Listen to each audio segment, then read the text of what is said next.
be amazing. It'd be amazing. We've never won anything. Well, winning the cup, it puts us back on the map, you know. It's never been done. It'll be everything we've hoped for. We've got to win it. We have to. We must. William Hill, proud supporters of the FA Cup.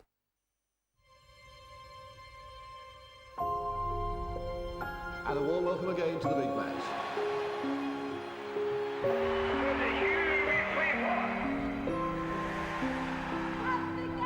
Well, wait a moment, it's there, Marcelo!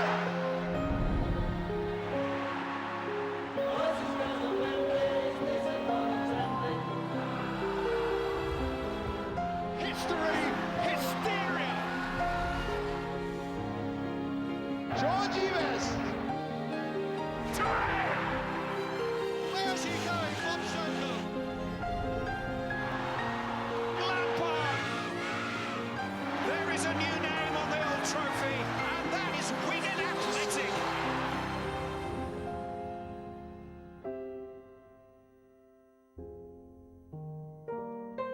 The world of sport caravan has come to rest at Wembley, and I bid you a very warm welcome to our Cup Final special. For the first time in their 110-year history, Hull City are into an FA Cup final.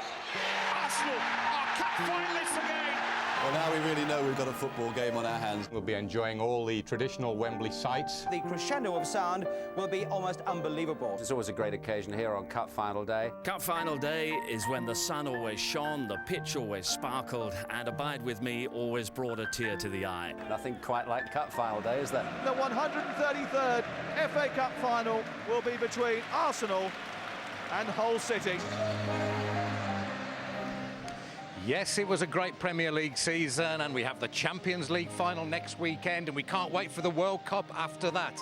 But Wembley on Cup Final Day remains the most special of places, almost sacred in football's consciousness. And a good old-fashioned final we have in front of us too.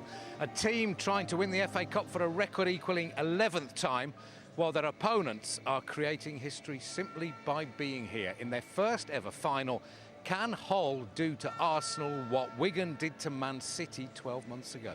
Kickoffs at 5 o'clock. Here's what we've got for you between now and then.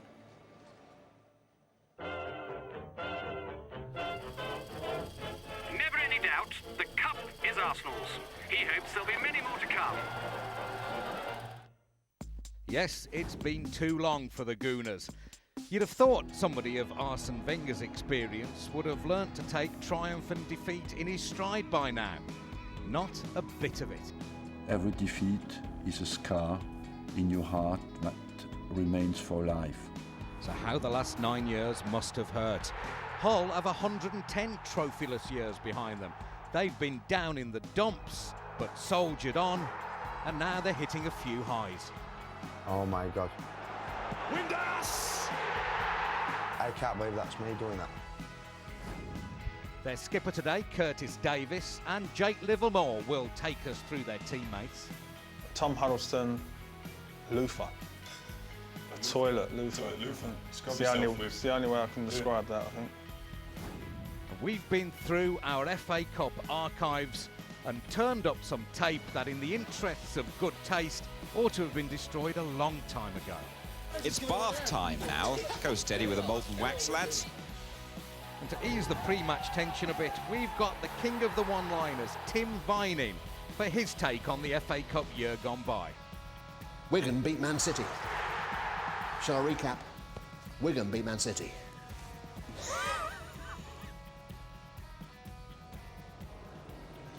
And what a privilege it is to be here, pitchside at Wembley, less than 2 hours before kick-off. Andy Townsend is enjoying feeling the grass beneath his feet, normally up in the commentary box. And Dean Windass, a Hull City legend, arguably had his finest hour of his career here at Wembley. Dean Windass scored goals aplenty, but it was this one we saw them in the Premier League. Sweetly struck, sir, I must say. Got them promoted to the Premier League with that one here at Wembley in 2008. What a feeling that must have been. How's it feel to be back here now then, Dean? Which end was it? Where did you score it? Yeah, it was over there, yeah. Have you got the piece of grass or anything that you were standing on at the time? No, every time I look at the goal, it sort of sends shivers down your spine a little bit. But no, listen, it was a great defining moment for myself, and you know, for the football club really, being a Hull lad, I knew what it meant to all the Hull City fans. I wish they'd been at that end where the City fans was, but beggars can't be choosers. So can you feel it coming off your foot even now? Yeah, listen, Andy will tell you as a footballer, you know, once it leaves your right foot, you know it's going to go in, and as you say, thankfully it went in the top corner. I'm always banging on around Europe at the quality of the pitches, but this is as good as we've ever seen. Remember when it was no good here at Wembley, wasn't it? I'm talking the new Wembley. Took them a long time to get it right. I think the poor old Scott Carson that night back when Steve McLaren was holding the brolly that night, if the pitch was decent that night, Scott might have had a longer England career. Poor lad. But the pitch now is absolutely sensational. It really is. And I should imagine for Steve Bruce and the Hull boys, they'd like it. There's been water, but they like it to dry up and be as perhaps a little bit slower. It might suit them on the day.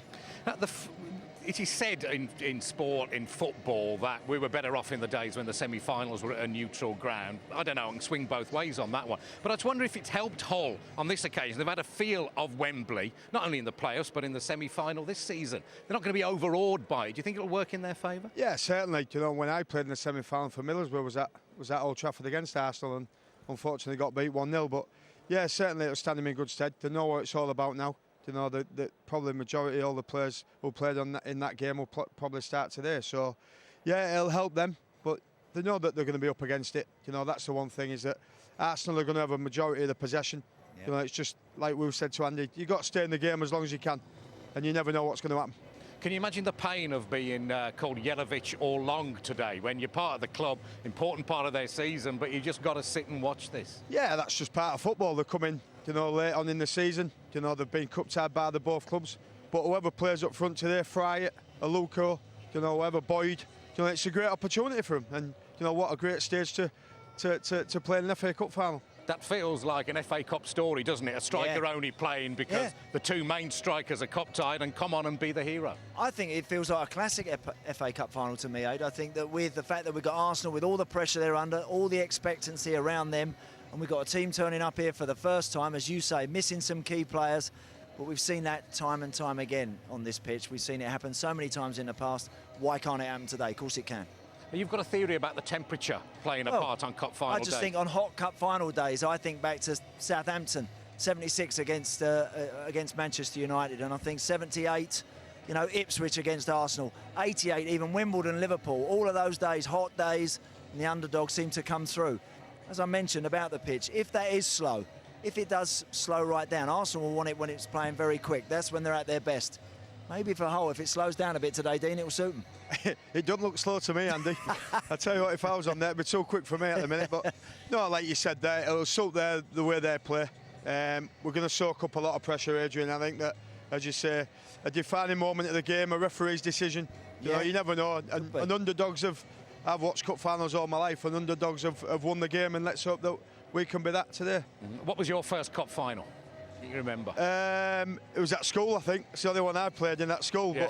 But no, I meant watching. Oh, watching, sorry. I can remember the Man United Arsenal when Alan Sunderland scored the 3-2. You know, where Liam Brady, you know, chipped it to the back stick. And you're older than that. Surely you can remember one further back. I think the Southampton was Bob Stokoe's goal. But listen, you loved watching it, didn't you? Sat on the couch with a scarf around you and following the teams on the coaches and that.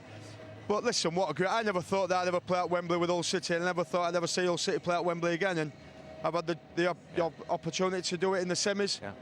Hey, and listen, the stats always say we haven't lost here yet, so you never know. Easy team talk for Steve Bruce, isn't it? He's just got to put all the underdog, all the no-hopers, all those press cuttings, those headlines on the dressing room wall. That's it, job done. Well, there was a picture on Twitter, wasn't there, about Arsenal's, you know, got the bus, you know, and celebrating already. So you put that picture in the change rooms.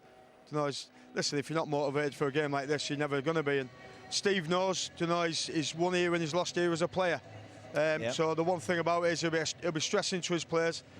Listen, the one thing I want to see is I want them to have a right good go at me. You know, don't come off here with any regrets, because it goes very, very quickly. And when you walk off and you say, well, I've tried my best, I've done my best. If it's good enough, brilliant. If it's not, you'll have no regrets. Yeah. OK, Dean, lovely talking to you. Thank you. Have a wonderful afternoon. Thank you. When we return, we'll look back at the days of the 5-hour cup final build-up. As for this season's competition, the FA Cup certainly has had its moments. Plenty for writer, actor and quick-fire comic Tim Vine to work with. Malletes. Well, that's the formalities over with. Macclesfield, the Silkmen, they weren't a soft touch. And the non-leaguers have ripped Swindon apart. Swindon, of course, are known as the Robins. Little Bird told me that. It has been a five-star performance from Nottingham Forest. So I said to this bloke, I said, I've just been tying pieces of string together in the East Midlands. He said, Nottingham? I said, yes, I was. Can you tell me your availability to run a football team in Sheffield? He said, I can't manage Wednesday. It's a massive FA Cup victory for Sheffield United. I went to see Tottenham the other day. Spurs at the moment. Santi Cazorla! Thunderous finish! Poor old Theo. 2-0. Reminds me, I saw this bloke snogging a shrimp. I thought he's pulled a muscle. Oh, my groin. After a goal, Mark. Yeah, for a living.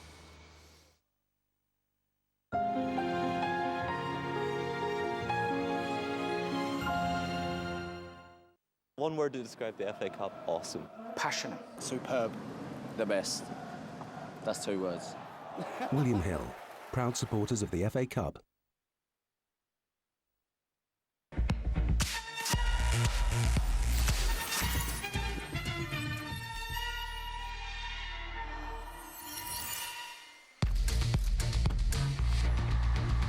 I thought I'd lost you.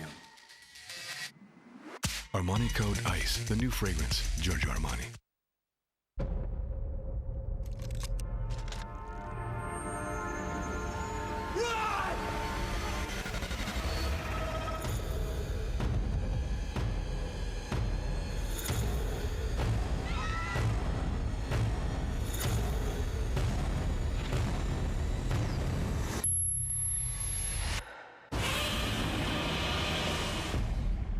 Godzilla, only in cinemas.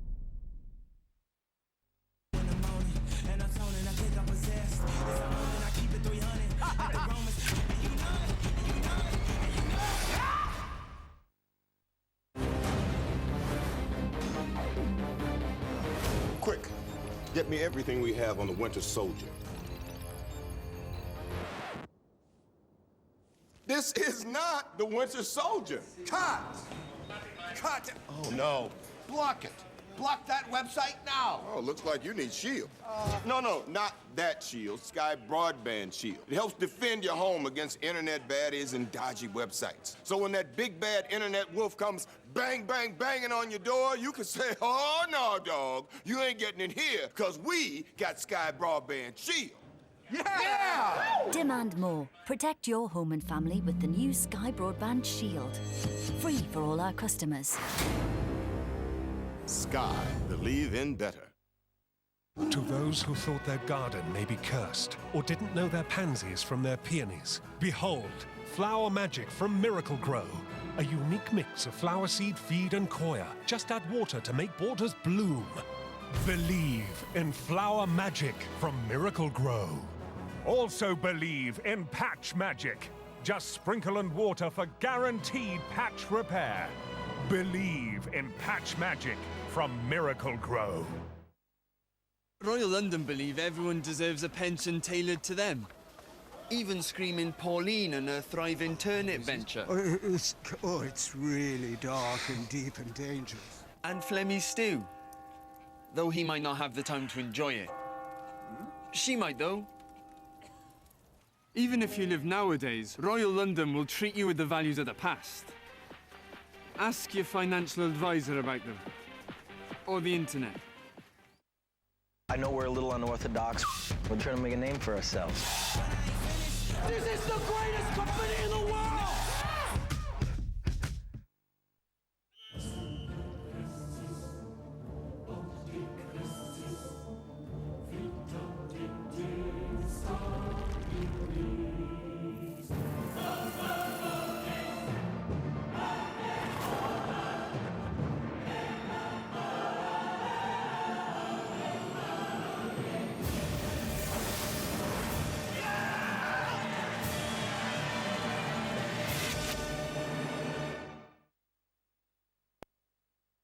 Ritual would be to go for a fry-up. I always have a kebab with my dad. Pie and mash before the game, that's a good one. William Hill, proud supporters of the FA Cup.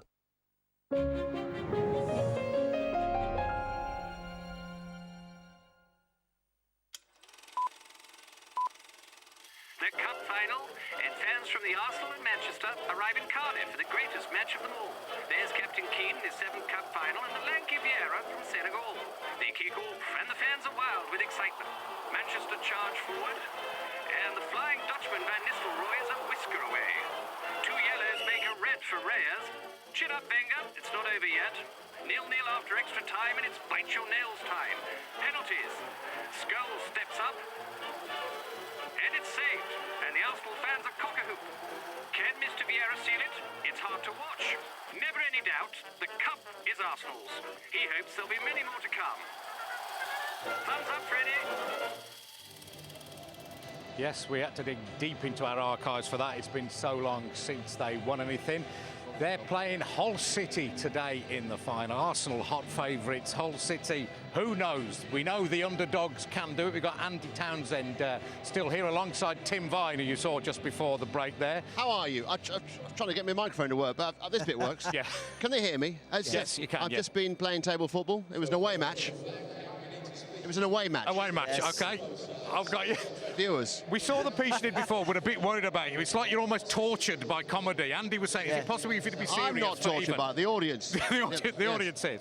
Now, you've been to a few cup finals yourself. What was the first one you came to? Well, do you know what? When I was 18 years old, I actually had a job as a steward at the old stadium, and I was here for the Wimbledon-Liverpool match in the Liverpool end, so there was a lot of kind of like slightly grumpy Scousers around me, you know, and I saw up the other end all this Wimbledon crowd going absolutely bananas. This year I'm with the Arsenal crowd, and I'm slightly favouring Hull, so I don't know whether that's an omen, I'm not sure. Oh, you never know, you never know. Look, I think they've got every chance, Tim, today. I think they really have. And I know you're a Sutton fan secretly, Sutton United. Yes, well, it's not secret anymore, we're on television. Well, exactly. Do you remember that? Obviously, you remember Norwich? I was playing for Norwich against Sutton. I do remember the game. I can't remember your actual part in it. No, nor can I, actually. Because most people did. Well, they did, actually. And no, you'll be pleased to know I didn't. 8-0 it was, wasn't it, that day? It was 8-0, was it? Yes. Right. Were you there for that, Sutton United, Norwich? Yes. No, I remember the Coventry one. I yes. remember that was the big one. Yeah, that was the previous round. Yeah. OK, we could do some bit of FA Cup nostalgia. Interested in your view on this. Nostalgia. Just 90 minutes to go until kick-off here. All told, we'll have 2 hours of build-up. 2 hours, that's all. Small potatoes. When we were all lads, you had to get up good and early on a Saturday morning if you didn't want to miss the start. Curtains drawn, slippers on, tea poured, and let it begin.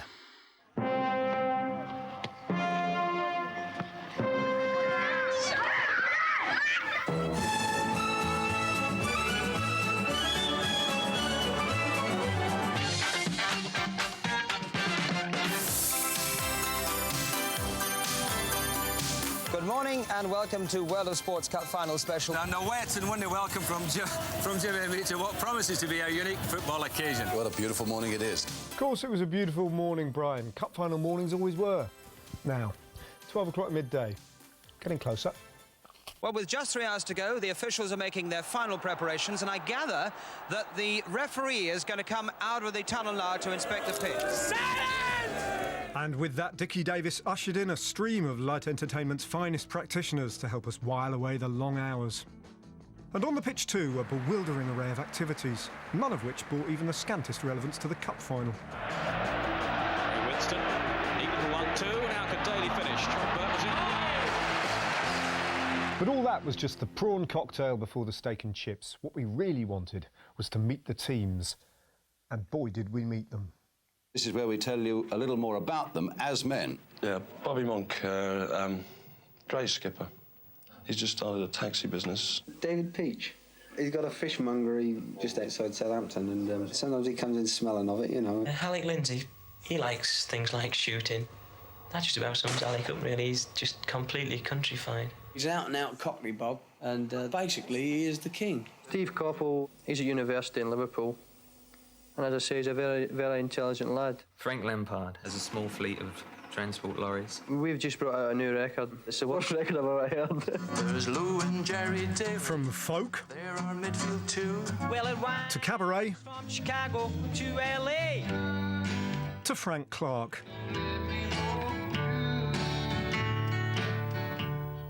Well, if that didn't get you up for the cup, how about Glenn Hoddle having a rub down? Seriously. Glenn Hoddle, has the tension of this cup final got through to you? Some of the Spurs fans might be a bit worried, Paul, that you're going to fade away completely in one of these. No, I'll be okay by Saturday. It's bath time now. Go steady with a molten wax, lads. I've got a big day on Saturday. Nice and gentle. Done up like a kipper. Saint and Greavesy took their journalism altogether more seriously than Jim Rosenthal. They even trained with the teams. Go on!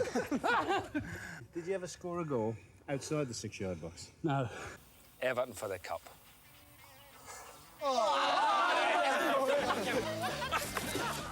There was simply no hiding place from the cameras. Not in bed, even on the morning of the match. Nor even in hospital. Or at your local snooker club. Okay. Well, that's Gary Lineker's TV career off to a flyer, but there were plenty who went before him. In fact, the studios resembled a who's who of brown suits and wide lapels. These were the days of unbridled opinion, unheralded banter, and in Jack Charlton's case, a quick pre-match brandy in the studio and a cheeky cigar in the commentary box. Watch the top right of your screen. But nothing beats Liverpool's Kevin Keegan for pure flair. Very nattily dressed in their pinstripes there, and a number of them wearing white shoes there. Liverpool and natty suits, every bit as much of a cup tradition as that walk from the hotel reception to the team bus. And here come the Fulham players, led out by their manager, Alex Stock. Peter Osgood, Mike Shannon. How are you feeling, Mick? Magic. How do you feel about the big game? Oh, I feel great. Why not? First to the players on board, Tommy Hutchison. Steve Archibald with a new haircut. You take me away from a very good hand of dominoes, and Terry Ibbott's just lost it for me, so you just cost me £5 bob. Ozzy's going to Wembley, his knees have gone all trembly. Come on, you Spurs, come on, you Spurs. Last few yards towards the stadium itself, and you realise just the sort of people you're playing for out there this afternoon. And so our players have finally reached the Twin Towers. But after all those hours of build-up, you could almost be forgiven for forgetting about the match altogether. It's just a minor detail. We hope very much, of course, you've enjoyed our cup final presentation, but of course the last word, as usual, it has to be with Dickie Davis. See, we try and provide everything in our cup final coverage, everything.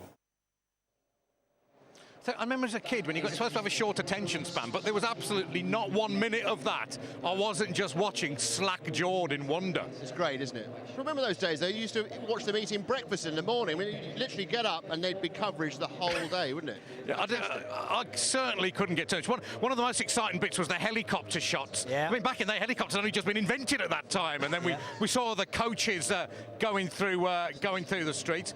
This is the Arsenal coach. They've just left the hotel. It's a good long journey, all about it must be about 200 metres.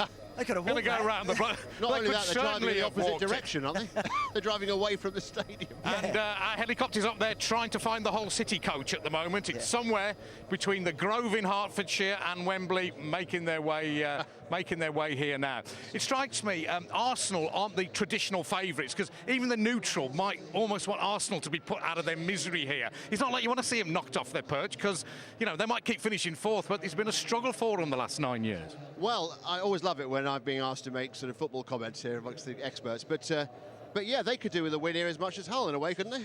Yeah. What do you look at when you see Arsene Wenger? Is it the most comedy material there for Frenchman, yeah. A manager, nice chap. Yeah. I don't know. You couldn't stay for the whole 4 hours of the show, could you, Tim? Well, I probably could. Yes. I'm currently not facing the pitch. That's the only problem. Okay. Here we go. We got Hull City are arriving now. It looks like they've made their way down from the Grove in Hertfordshire. What's going through their minds now, then, Andy? Well, look, they would just be delighted Where's the to be driver here. is what's exactly. going through Yeah. Where did he go? No, look, be delighted to be here. You want to get in a dressing room, you want to start thinking about it and enjoying it and soaking it all up, and making sure that you know, you don't miss any of it, because it's such a big day, it's such a great day. Many of these players may not ever get the chance to actually come and play in a cup that final one like this particularly, again. how old is he, 60? Yeah, you're right. I don't think... Delighted.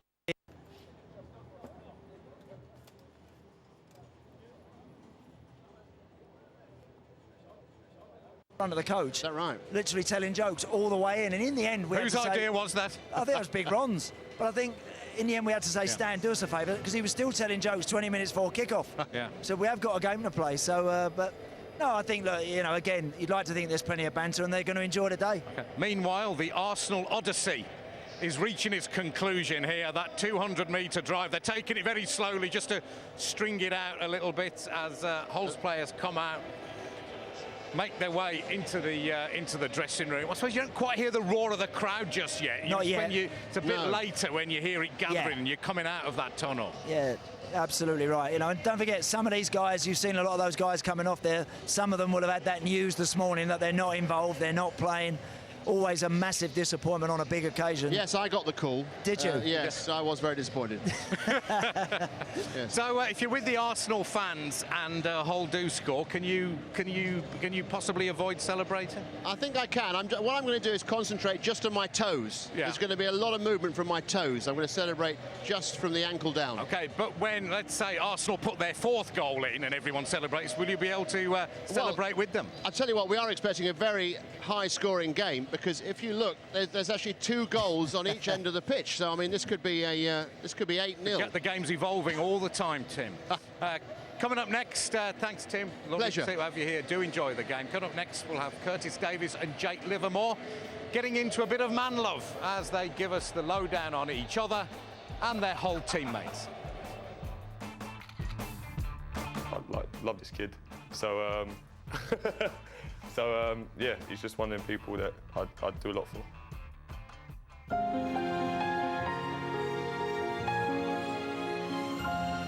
The FA Cup's so important because it's sort of the heritage of English football, isn't it? It's got a very traditional feel to it, and because of that, I love it. William Hill, proud supporters of the FA Cup.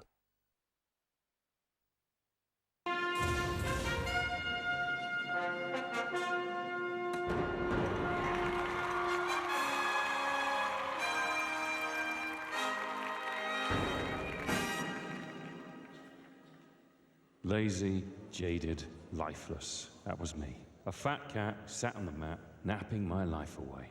What a waste. So, I flipped it, I switched it, all the negativity, I ditched it, and boom! I'm living the good life.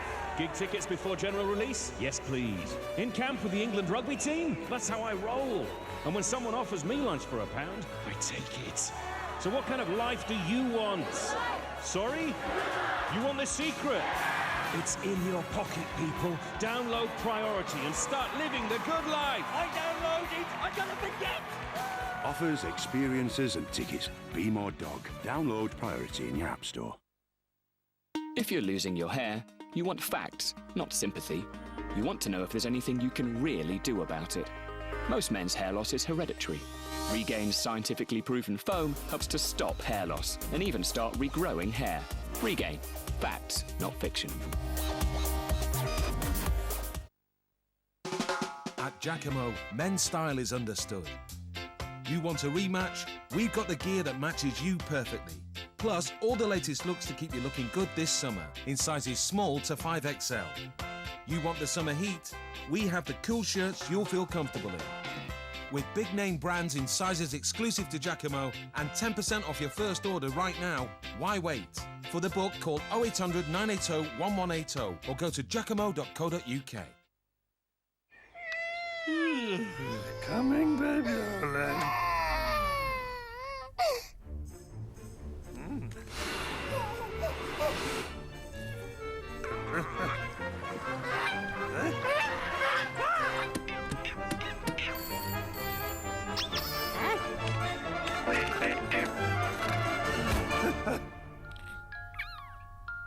Oleg have become part of Orlov family. That is why his special toy for people who get car or home insurance or switch the energy, so compare the market.com. Simples! Coming, Oleg.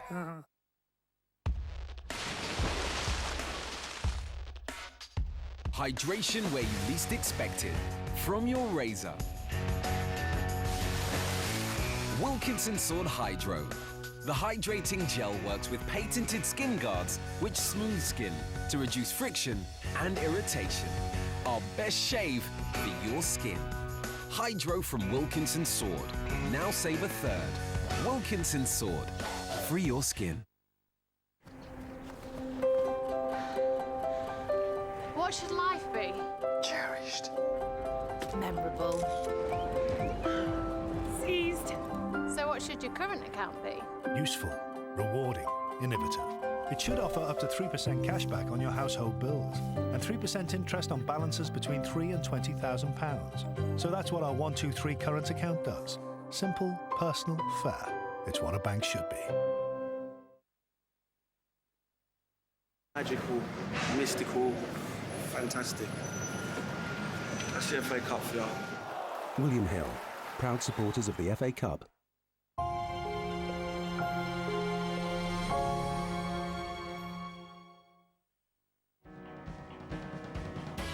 Hull City at Wembley in the FA Cup final. It's what dreams are made of. Extremely excited. Ecstatic is the word. Once in a lifetime experience to be here. All I want is a good game from both sides. It doesn't get any better than this. The sun always shines in Hull and we brought it with us today. Every year it's just so amazing. Everybody in Hull is just looking forward to the game. I'm going to the FA Cup final with hundreds of thousands of people to watch Hull City maybe win the FA Cup final. It's madness. Wembley on Cup final day is some magic about it. Come down the parade, taking photos. Everyone's in great spirit. Something quite special. Something quite special just about sums it up for Steve Bruce as much as anyone else. No stranger to this place, won and lost here in Cup finals. He'll be absolutely thrilled to bits to be here, as will everyone at Hull City. Lee Dixon's here with us now, and a Hull City stalwart, Ian Ashby, achieved the notable feat of captaining Hull in all 4 divisions, from the bottom of the Football League right through to the Premier League, leading from the front. Slightly reckless tackle there, if you don't mind me saying so, Ian, but he seemed to have got away with it and lifted that trophy. What a fantastic day you had here then. We were talking to Dean Windass earlier. That's all very fresh in the memory for you, I suppose. Yeah, coming back today brings it all back a little bit. I went in the changing rooms and it just brings all the memories flooding back. He's not stopped talking about the goal, to be honest, Dino, for about 4 or 5 years since he scored it. But great memories and a great day for the Tigers. Right. I'm detecting a slight Birmingham accent on you, if you don't mind me saying so. You're actually a Birmingham City fan, and you saw them beat Arsenal here, big underdogs in the League Cup final. Yeah, I did. I brought my son to his first final, and we turned over the Arsenal, to be fair. It was a great day for the Blue Noses. OK. I mean, some of these Arsenal players were there that day, but they know, I mean, Arsene Wenger, Lee, knows what it's like to come here, be the absolute favourites and still come second. Is he haunted by that, do you think? No, he's not the sort of manager who looks at past results. He's one who looks into the future, and on the day, you look at the team today and you look at them winning the game purely on the fact that they're a better team than Hull, but we know what cup finals can do to players, and he won't be focusing on that. He won't mention it at all, the game against Birmingham. It'd be all about the positive, it'd be all about the now, it'd be all about Arsenal. He won't probably mention Hull at all. He doesn't focus on the opposition very often. He focuses in what the job in hand is, and that's playing well in your position, so he'll be making sure the players understand that. What will the Hull players be feeling? Any sense of fear? I mean, they're hardly some hapless second division team, are they? They're up there in the Premier League, but they are still underdogs. How do they feel with that label? I mean, there's quality within the team. I think everyone's seen it this season. Undoubtedly, Arsenal are favourites. They came up to the KC Stadium a couple of weeks ago and turned us over, to be honest. So we are the underdogs. I'll always back an underdog.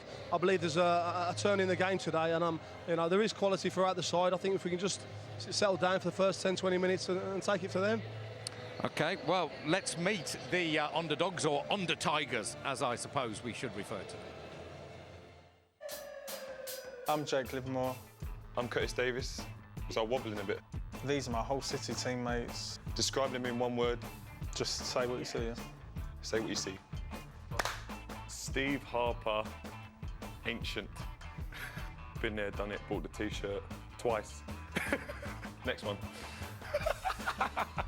Alan McGregor, lunatic. He's definitely a character that you're happy to have around you. Do I have to? Come on. Liam Rossini. Shambles? Yeah. He's struggling to come to terms with the fact that he's now reaching 30 and he has 4 kids. I think he's got one of his kids. Yeah, I think it's his little girl's jacket by the on, way, yeah. And then we're here to bring the best out of each other. Exactly, and some take it on board and some don't. Ahmed El Mohammadi. Winger? Tom Daly, yeah. James Chester Chiseled. Yeah. He hasn't had a carb since 2004. Yeah. David Myler, stories, yeah. Considering he's only young, he's got as many stories as Steve Harper. That's Myler to a T, to be honest. Tom Huddleston, loofah. A toilet loofah. It's the only way I can describe that, I think. You know, he's got a nutty side to him, like you can see here. Is that quack? Yeah, it's quack. Shawnee Aluku, yeah, he's got fantastic feet. If he could get them going in the right direction, it'd be great. Very humble, works hard, as it says. George Boyd, that lovely T-shirt, obviously had an unfortunate accident. George is another one, quiet. If you get him on a night out, I do see a different guy. Matty Fryatt, dry, I think we'll go with sawdust. In fact. That's not just his hair. Come the final, if he scores, he could end up our top scorer. Oh. I guess you better describe this one. Curtis Davis, better be careful what I say here. Judge it on that picture. Whoopi Goldberg. You know, this sort of sums him up. You know, always got a smile on his face. Jake Livermore. I describe him as my little brother. He's always been a good lad, made a massive difference. Love this kid. So,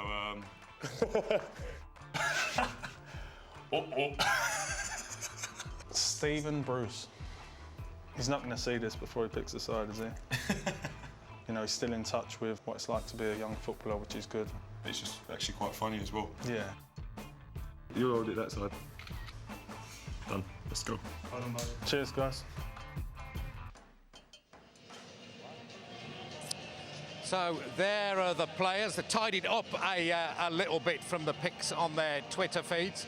I'm sure Steve Bruce has insisted on that. He's been good enough to join us. How are you feeling, Steve? Brimming with confidence? Well, like everybody else, it's an FA Cup final.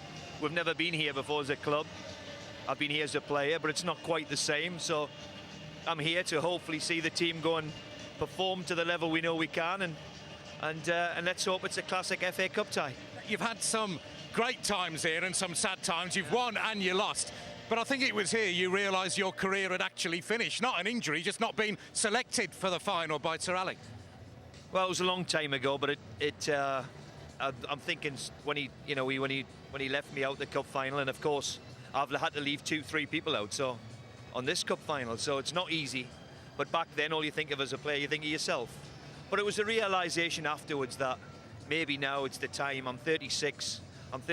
It's time now to think, well, my career, maybe I've got to move on. And on the Monday or the Tuesday, I moved on. I went to Birmingham, where I had a couple of years playing again. But for me Manchester United time, yeah, it was over. It was on this pitch, he just said, look, you're not playing. I mean, what did he tell you earlier? Get that out of the way. Well, it's never an easy time to tell any player. And I can understand in big games, you keep everybody at it. You know, if you didn't know you're playing on a Tuesday, you've got to face like a fiddle, haven't you, for a week?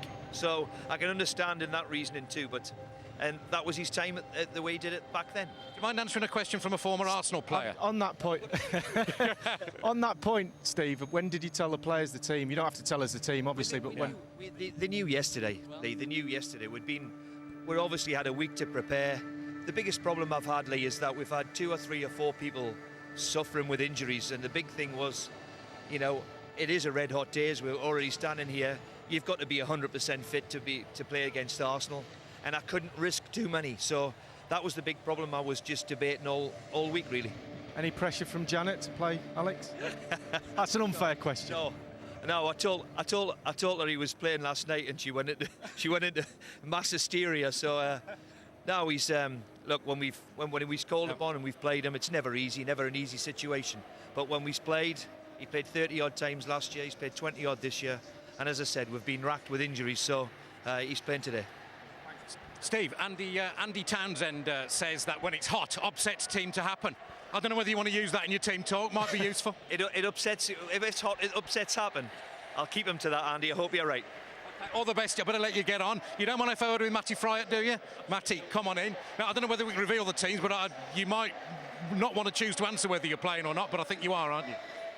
Yeah, well, I was 5 minutes ago. I don't know what the gaffer said. So, no, he's done the team, but obviously keeping it under wraps till obviously the announcements. But What an opportunity, though. Obviously, you got Long must be actually chewing at the grass to get on. Nikica Jelavic will be playing in the World Cup soon. They can't play today, but you can. They're cup tied. What an opportunity for you to make a name for yourself.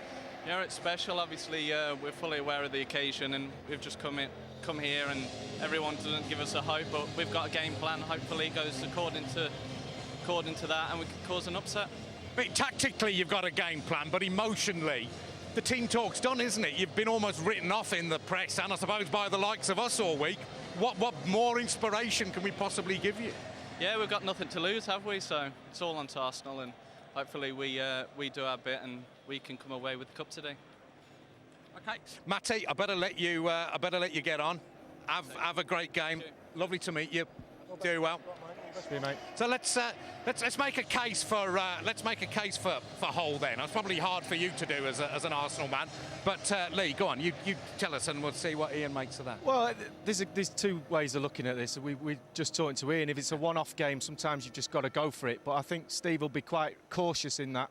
You know, they've not got an abundance of strike force to pick from. So I think he'll flood the midfield. He'll play with the three at the back. He'll push the full-backs on, and he will try and stifle Arsenal's passing game. I mean, you look at Arsenal's team, and they're not blessed with a great amount of pace going behind. So whether dropping off will be the right thing, I don't know. Are they a stifling kind of team? Can Hull do that, or do they need to go and give it a go and not die wondering? Not generally, no, they're not. But you know, today, as I said, the weather the way it is, you know, you've got to think about these things, and I'm sure he has been. And you know, if we just sit off a little bit, I think the same as Lee just said there, they'll pack the midfield, they'll try and get amongst them, they'll let them know they're in the game early. I think they've got an half-decent bit of firepower on the bench to come on as well. So I'm thinking, you know, Matty and whoever else is in the hole or the midfield will give everything they've got, and then they can bring them on, hopefully, the late stage of the game to nick a goal. You look at the set pieces as well. Curtis Davis, you know, it does pose a threat on that far post, and that's something that I'm sure Arsenal are aware of. So if they can get up the other end of the pitch and get a couple of corners, Huddleston's quality on the ball, put it on a sixpence, they've got a chance from there. Okay, Ian, lovely to meet you. Thanks very much indeed for joining us. The teams have arrived, and we should have the team news when we return. Before that, here's Tim's Vine take on the competition this year. What Lionel Messi is to dribbling and scoring, Tim Vine is to one-liners and ponds. Take it away, Tim. Do you know, this bloke said to me, he said, how would you like to own Wembley Stadium, Wembley Arena and all their facilities? I said, are you trying to give me a complex? Fantastic start for Swansea. The fifth defeat at Old Trafford. And I heard this television pundit, and he said Wayne Rooney is second to none. So why don't Man United start playing this nun, if she's that good? Do you know, at this very moment, there's someone leaning over that grass now going, hello, hello, hello. It's the hallowed turf. I went to a football match in Japan. At the end, they started doing martial arts. I said to the bloke next to me, I said, what's going on? He said, there's 2 minutes of ninjury time. Sheffield United have stolen it in the final minute of extra time. Man City, Chelsea. What a game that one was. I'm not going to do jokes about Mourinho. No way, Jose. And then Wigan beat Man City. Shall I recap? Wigan beat Man City. The Tigers beat the Blades. I once did a gig in a zoo, got babooned off. What an epic semi-final! Arsene Wenger, of course, from France. Whenever I get into bed, I always think of France because my bed springs go Dordogne. Arsenal are cup finalists again! You've got to be an athlete to lift this thing. Come on!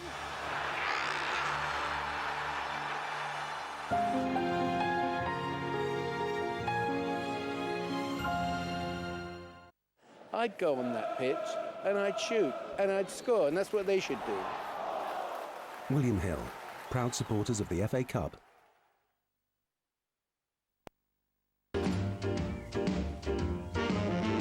You can really go, go, go.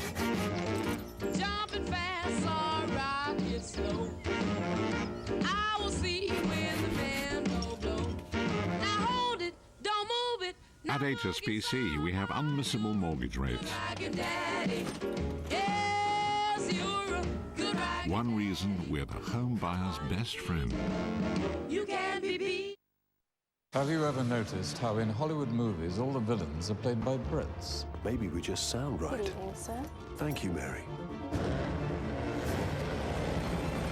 We're more focused, more precise. With a certain style. And we're obsessed by power. And we all drive Jaguars. Oh, yes. It's good to be bad.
Come on, boy. Fetch.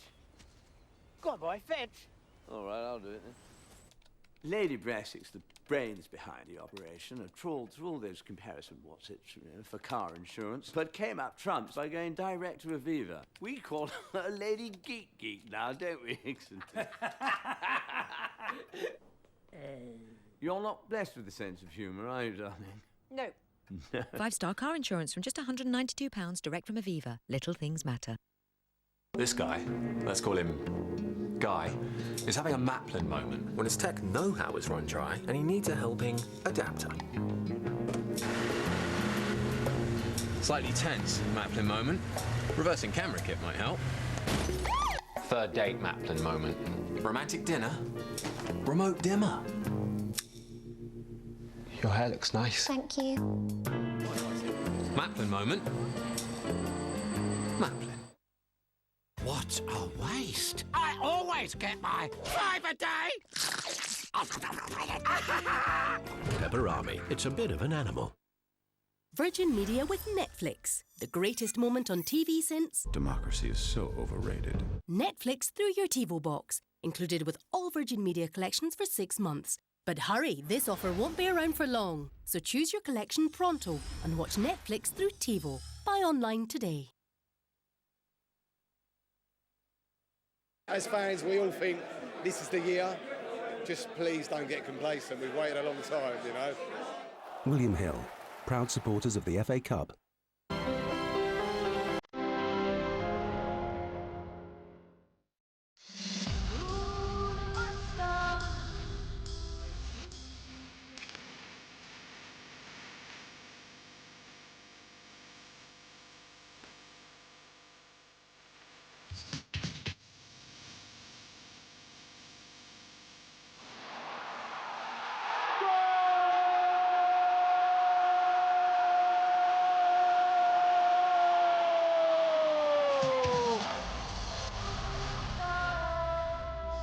Watch the first game of the World Cup, Brazil, my team, against Croatia, only on ITV.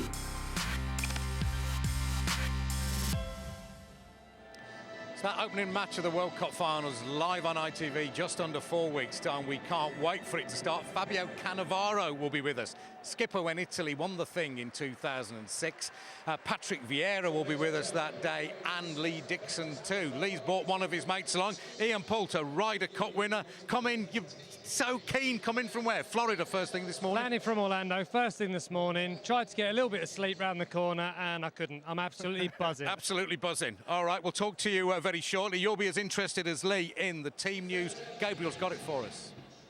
Well, Lucas Fabianski has been Arsenal's FA Cup goalkeeper this season. He's out of contract after this game, but he's kept his place. Wenger has stayed loyal to Fabianski ahead of Szczesny. Ahead of that, as you'd expect, really, Sanya, Mertesacker, Koscielny and Gibbs. Then Arteta and Ramsey holding in midfield with Ozil, Giroud and Podolski supporting Giroud. So that's Ozil, Giroud, and Ramsey will be in there as well, reporting ahead of that. And then, as for Hull, it's Alan McGregor in goal, the back three of Alex Bruce, the manager's son Curtis Davis, and James Chester, who's made a surprise recovery from injury. El Mahabadi and Rossignol will play as wing-backs. Livermore, Huddleston and Myler will be the midfield three, with we expect Stephen Quinn switching to a position just behind the lone striker, who will be Matty Fryatt. But we'll have a chat with both managers about those selections in due course. But before I get to Lee, let me ask you as the fan, are you confident about that? Fabianski in goals, that suit you, Ian? Yeah, I think so. I mean, it's going to be a great day.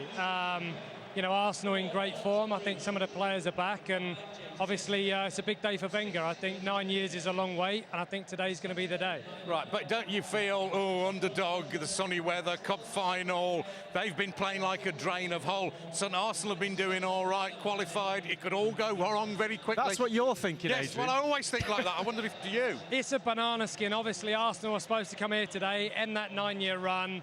But yeah, sure, there's a banana skin. I'm sure the players are going to be under pressure, and I would think the boys are going to deliver. I'm sure they're right up for it. Good use of a cliche, that 2 banana skins in one paragraph there, Ian. Excellent. What do you make of the team news, Lee? Well, I think the big choice for Arsenal was obviously Fabianski chosen instead of Szczesny.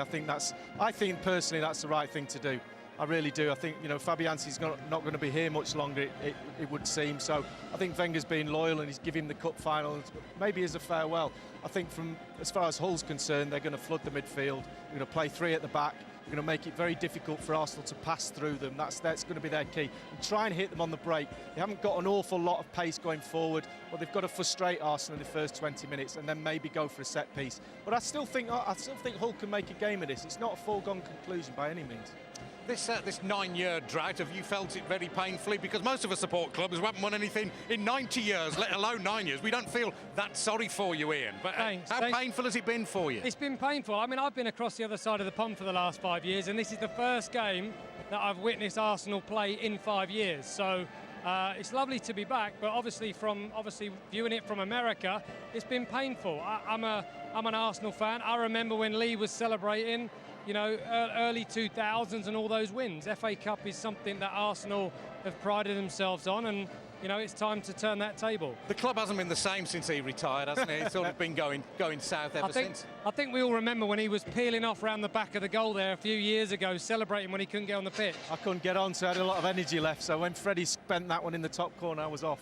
So if it comes to penalties, what's your advice to them? Because you strike a dead ball all the time. That's what you do for a living. And it's a very small ball as well, so it's much harder for you. Do you ever wonder why penalties create a problem from time to time? It's all about target, right? Focus on the target, concentrate and execute. Don't let anything else bother you, but I guess you got 90,000 fans and 9 years of waiting, so... But we used that analogy midweek about the penalty shootout in the Europa League final and saying about golfers and their pre-shot routine.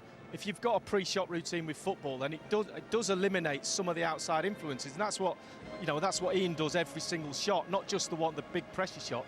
If you've got that routine, then you've got a better chance of scoring in my book, although I did miss a couple near the end of my career. Who's going to be mentally stronger, a footballer or a golfer? I guess a golfer. I mean, I think a golfer's got a lot more time to actually think about it and to hone themselves in. A footballer has to make a split-second decision. And if you could, trade in all your career just for one cup final winners medal with Arsenal, would you do that, to be a footballer instead of a golfer? Listen, I always wanted to be a footballer growing up as a kid, and at 15 I got told I was rubbish, so thank God for that, and I'm still playing some of the best golf of my life, and I'm 38 years of age. Excellent. All right, and he's all washed up. Look at him. The man's a wreck. All he does a little bit older than 38, let me tell you. Ian, lovely to meet you. Have a great day. Thanks for that. Coming next, we've got a fascinating insight into the enigma that is Arsene Wenger. He's been in the job 18 years now. A good long time to be doing the same commute day in, day out. Every road sign you must know very well. Yeah, they know me well. The trees laugh when I drive through in the morning. Give me a big smile.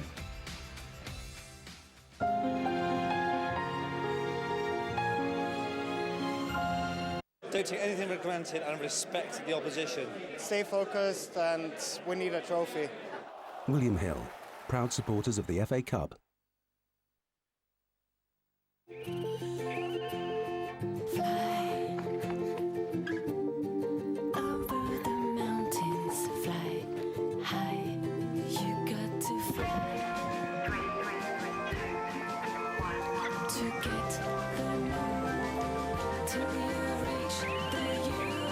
Buy the award-winning SEAT Leon and get full LED headlights, navigation system and DAB digital radio free of charge. SEAT.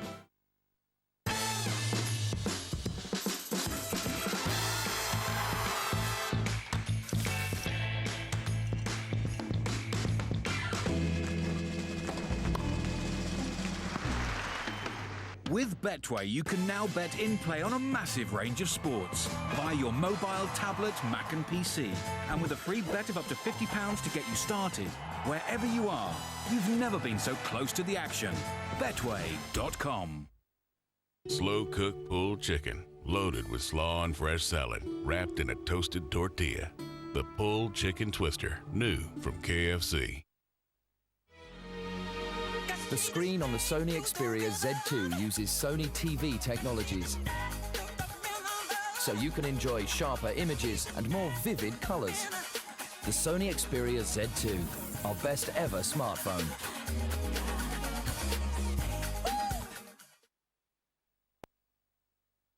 What it would mean to me is if we won the final, it would be everything. It's never been done, it'll be everything we've hoped for. William Hill, proud supporters of the FA Cup.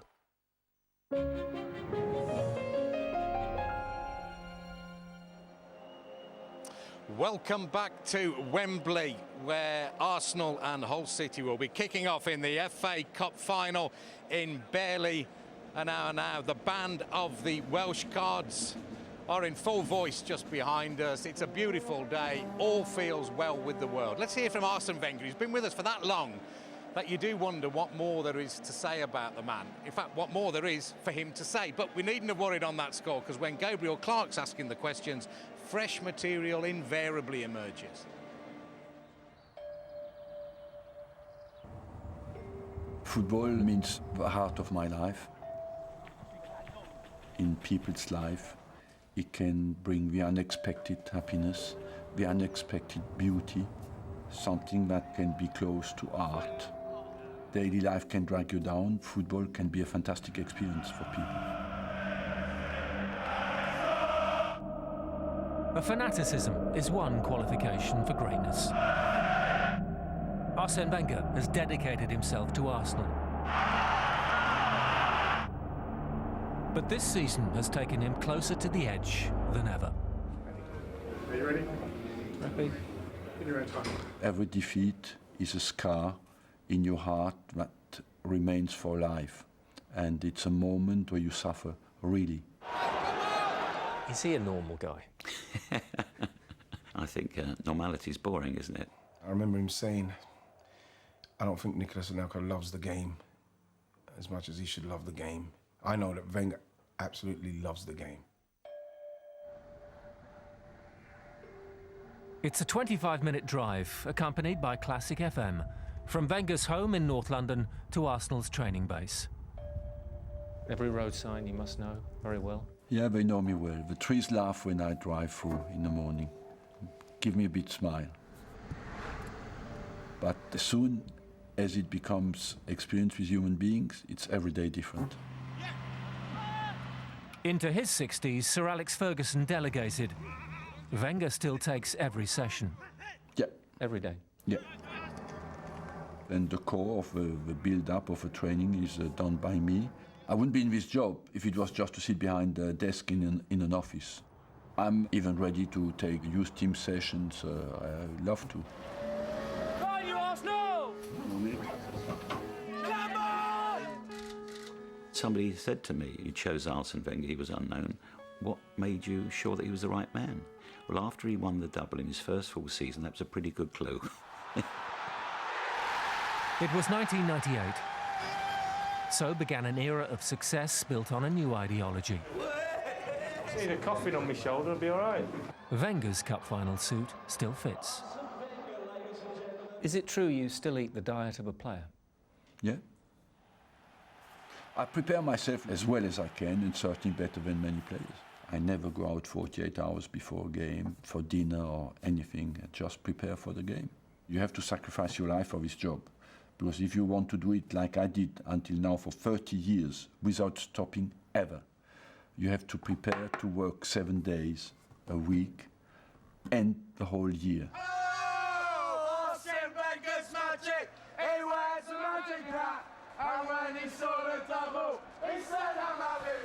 I think I worked harder in the last 9 years than in the first 5 or 6, that is for sure.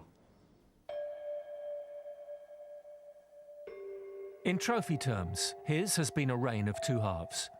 Ferguson's long managerial life was based on power and control. Wenger's vision that became the Emirates Empire has arguably given him more authority. On the board, currently, I don't really think there's any football people left, really. Any other club, he would have gone. I think he's got too much power. He's very powerful, but I don't know if he's too powerful. Maybe that people in the boardroom are too weak. Look, I don't know what that means. I work with one worry, is to do as well as I can for my club in a loyal way and in a very dedicated and committed way. This club has values, and I believe in these values, and I want to pay back the trust that this club has given to me for years. In 2005, so routine was success, Arsenal didn't parade the cup. 9 trophyless years later, to some the manager is now more nutty professor, entrenched in his high ideals. He's so stubborn. We've been coming here for years, absolutely years. God. It is very alarming that in the big games we just do not turn up again and again and again. Einstein said insanity is repeating the same thing and expecting different results. Without strong beliefs, you do nothing in life. Because you change every day, you go one day right and one day left. I think one of his worst statements was, fourth is like a trophy. Have the last 9 years been success or failure? I'd say failure. I think successful in as much that, once again, the first target every season, first target is to get into the Champions League, which he's achieved year on year, which is quite remarkable. My only problem is I just want him to spend some money on top players. It's fine being in Champions League because of the money that it brings, but not if you feel that you're not going to win it. Fans have got to realise that it's not easy, and you've seen other clubs in a bit of a state of turmoil at the moment. Changing managers is very simple. You just sack a manager, and then what? It's not Arsenal FC, it's Arsenal FC, and that's what people should remember.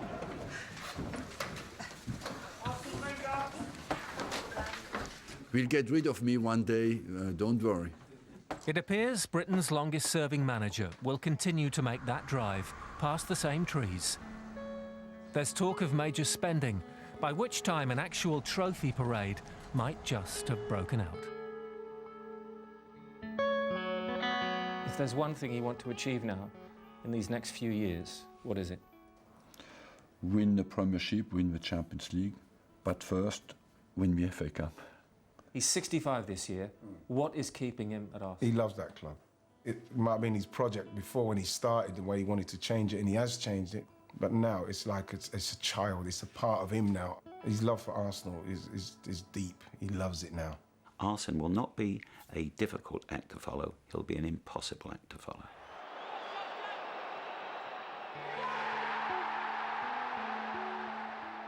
You know what? I'm not scared to work anywhere in the world. I promised that when I was 20 years of age. No matter how hard the life will be, I will stand up for it and not be scared to work from morning until late night.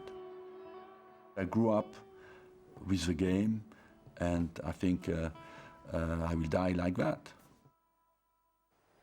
A short time ago in the Arsenal dressing room here at Wembley, Matt Smith chanced upon a couple of old-timers lurking in there, stalwarts of the Arsenal team that Arsene Wenger inherited many moons ago, back in 1996.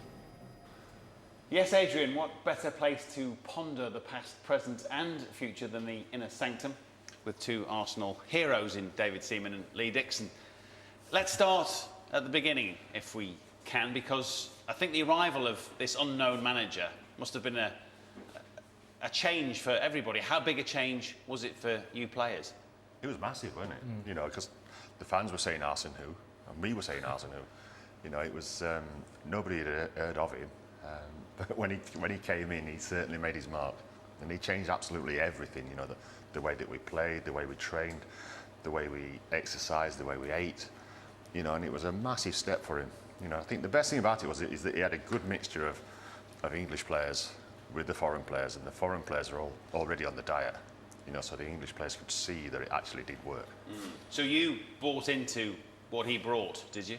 Yeah, I think when Arsene came, he stood in front of us looking like a geography teacher, you know, with his glasses on and his leather elbow pads. And he really did, and we sort of went, OK, well, this is different. And I think he got, as David said, the sort of experienced players at the back were all sort of 31, 32, so sort of looking towards the end of our careers, thinking, can we, you know, prolong it? And that's his first message to us, the older lads. He said, I can make you play for another 4 or 5 years at the top, because if we change the way you stretch, and we were stretching before we were stretching, if you know what I mean. We had a stretching session before the warm-up, then we'd warm up, then we'd stretch again, and it was a little bit overkill. The lads were a bit unsure, but he got a group of players who were willing to take his ideas on board, and I think that was his biggest plus when he came into the club, that we went, yeah, okay. And he said to me, he was surprised at the level of ability of the team. Not we were successful before, but he said you were better footballers than I thought. And so he built on that with some amazing signings that nobody had heard of. Again, he brought Nicolas Anelka in, he brought Grimondi, he brought Petit and Vieira, and nobody knew that market then. I think he had a special sort of in on the French market. The thing about revolutions is that they involve change that, in Arsenal's case, at some point came to an end in some ways, didn't it? The club stopped changing, and has it suffered for the lack of change, do you think? Yeah, it did stop changing. I think whether you said that or not, or whether the other clubs caught up, you know, because it was like when we used to go on England trips, you know, all the England players were wanting to know what we were eating and what was happening, because they could see that it was working. You know, maybe, I don't know for sure, you know, but maybe they just stood still a little bit, and then people have caught them up and maybe gone past them. But, you know, Arsene being Arsene, he wants to improve all the time, you know, and I'm sure that he's making roads into that. Does he want to change at this point, though? You can sense his stubbornness in the film we've just watched, can't you? Yeah, I mean, his passion for the game and the club holds no bounds for me. He loves the place. He's a workaholic. You know, he watches videos on his days off, on his evenings. He must drive his missus mad. You know, the DVD's always on. So there's no end to that. I think moving forward, I think that you get to a point where all the other clubs, David's right, all the other clubs have caught up, certainly financially, and to qualify for the Champions League as many years as they've done under the restraints of the new stadium is an unbelievable achievement, and we have to remember that, and the fans have to remember that. But there has to be evolution. I think the problem now is that we've got to a stage where getting beaten by the bigger teams is the major issue, and unless that changes, we will never win the Premier League. And so that's where he's at the moment, and he is very single-minded. So I think people go, oh, should he stand down, should he be sacked? I don't think it's a case of that. I think it is about him changing his philosophy of saying, right, we've become hard to beat against the top teams. 2 wins against the other top 4 sides in the last 2 years, which tells you something. Yeah. Is money, transfer funds, the answer? I would say so, yeah. You know, because I think it's quite obvious that he hasn't had that in the past. But you know, he brought in Ozil, which was a great signing for the club and great signing for the team as well. You know, because when you get a quality player coming in like that, it lifts everybody else. You know, I just think he missed the market, you know, in the transfer window to get a striker, which would have then lifted them again. But that didn't happen. But you know, he's stubborn, but you've got to be careful what you wish for. Well, we saw that at Old Trafford last year, didn't we? Well, I think it goes beyond that. I know Stevie Bold really well. I know he knows how to defend. And if we're playing against the top teams and our fullbacks are still bombing on, based on the fact that we've had some heavy defeats against the top teams, and we're still doing that, that to me is saying that Steve's doesn't know what he's doing, and I think he does, or he's not perhaps.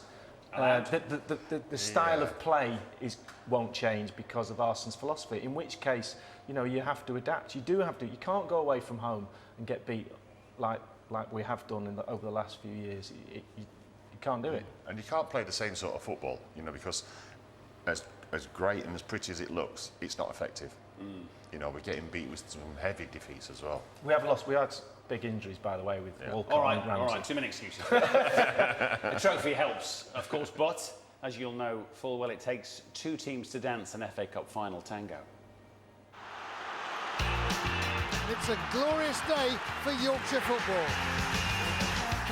And tonight, Steve Bruce will be able to smell the hot dogs on Wembley Way. Heads, it's Hull. Tails, it's Sheffield United. Someone's chance to make a name for themselves. He's done it again! Oh, my word! It is heads. Great chance! Wonderful goal! This is history now. This might be it. Yes, it is. Absolutely brilliant. Great day out for the people of Hull. It doesn't get better than that. Hull City are coming back to Wembley. I feel like a fan today because I've realised my dream. It was a day no one will ever forget. Hull City have made it through to the FA Cup final. The FA Cup, anything can happen.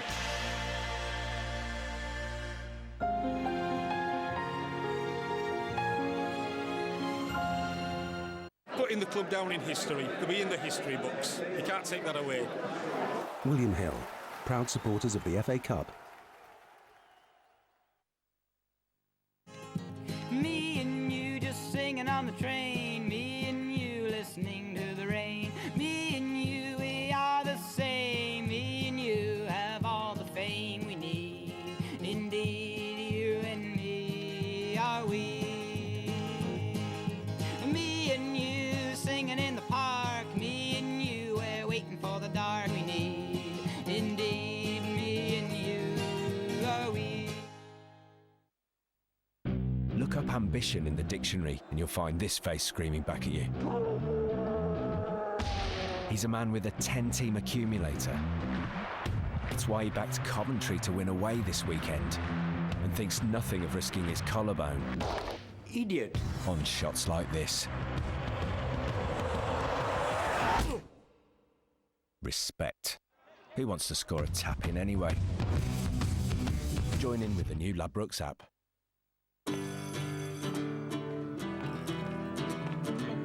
This time tomorrow, where will we be?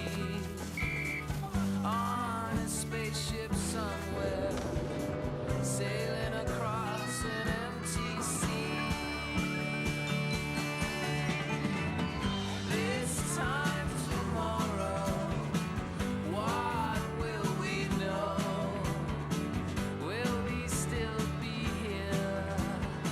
Watching an in-flight movie show, and I leave the sun behind me, and I watch the clouds as they sadly pass me by.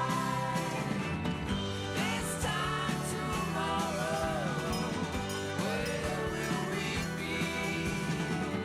This time tomorrow. When it comes to their new current account, there are some things TSB just wouldn't do. Like tempt you in with a great teaser rate and then take it away after a year. Or refuse to give you that rate unless you move your direct debits or standing orders. And they certainly wouldn't keep their best deals just for new customers. What they would do, however, is give you 5% interest up to £2,000, without all that funny stuff. Hi, we're looking for home insurance. Home insurance, eh? You want to see Glyn, the house whisperer. Some say the houses took him in and raised him as their own. Glyn built a special bond between man and home. He'll help protect the house inside and out. Big or small, he'll tame them. And how do you know all this? Because I am a friend of Glyn's. For the cover your home deserves, visit Go Compare. I got friends, I got family here.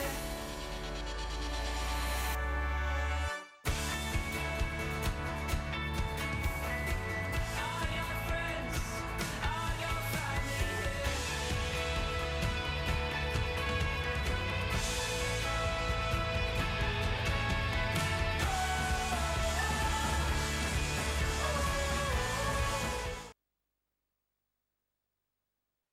When he ran through, left the defence floundering and then just chipped the ball over the keeper.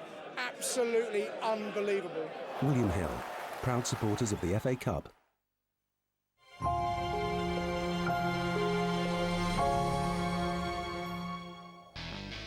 The scene outside Wembley, these are the lucky ones. These are the ones with tickets making their way into the stadium now. One young fan's managed to force his way into the dressing room area. How did he manage to get a ticket, I wonder? Perhaps he's just got the freedom of this place, and quite rightly so. Joining Lee, Roy and I now, Tim Sherwood. Tim, lovely to have you here. Had an eventful week, haven't you? Yeah, it's not been quiet, yeah, but it's, I have to say it wasn't too much of a surprise to me, but yeah, it's good to be here and I'm looking forward to enjoying the game. See, I work with a lot of bitter and twisted former managers. I mean, obviously, present company accepted. But you're not looking very bitter and twisted yourself. No, I'm not bitter about it. I mean, obviously, the hierarchy at Tottenham have made a decision only to be in the best interests of the football club. Don't necessarily agree with it, but I don't have to. I have to respect their decision. You know, they're a big football club. They're going to be bigger than any manager or any player whoever goes there. So, just got to get on with it. With that kind of answer, you've got a career as a politician ahead of you, I would have thought, Tim. It's difficult to know what would you do differently next time. You had a great win ratio, famously better than anyone else there in the Premier League era in the short time you were there. So what are you going to do? Win even more games with your next club and hope for better? Oh, the honest answer is I don't think I would do anything different. You know, I want to be true to myself. I don't want to try and be anyone else. I just applied myself, which I thought was the right way to act and prepare the team to win football matches, and we won more than we lost. You know, the ratio in the Premier League was very good. It's just on to the next challenge now. So from a manager who was there 8 months to Arsene Wenger, who's been there 18 years now. There's something he said in his interview earlier. He said, losing every game you lose, it's like a scar on my heart. I thought that was a bit extreme. I mean, nobody likes it, but did you feel that seriously about it when you played? Probably even worse than that, if at all possible. No, clearly he makes the point about loving the game, and obviously there's a big issue over the last few years of Arsenal haven't won a major trophy, and no doubt it'll be hurting Arsene Wenger, but they certainly have a great chance today of winning a trophy, because it's 8-9 years is it's hard to comprehend. What do you think is going through his mind? You know, as such a long-serving manager, you've obviously met him. I mean, this fan makes an interesting one. Forget the Von Wonga, we've got Wenger. But the point is, they are where they should be, really, because the funds he's got available is about the fourth biggest in the Premier League, and that's where they finish season after season. He's keeping them where they should be. Yeah, and to be in the Champions League every season since he's been there, it's been a fantastic achievement. But they need to win trophies, and it's been 9 years, and they've come very, very close to doing that on many occasions. He'll be petrified that they don't win today. You know, he'll wake up. He had a sleepless nights prior to this. He'll be waking up thinking, if we lose this game, you know, it's going to be a real problem to him. Word is... He's petrified too, stronger word from Tim. No, I think he's nervous. I think he would be. There's been a lot of pressure piled upon him, and he's a winner. He wants to win, and he hasn't done that for 9 years. So he'll be feeling it a little bit. I think he's a bit twitchy, which just makes him a human being, which is nice to see now and again, because he's normally so calm and collected. I think today he's a little bit nervous of the consequences of not winning, which, as Roy said, I mean, the playing Hull, no disrespect to them, both sets of squad, both sets of team, you know, going out there today. Arsenal should win nine times out of 10, but it's the FA Cup and anything can happen. There is a chance that they could get a set piece or even in open play because of the nervousness in the Arsenal dressing room, because they realise as players as well. But you should also have the feeling in the dressing room. He does have the better players. If they can play to their best, they will win the cup. I think that's a great feeling to have. Sometimes when you're playing another top team, you think we can be at our best and still lose. But his mindset must be to the players, if we can play near our best, we'll win the cup today, and that's a great position to be in as well. And being nervous is always a good thing as well. It keeps you on your toes. Well, I asked Lee this question earlier, and he dismissed me, sent me packing in that rather rude way he's got sometimes, Tim. But if Wenger's good for an occasion like this, keeps the team calm and prepares them well, then what went wrong against Birmingham City in the Carling Cup? I mean, surely that must be in his mind. It was the same situation there. Absolutely. I mean, it can happen. I mean, it's a cup final. Anything can happen. Like we saw last year. I mean, Wigan come here and beat Man City. I mean, even more underdogs than Hull will be here today. I just think that the weather's played into his hands, Wenger. I think they're a team who like to keep possession. I think Hull would have liked to have a high tempo and push a little bit of squeeze, getting into their faces. I don't think they're going to be able to do that today. I think the temperature would be too hot, and I think Arsenal will wear them down and win the game. OK, and where do your loyalties lie here? Who do you want to win in your water? I just want to see Jake Livermore, who's a kid who come through the academy there at Tottenham, do very well, and Tom Huddleston, who's a player in my eyes should be still at Tottenham Hotspur. Your dad won't be very happy though, will he?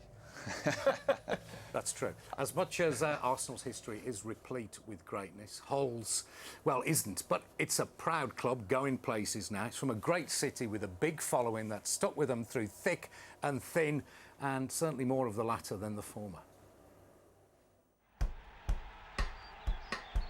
The club may be dead, but the fans are not. You know, we are broke. That is the truth of the matter. I think football would come back with a real zip if they could only put on the field something that's worthwhile watching.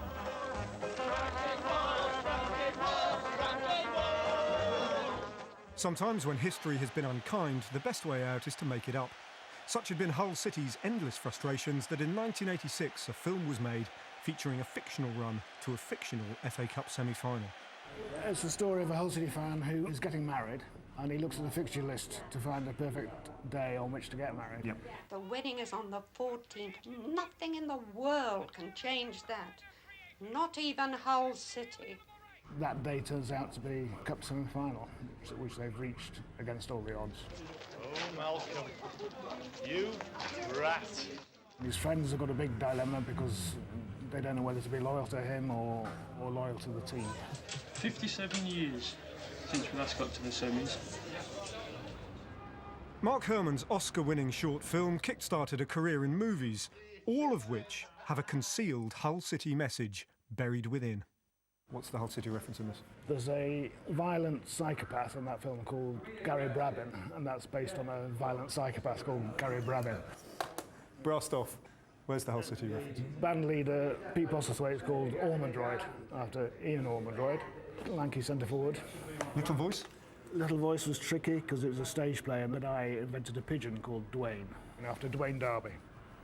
So that means a lot to you, the club? No, the club means nearly everything to me. Yeah. See you at Wembley.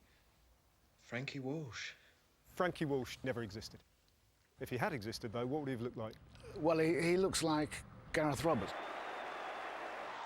I just happened to be the guy that scored the goal when they were filming, so I became Frankie Walsh. Frankie!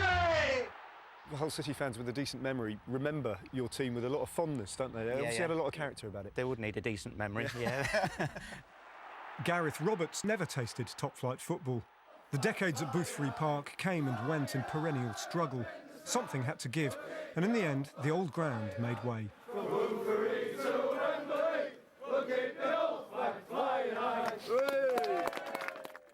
Every time I drive down past it, it does bring a bit of a lump to your throat to think what was there before and what's there now. There's a railway station at the ground. Just over there, where that digger is. Yeah, we had the tallest floodlights in the country. I mean, it was an incredible noise as well, the Boothbury Park. There's a thing called the Boothbury Roar, when it got going, when it was full. Since they moved from this ground, Boothbury Park, to the KC, that was the sort of turning point. And it's been successful ever since then. It's a big city, and it just needed someone to tap into that. The man really to do it was Adam Pearson. There's been a self-deprecating humour about the place for too long, and people were even getting bored of that, and I feel that they really do now want to have something they can take pride in. The new stadium changed everything, a home fit for kings and princes.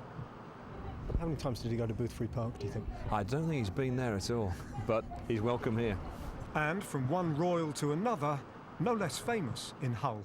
You bought that fella his breakfast. I bought him his breakfast. Dean Windass, a homegrown hero. Oh my God. The Championship playoff final in 2008, his finest hour. Oh my God. Speak to any Hull City supporter and their face will crack a smile at the very mention of Dean Windass's right boot.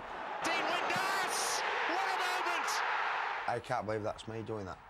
Dean Windass! A Wembley wonder! He produced that bit of skill that won promotion and probably changed Hull City's destiny. How often do you replay it through your mind? Every day. Every day, do you? Because some players say, I don't think about that. Every day. But you do, you think about it. Every day.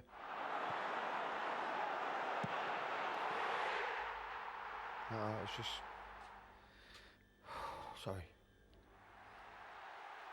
104 years they'd waited for that top flight football, and whatever Hull City do in the future, he was always the man that took them there for the very first time. I think it was the 200 grand win bonus that we were gone, that was crying over, I think. My nan still goes on about Dino to this day. And my nan's been here for 25 years, so I used to come up for summer holidays and stay with her. And I've seen the city grow, and to be a part of now the football club growing is fantastic, but we want it to continue. The transformation is complete but not uncontroversial. A question about their identity has divided opinion. Their chairman, Assem Alam, is keen on a rebranding from City to Tigers. Up the Tigers! He wants to change the name to make money, basically. Yeah. Which I don't disagree with him, but I disagree with him in the sense that it's Hull City. Keep the name Hull City and just sell the nickname. And, you know, so simple to me. For the Alams to come in and do what they've done, they saved the football club, not from administration, they saved the club from liquidation just 3 years ago. For us to go from that to playing in FA Cup finals, being in the Premier League, playing in the Europa League next year, it's a meteoric rise, but it's one that we don't want to end and we want to continue. FA Cup final, one-off game. The small little town of Hull City against the mighty Arsenal. We're the underdogs. Not to lose, not to be nervous about. Wembley does strange things to people. Someone's going to be a hero. Just that chance they might sneak it. If they do, you just gotta be there to see it happen. There will be someone who booked their wedding day in February. Yeah. Well, more fool them. Didn't watch your film. Ned bolting there. It's the whole players' warm-up. Steve Bruce might have had word that one bookmaker has got them at 25 to 1 to win now. Now, if that's not something else he can stick in his team talk, I don't know what is. Lee, can you make a case for them? Well, there's one thing, they'll be organised, they'll flood the midfield, they'll play with that three at the back, Chester, Bruce and Davis, and push the two full-backs on to make five, and Quinn has to get in the game, he has to supply something to Fry it and somehow create something going forward. The defensive side of it will take care of itself, they're just going to get men behind the ball, but as far as scoring, you look at Fry, is he going to get enough chances? But probably Davis is the one from the set piece, because he does take positions up pretty similar every time. We see him on the far post here. The Hull players are just going to make runs towards the ball, do it time and time again, try and isolate him and have a 1v1 on the far post. Exactly what happens here against Sunderland. Great ball in. Now he's got a 1v1. Can I beat the player in the air? And yes, he does. Scores a goal. This time he's on the far post again. Players make the run again. He's got a 1v2 on that occasion. Sneaks in how, we don't know. But here he is again, absolutely same position. Watch the movement. Watch him. He just takes one step in and then he just checks onto the back of his defender there. And now again, he's jumping. Doesn't get a clear header on it, but falls down and the ball's still alive. And in the end, I think it's Fry that just taps it in. Scrappy goal, but something Arsenal need to be aware of. And what about defensively? What would your concerns be, Tim, for them? Well, Lee was talking there about maybe the fullbacks, El Mohammadi and Rossignol pushing forward, helping out the midfield. I think more likely they're going to be a back five. You know, Arsenal will push them back. They have so much possession, they will push them back. Their fullbacks will push on. They'll end up playing five at the back. And Quinn will be an extra midfield player, and they'll just try and get them on a counter-attack. Problem they've got today, they've not got much pace on the counter-attack in Fryer. I mean, he's a decent goal scorer at a lower level, but it's the biggest game he's ever played in his life. Hope he steps up to the mark today. But I think they're going to have difficulty getting the ball off Arsenal. They probably have to try and, as Lee says, the set piece is their best chance of scoring a goal here today. Steve Bruce has got a strange kind of record as a manager. Everyone kind of rates him, but he sort of keeps moving around. He's never actually settled anywhere. Well, I think it is a difficult start maybe in some of the jobs he had early in his career, but over the last few years I think he's done a brilliant job at Wigan.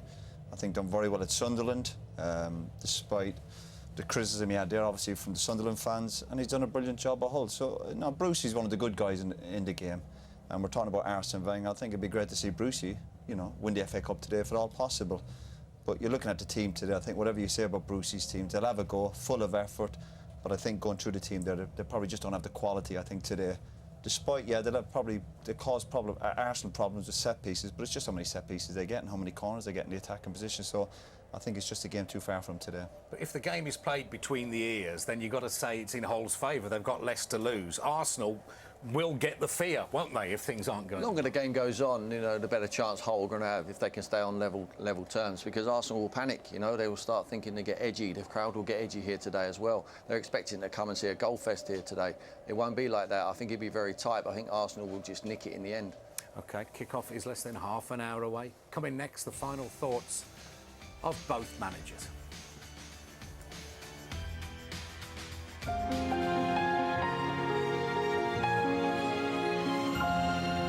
Best moment of this year's FA Cup, I think, was winning the last game. Definitely the 3-0 win in the quarter-final. That was great. William Hill, proud supporters of the FA Cup. Virgin Media with Netflix. The greatest moment on TV since... Democracy is so overrated. Netflix through your TiVo box. Included with all Virgin Media collections for 6 months. But hurry, this offer won't be around for long. So choose your collection pronto and watch Netflix through TiVo. Buy online today. It's almost time for the Ball of Shame Player of the Year Awards. Categories include Best Worst Role Model, Ponziest Protection, Most Entertaining Punch-Up, and here's a contender for Offer of the Year. Sign up now, bet £10 and get £20 in free bets. Download Paddy Power's mobile app now.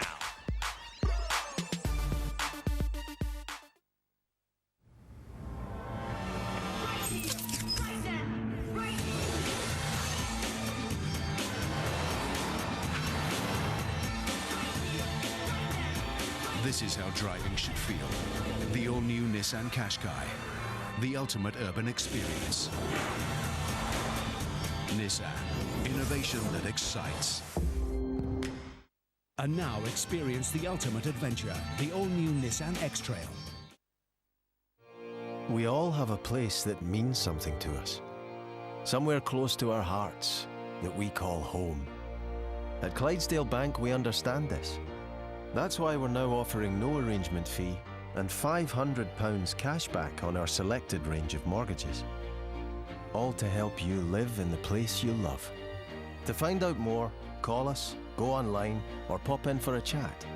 Clydesdale Bank, we care about here. Taking it slow, it makes the world go round down here. Just ask my brother. Years ago, he was riding a bus when he saw the most beautiful girl he'd ever seen. So for months, he rode that same bus until the time was right. To get something special takes time, I guess. Slow-cooked pulled chicken, new from KFC. Okay, which one of you losers nicked my deodorant? Who'd want to smell like you? Who would smell like you? Nice, mature. Zip it, Shrimpy. Dan, eat a Snickers. Why? Because you turn into a right diva when you're hungry. Better? Better. You're not you when you're hungry. Snickers. Get some nuts. No, not here. What are you looking for? Oh, you know, the remote. Have you seen it? No, look, I can't hear. Oh, You got the remote. Oh, the zapper. Why didn't you say? What's a zapper, huh? Zapper, Papa. It is a zapper. Dolmio, bringing families together with Saturday nights on STV. Better beware of skin irritation.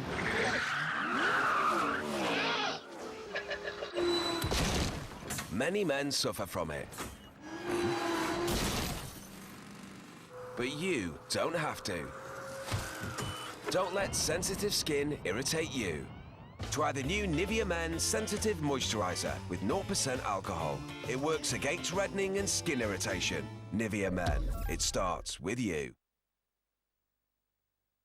You know, we've got to keep our wits about us because these are the sorts of competitions where anything can happen. William Hill, proud supporters of the FA Cup.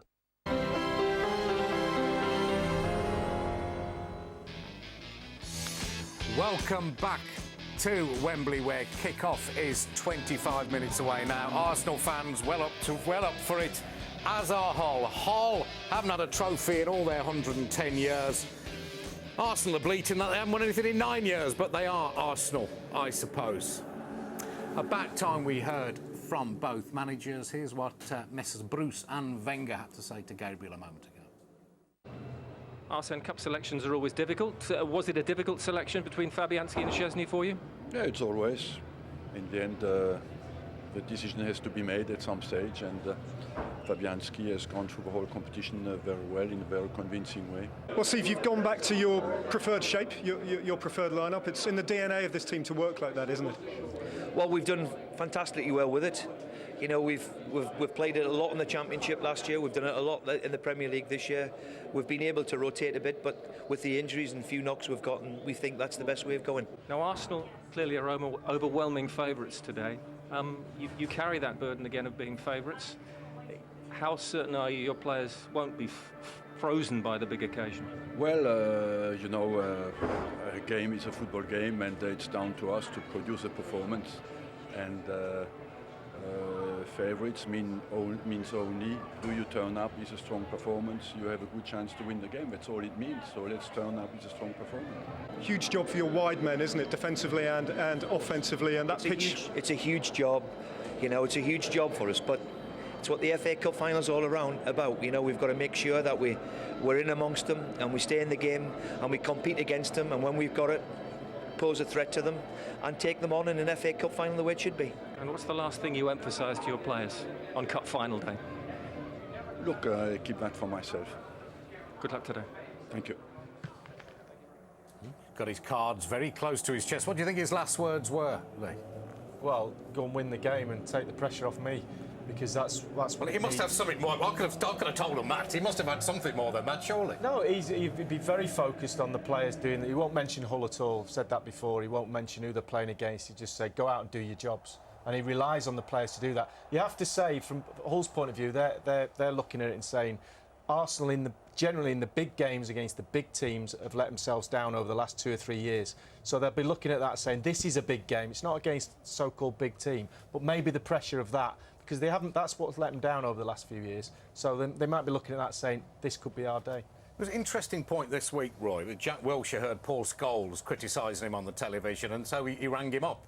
But do any other players you criticise on television ever ring you up? No, I wouldn't mind if they did. It's engaged all the interesting conversation. Yeah. No, but obviously, Jack, sometimes young players, you know, they take criticism on board, and obviously Jack's done that by obviously ringing Scholes. So that's nice to see. But we're also talking about the Arsenal players there, you know, will they freeze on the big day? It's an FA Cup final. The reason they're playing for Arsenal, that you deal with these situations, you deal with the pressure. And, you know, there's been talk about Jack Wilshere the last few years. Again, I think Paul made the point, he's not quite kicked on. And he's rang him to get some tips. So, you know, important is for some of these young players to get their first major trophy. Tim, you've got a look of detached amusement on your face for some reason. What are you smiling at? Just general enjoyment? Yeah, just looking forward to the game. You know, I just think that it's really important that Wenger doesn't make these boys too relaxed. You know, they can't turn this into a testimonial where it looks, you know, it's end of season weather. You know, make it a slow start. I think they have to use their pace, and that's the man they need to use. I think he takes the game to the opposition. He stretches teams out, and I think they need to get the ball to Podolski as much as possible. Who are the leaders out there? You know, when times were tough when you were playing, I mean, you're all leaders. You know, Tony Adams, you had, you know, the Colossus, as George Graham used to call him. Who do they turn to? Well, I don't know this dressing room. You know, you hear things, you look on the pitch and see stuff. When things go wrong on a pitch, you're looking for someone to be organising. Mertesacker, I think, is a presence, certainly.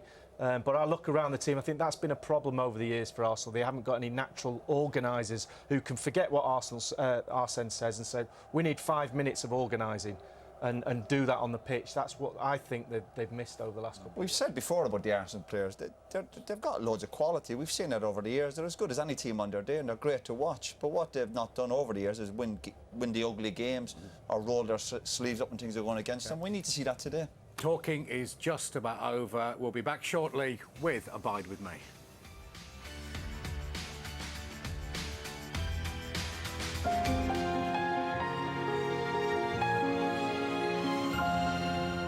One word to describe the FA Cup: awesome. Passionate. Superb. The best. That's 2 words. William Hill, proud supporters of the FA Cup.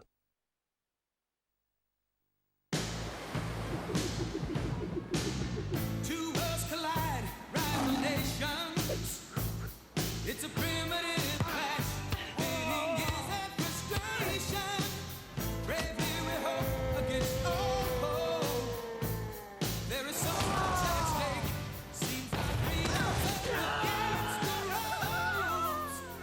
been going some light refreshment, my man. There's nothing like the refreshing taste of a cool Foster's Radler. Foster's Lager, cut with cloudy lemon. Guys! Didn't realise they wanted to play more than 1 point. Foster's Radler, good call. The team you backed is 2-1 up, deep into the second half of an epic clash. And now the pressure's really on. But with Betfair, you can cash out your bet during the match. So what say you now? Do you? Don't you? Do you? Don't you? With Betfair, you decide. Join today and get a free matched bet up to £50.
To those who thought their garden may be cursed, or didn't know their pansies from their peonies, behold, Flower Magic from Miracle Grow. A unique mix of flower seed, feed and coir. Just add water to make borders bloom. Believe in Flower Magic from Miracle Grow. Also believe in Patch Magic. Just sprinkle and water for guaranteed patch repair. Believe in Patch Magic from Miracle Grow.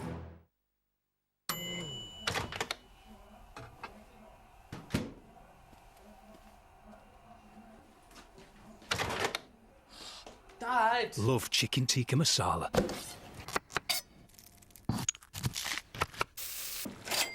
Love it cheaper. Let's go!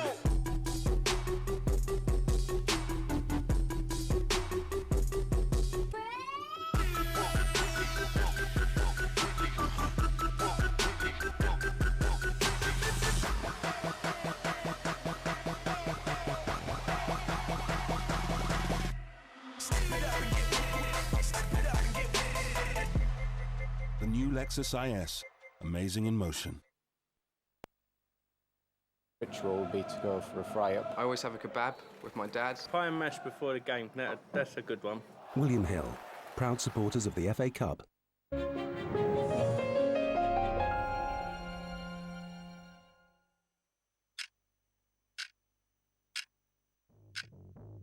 They wait. That's what they do. Tick, tock, tick, tock, tick. 9 years is a long time. 110 years is even longer. But now that time has come.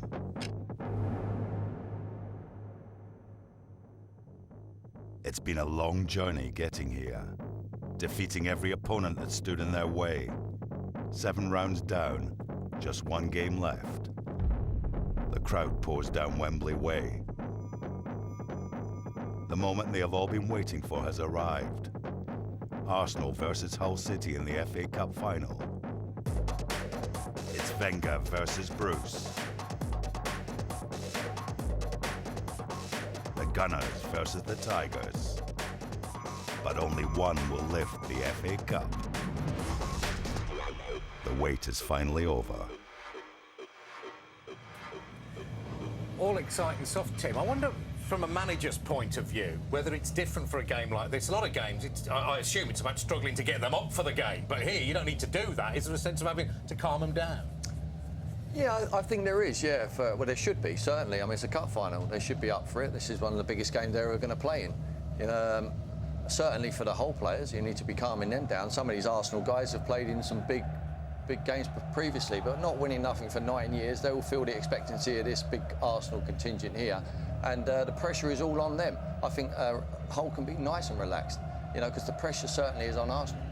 I think if you're only going to get up for cup finals and you've got a problem as a professional footballer, I think you've got to be, yeah, it is a cup final, but you've got to be up for every game. Certainly from Hull's point of view, with their safety, and they haven't kicked a ball for 4 or 5 weeks as far as the Premier League's concerned. So all of a sudden, Steve Bruce has got that, you know, he's got that to get out of the system. As soon as they walk out on this pitch, though, you know you're in a cup. Wembley's a great arena for that. It doesn't half wake you up. Well, I saw you in a cup final here as a young man when you were with Forest.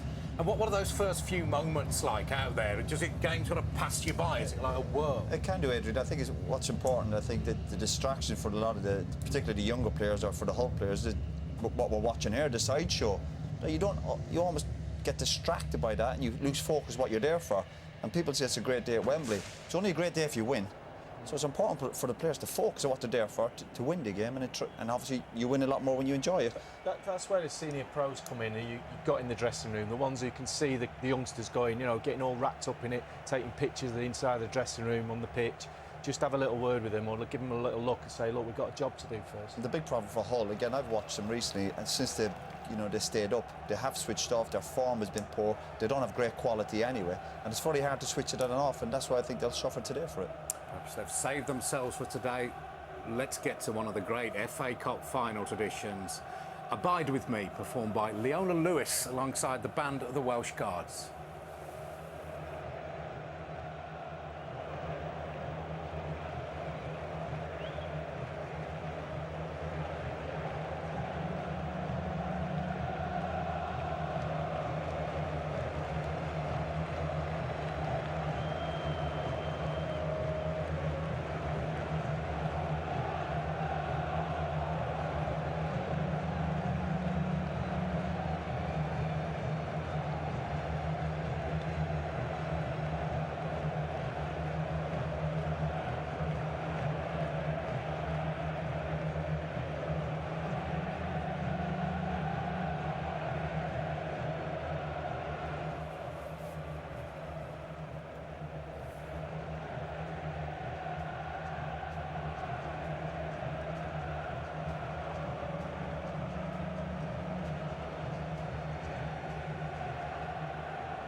Ladies and gentlemen, one and only, and now keeping the tradition, we will sing the FA Cup hymn, Abide With Me. And we are pleased this afternoon to be led by English singing sensation, Leona Lewis, who will be accompanied by members of the band of the Welsh Guards.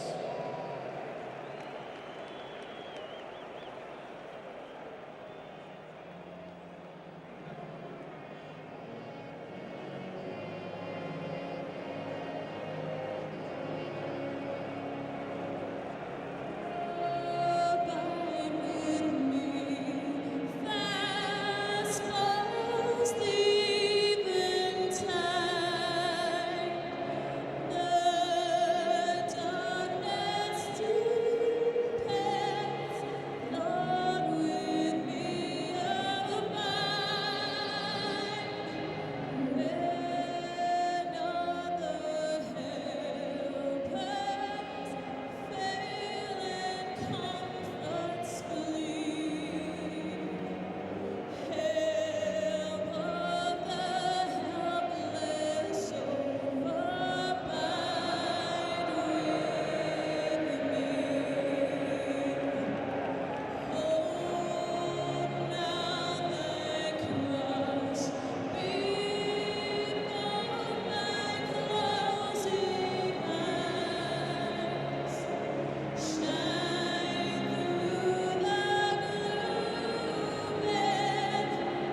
Ladies and gentlemen.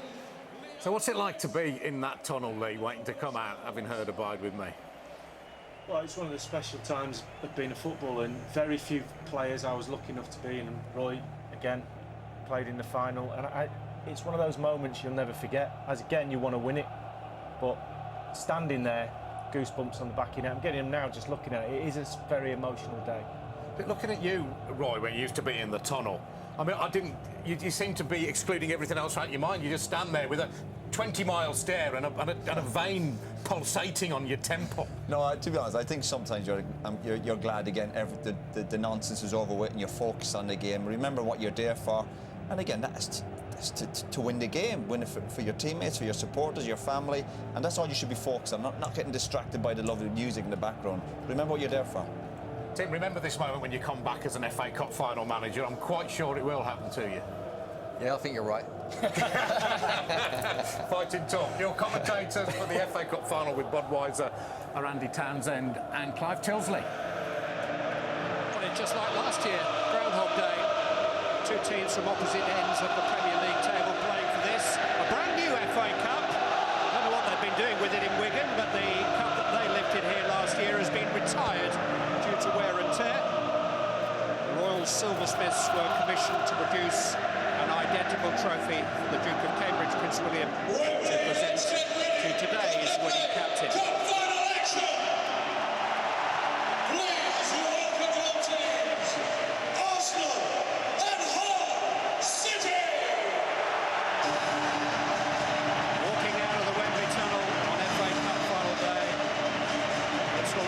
Daydreams we've all had. One team looking to make club history, the other looking to add to a history that has been on hold for 9 years. There are Arsenal fans inside the stadium today who cannot remember their team lifting a trophy.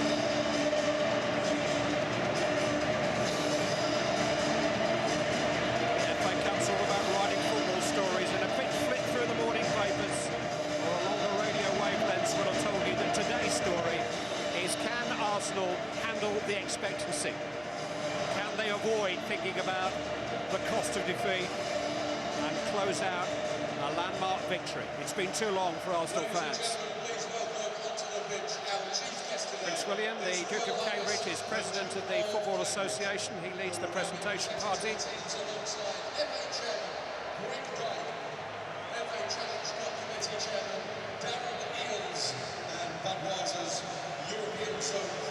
Last year, the FA Cup final shared the day with important Premier League fixtures. Today, the Wembley showpiece restored to its former glory.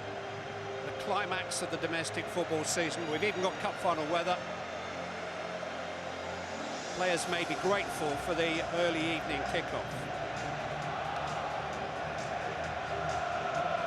The Prince's meeting with Steve Bruce may revive memories of the final of 1995, when his dad almost handed Steve the FA Cup by mistake. Bruce came up the Wembley steps first as beaten Manchester United captain, and the Prince of Wales went to present him with the trophy, only to be hastily stopped by Graham Kelly. Bruce will be hoping to be second up this evening. Hull City are just happy to be here. The club was in administration in 2001, still in the bottom division of the Football League 10 years ago. Reaching the final is an achievement, but now they're here. They want to win it.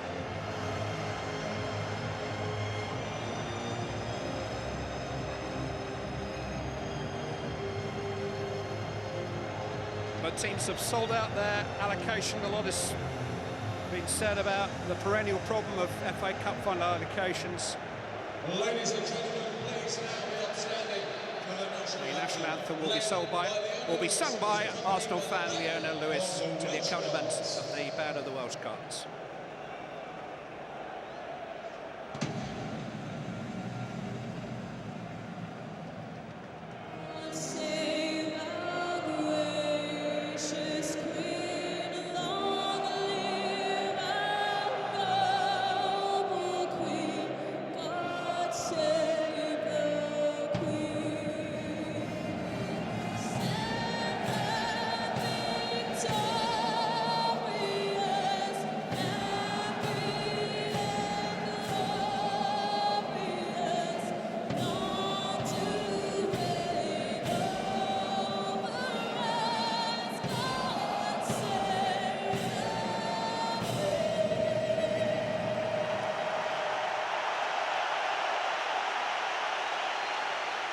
a long way down to the capital from Kingston upon Hull. Hull City laid on coaches for their supporters at cost price today.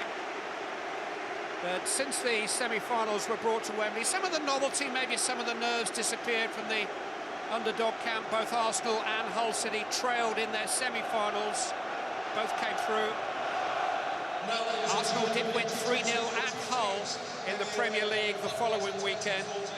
They have no secrets to one another. Number 21, Lucas Fabianski. It is very nearly the Arsenal lineup that won at the KC Stadium that day. Kieran Gibbs has returned to fitness since then, but the big selection dilemma was in goal, where Lucas Fabianski's heroics en route to the final have won him the nod over Wojciech Szczesny. Fabianski and Bakary Sagna are almost certainly making their final Arsenal appearances. Lucas Podolski. Hull City, for their part, show 4 changes from the side that started the semi-final against Sheffield United here, but a significant change in shape. James Cheston's the surprise inclusion in the back three. He's made an unexpectedly quick recovery from a hamstring injury. Steve Bruce's son, Alex, plays alongside him. Stephen Quinn plays off Matty Fry in attack. Alan McGregor is fit to play in goal. Hull do have attacking options on the bench with Boyd and Sakbo and Aluko. We'll see no Alex Oxlade-Chamberlain for Arsenal. He is still nursing a groin injury, but Arsene Wenger says he is on course to be fit for the World Cup finals. Number 5, James Chester. Number 6, Lucas Fabianski was an Arsenal semi-final hero here last month. Most thought he'd probably spend this afternoon or this evening on the bench, out of contract, but in the team. The first Pole to play in an FA Cup final. Alan McGregor was in the intensive care unit of a London hospital 6 weeks ago. He told Steve Bruce he'd be fit for the final when he went to visit him there, and the whole goalkeeper has been true to his word despite a distressing kidney injury. Mesut Ozil among the Wembley debutants today. He missed the semi-final through injury. One of 7 in the Arsenal 11 heading for the World Cup after this. Alex Bruce following in his father's footsteps with his father's blessing, and one of several in the whole squad that Steve Bruce has managed at his previous clubs. He knows what he likes. Lee Probert is the man in charge, a man of Gloucestershire, served his apprenticeship in the Bristol leagues. You know, Brendan Rodgers, Tony Pulis, Manuel Pellegrini, Roberto Martinez are all mentioned in dispatches at the Manager of the Year Awards on Monday. But what about a man who keeps a newly promoted team in the Premier League that reaches his club's first ever cup final? Steve Bruce is a contender again.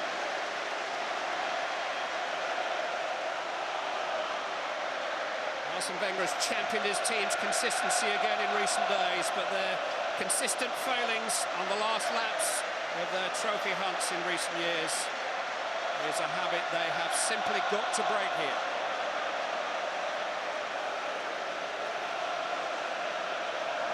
Well, you just never know after last year's final. Wigan Athletics win brought all our favourite FA Cup cliches back into action. But can the favourites be surprised for a second successive year?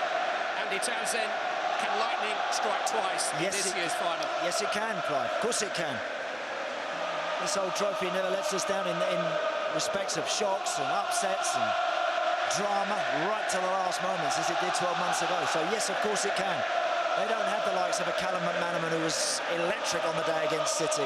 Today, Hull, they have a strong shape, good collection of athletic players in the middle of the park.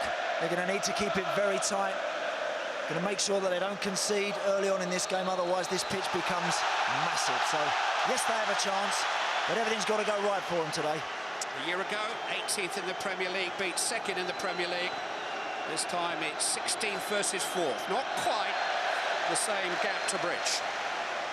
Santi Cazorla, whose chip penalty brought Arsenal to the final. You see in the first free kick, which Liam Rossini will leave for the Hull City skipper Curtis Davis, whose half-time team talk here last month was what spurred Hull City to reach this final. Steve Bruce said, I just had a cup of tea and left him to it. Well, they've gone with their three at the back again today, Clive, and benefits, of course, there's always lots of benefits to various systems. Play three at the back. You've got two athletic guys in the wide areas, El Mohammadi and Rosina, which Steve Bruce has. Enables him to keep numbers in the middle of the park and, of course, crucially, play two up top. Today, Stephen Quinn will be just in behind Matty Fryatt. But it can work for you. It does have its problems. I've played it many times myself, and opposing fullbacks can often be a problem to you. So we'll see how it pans out. But let's just hope Hull have a real go at it and make a bright start. Certainly Liam Rossini will want to try to carry the fight.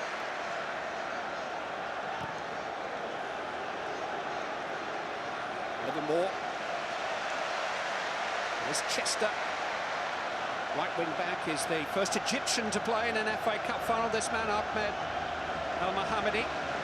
Hull City owned by an Egyptian, albeit Hassan Alam, a man who has made his name and made his fortune on Humberside. Here is Alex Bruce. Davis to Myler. Huddleston to Chester. Now Livermore. Stephen Quinn, who will be the most advanced of the midfield players, up to the lone front man, Matty Fryatt. Who said Hull City wouldn't have the ball this evening? El Mohammadi.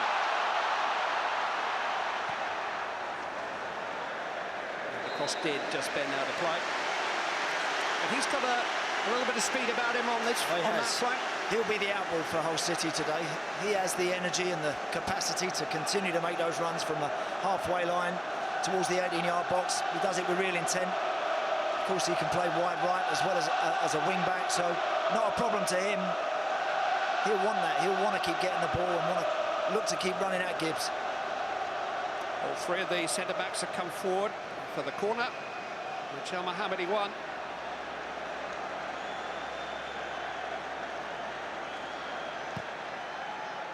Quinn with the left foot turned back to Huddleston. And turn goal went it in! An early goal scored by James Chester for Hull City. The FA Cup final is barely 3 minutes old. And there is another shock on the cards. James Chester, who was ruled out of his final through injury a week ago, who has made a miraculous recovery and has just scored only his third goal in the last 2 years in an FA Cup final.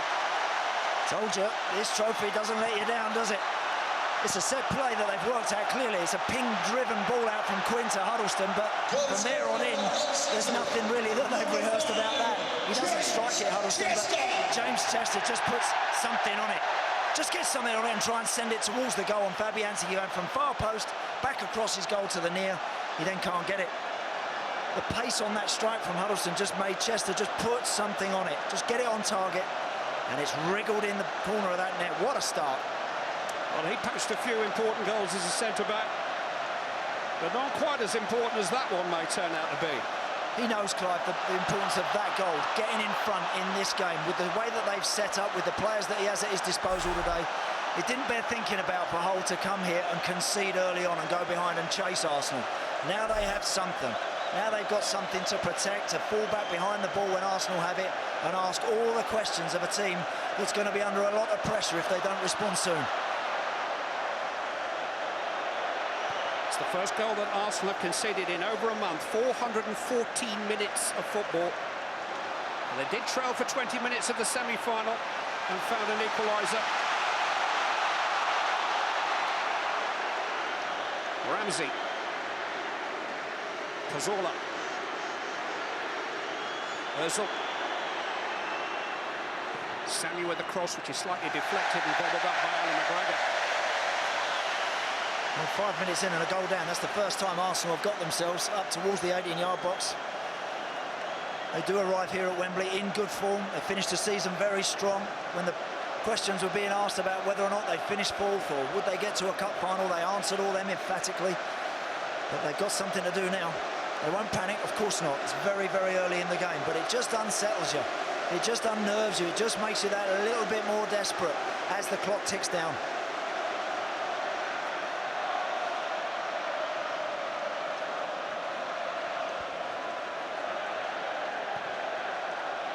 Mertesacker. Giroud.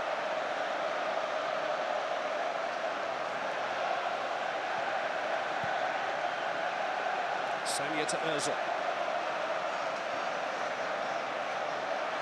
Just sold Giroud short, and Davis was able to make a challenge. Both players down and in need of some attention. Well, James Chester only returned to full training on Wednesday. It's the third hamstring injury that he suffered this season. It was a big, big gamble, but it's a big, big goal. Oh, it's a massive goal. Huge goal. You know, Tom Huddleston is such a reliable striker of the ball. That's designed to ping out to him, and he smashes that on the volley. But you know what? That's what you get from that situation. You want to have a shot at goal, but it could always hit somebody and end up going in the back of the net. He sort of catches it off his toe, and it drops right to Chester, just flicks it. And a dejected Arsene Wenger, as he knows. That just makes the day that little bit tougher. Well, it's the last game of the last contract that Arsene Wenger signed with Arsenal going on 4 years ago. He's hinted strongly there will be another. He insists his future does not depend on the outcome of this match. But it's a match which has started as badly as Arsenal could possibly have imagined.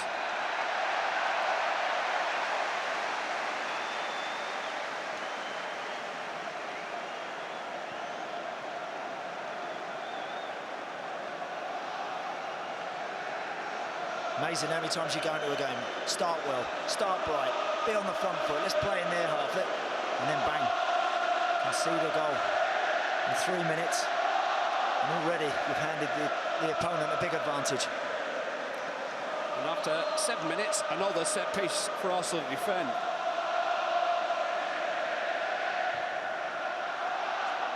It's towards the head of Myler this time. He let well. Did. This is Quinn. Got away from Ramsey. He's found a cross and it's headed downwards and against the post and in! Curtis Davis has made it 2 for Hull City.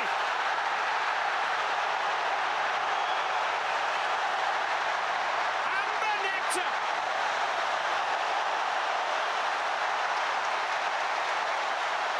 Better than they could have dreamt. 2 of the 3 centre-backs that Steve Bruce named have scored. Curtis Davis, who scored in the 5th round, scored in the 6th round, has scored in the final. See Arsene Wenger looking at the linesman there complaining. Was he complaining about that challenge from Myler on Sanya? I think he's got every right to go and attack it. It's a great stop from Fabianski. But you know what? That's an accomplished finish from Curtis Davis. It really is. Because the angle's tight. It's Alex Bruce who actually heads it. I think that one comes off his nose, outside of the post. You know, and he's got to squeeze that end, but he hits it hard and true and rockets it into the far post.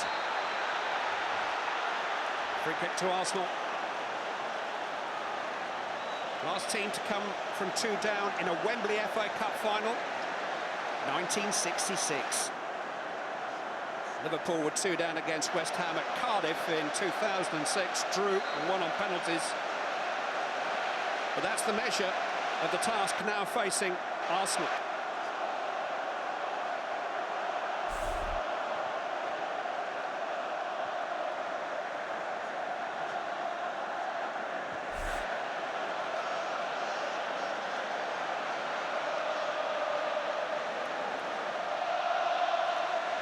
And in 1966, Everton were 2 down for just 2 minutes. Arsenal need to make a start in this final.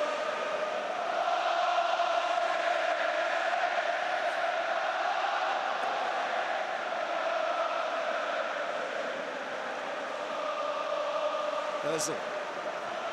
Podolski, heavy touch, nervous touch.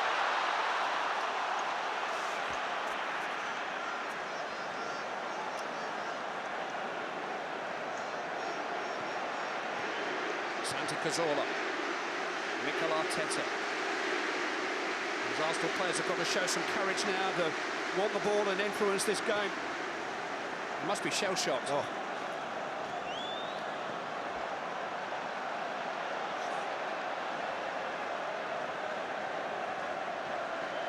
Ramsey has won a throw-in.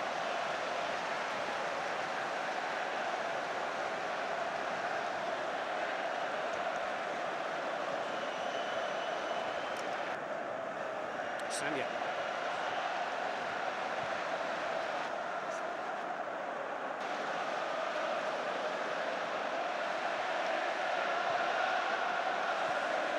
Sanya. He was just taken out by Rosinha.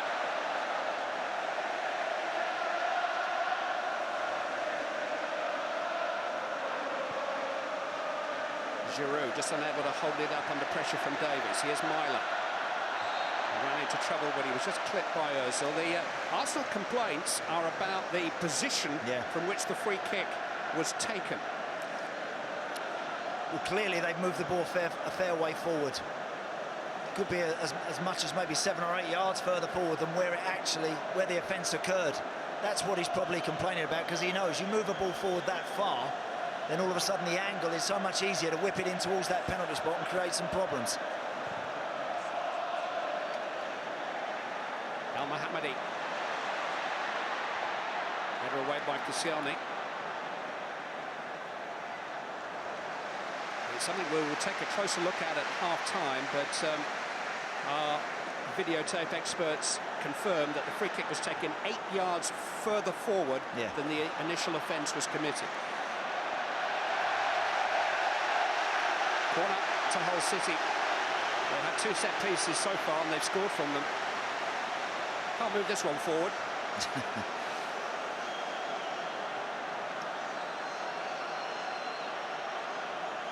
What Hull City have been doing almost from the kick-off is slowing the game down. When they need to, when they've had the ball, they've been positive and direct. When the ball goes out of play, when you're 2 up, take your time. Don't have to be in a rush.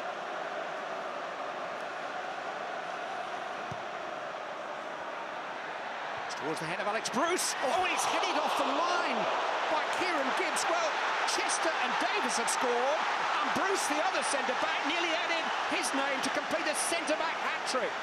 Look, I wouldn't mind if Alex Bruce is 6'4". He's got a good leap on him and he gets up well there. Where's the Arsenal defenders? Where are they challenging? Where are they getting their heads on things? Nowhere near it. Here comes another test for Arsenal. It's Bruce again with the header, but under a bit of pressure from Sanya, he can't control it this time.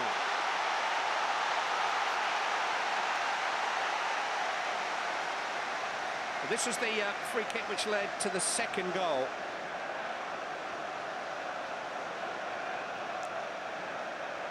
That looks like where the incident took place, and then all of a sudden it's moved forward about 8 yards. You know, you get away with 1 or 2, that happens, but 8, that's too far. It is too far.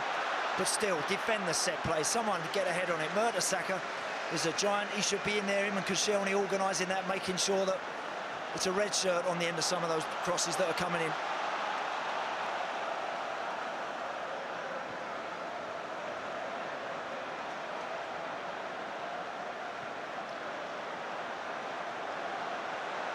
The linesman is right there. He can help the referee as well in that situation. He's right on top of that. He should be able to help him out there. Sometimes the referee's turned his back and he's moving forward, and players will nudge it forward a yard or 2, trying to pinch a yard. Last time we had 2 goals in the first 10 minutes of an FA Cup final. Produced one of the great finals, 1987. One of the great shocks. Coventry beat Tottenham. Well, that was 1 each after 10 minutes. This is 2-0 to Hull City. James Chester after 4 minutes, Curtis Davis after 8. Clumsy foul by Myler.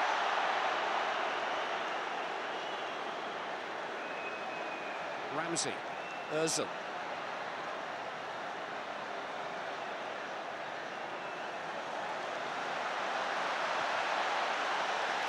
Arsenal will try to draw Hull City out. Try to mix patience with purpose. Just haven't set up a base camp in this match as yet. Hull City quite literally tigerish in the challenge. Milo getting in that latest tackle. Podolski into Cazorla. It was a free kick, foul given against Alex Bruce. Didn't need to concede that one there, Alex Bruce. Get tight, make him knock it back. Don't concede the free kick. He has a nibble through the legs of Santi Cazorla. And he gives an Arsenal player a chance here. The first chance they've had.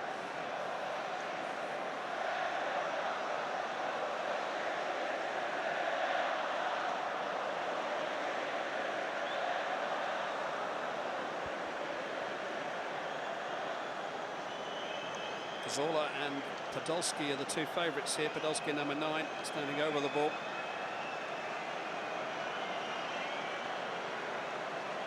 And they suit the right foot of Santi Cazorla rather better.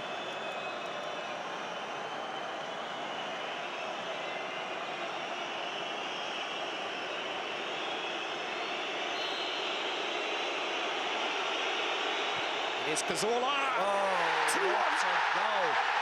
What a fantastic free kick from Santi Cazorla.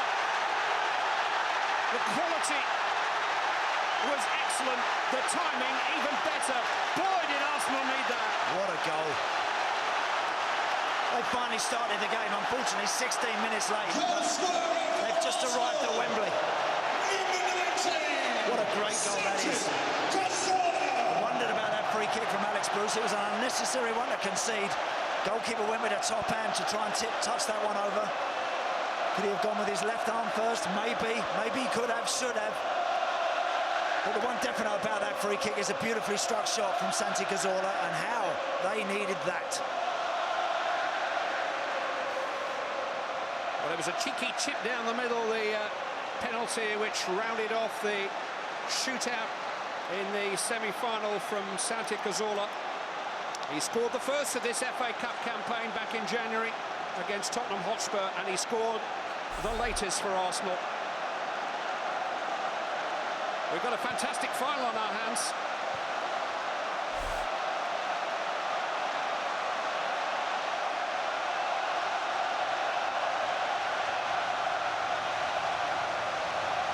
Davis. Sanya's header. Here's Ramsey. Bruce coming crashing forward and going through Ozil and conceding another cheap free kick. Again, doesn't need to do it. Can't win every ball. You just want to make sure you're tight. He doesn't like it, but on the back of the other one he conceded a couple of minutes ago. He should know better. Gives them another chance. They have to defend something again now, Hull City. Both Mertesacker and Koscielny are forward, so too is Bakary Sagna.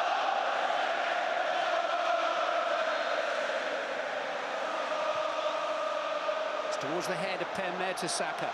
Down towards Sagna, cleared by Huddleston.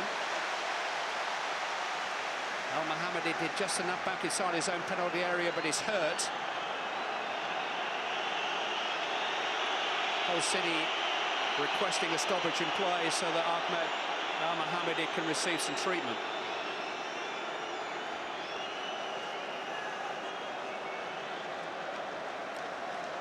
You know what, last year I think he got a dozen goals for Arsenal. This season, goals haven't really been easy to come by for Santi Cazorla. Goalkeeper just takes that step to the right.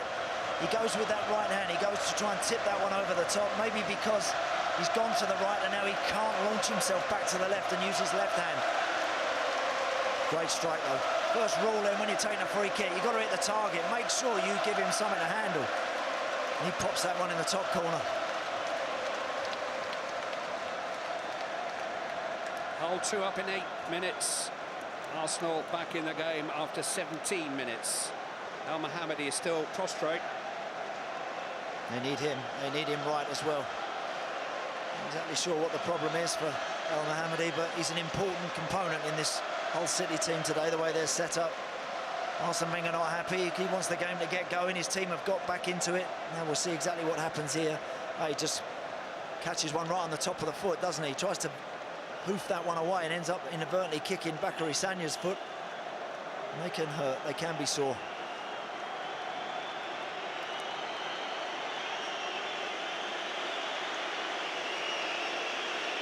Average attendance is around about the 25,000 ticket allocation that they've received.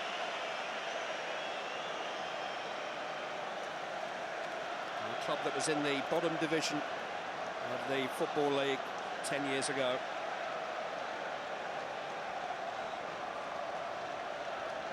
I think Steve Bruce was first to admit that his semi-final master plan had to be torn up and rewritten pretty soon after the kick-off here last month. Well, he spent the last 5 weeks since then juggling fitness worries and form worries, trying to come up with a way to get at Arsenal. And certainly managed to get at them in the opening encounters of this final. Certainly did.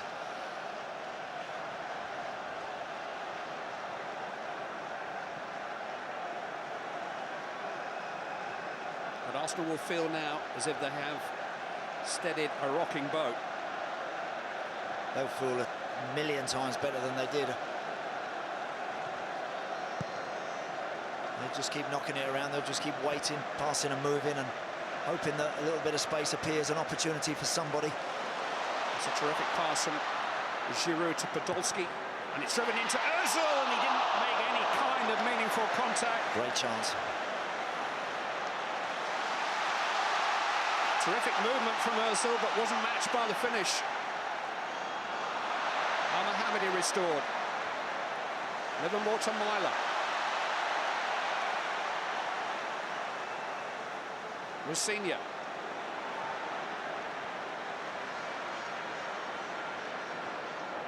Myler's going to throw it. In fact, it's gone the other way. Arsenal have got the decision.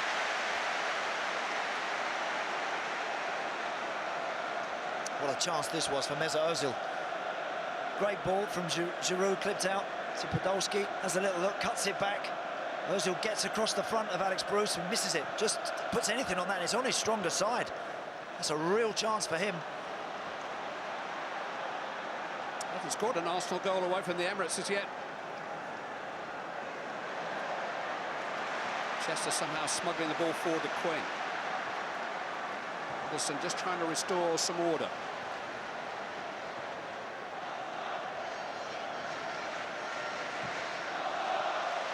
Rosinha. Mertesacker away. Cazorla slipping beyond Myler.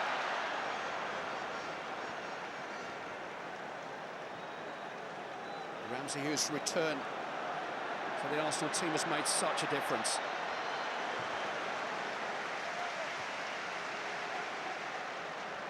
You're right, Clive. I think he's been excellent. Aaron Ramsey this season had that spell recently where he missed a fair bit, but came back with what a goal he scored at Norwich. Senior certainly wasn't going to allow Sanya to settle, and I think we're going to see the first card of the final here.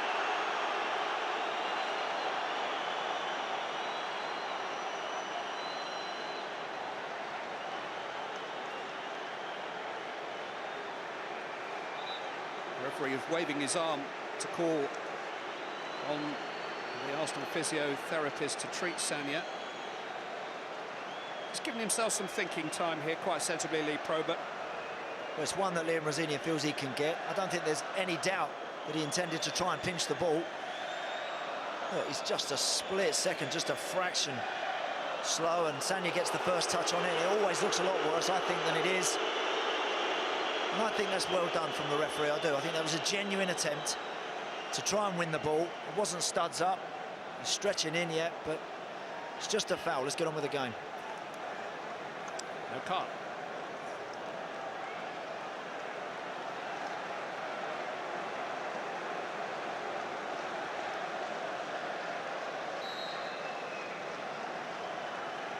Cazorla with the free kick.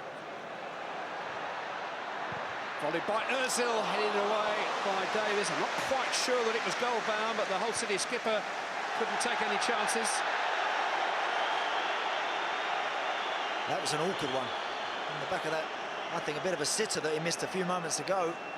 That one was difficult. Had to get his foot right up above that, send it back down into the ground. He does all of that. Curtis Davies just manages to scramble it away.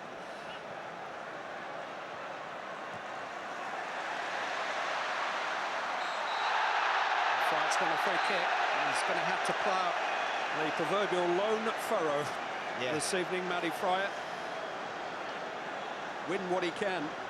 Well, he'll know that he's just got to give as much as he can for as long as he can, and then the manager will no doubt have already planned at the start of the game. It's going to be a long day for Matty Fryer.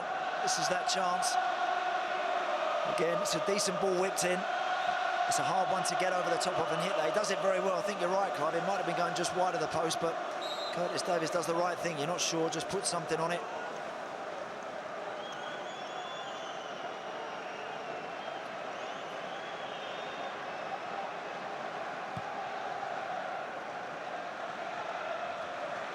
Gibbs competing well with Al-Mohammadi. There's unable to control Podolski's header.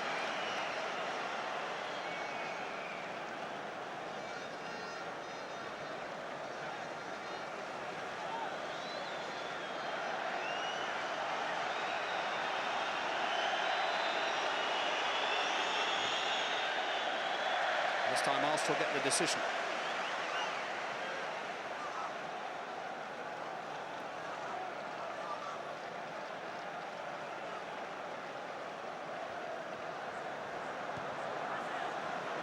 It's almost as if the two teams are just taking a breather to take in the events of those frantic opening 20 minutes. Just assessing their positions. Davis will cut out very skillfully by Probert. They complain when the referees are not up with the game. It's a fair challenge though by Livermore, and now he's breaking clear onto Quinn's pass.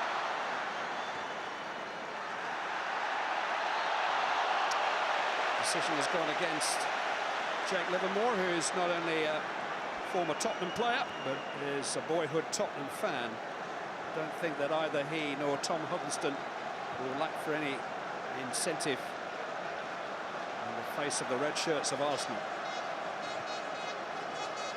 This is a good burst by Ramsey, well left by Cazorla. Aaron Ramsey's fed it in. Olivier Giroud, blocked by the shins of Chester. Deflected dangerously from Podolski's shot.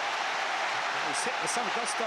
Curtis Davis going the way. Good bit of football that initially. Little dummy from Cazorla, which allowed Ramsey to pick the ball up. Giroud's shot was blocked, and that thumper from Podolski. Again, Curtis Davis making sure he gets enough on it. Sometimes they can brush off your shoulder, off the side of your head, and fly in the opposite corner. Strikes a mean ball, Lucas Podolski, with that left foot hammer.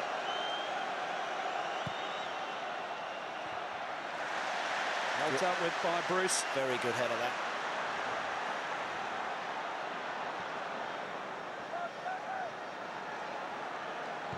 Arteta. Mertesacker still in there.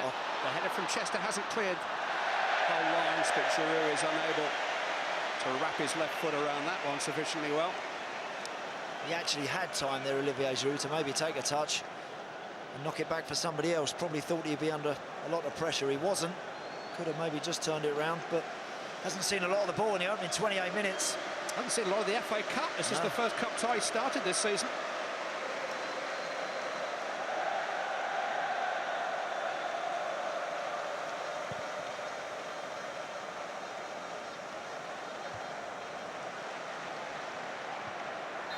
Giroud did just leave one on Curtis Davis in the dressing room parlance.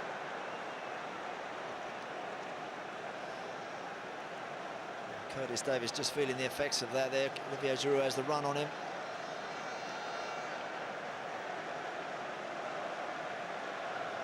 Bit of a dead leg, but he'll run that off. They can only have a problem at half-time though. Sometimes they stiffen up and then they can be really sore. Will be tomorrow. Confidently done by Koscielny. Sanya.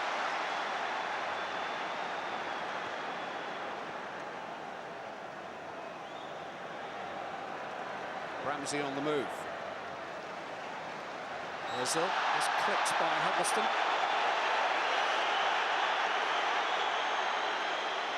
Arsenal urging the referee to take further action.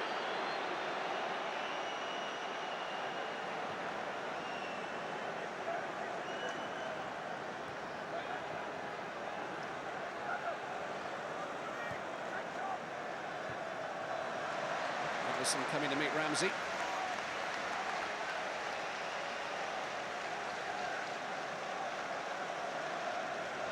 Both managers have been deep in discussion with the poor fourth official, Kevin Friend, with both of his ears bent.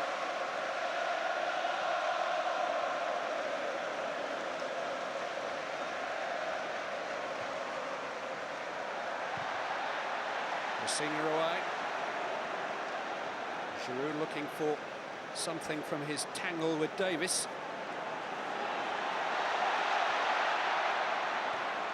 Mertesacker has gone on here. Sanya to Ramsey.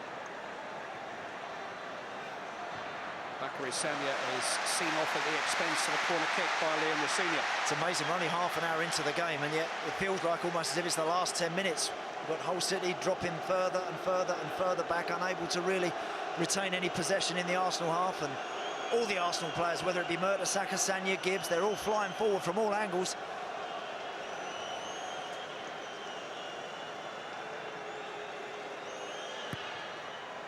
Cazorla takes towards Giroud.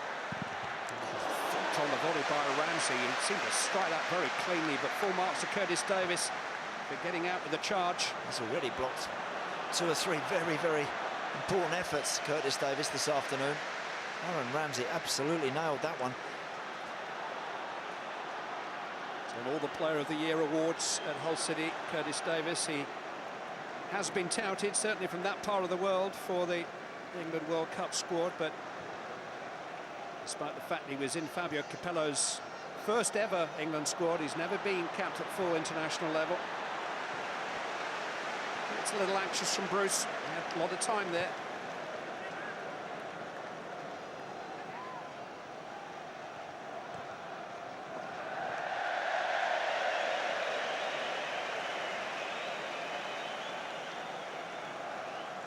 Hull City were 2 goals to the good after 8 minutes here. 2 goals from centre-backs, some set pieces, James Chester and Curtis Davis, but a splendid free kick from Santi Cazorla has brought Arsenal right back into the final.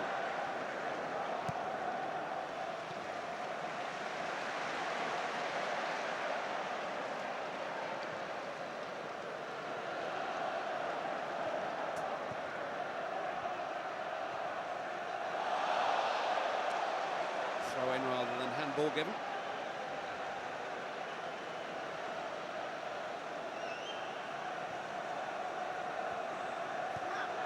Sagna just kept it in. Huddleston and Myler tidying up. Koscielny's header only as far as Huddleston. Well left by Quinn. Now Myler. Frida's run offside. Myler would have to wait. Got a Philly money fry. It might be flat here. He's not been. Rossignol.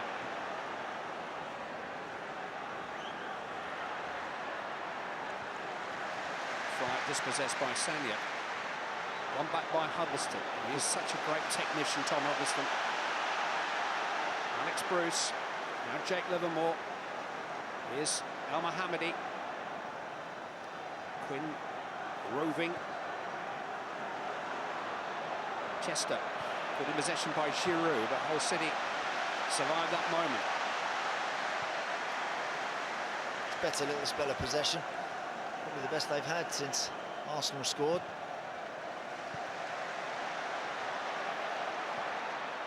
Quinn. Up round the corner, Fry is offside.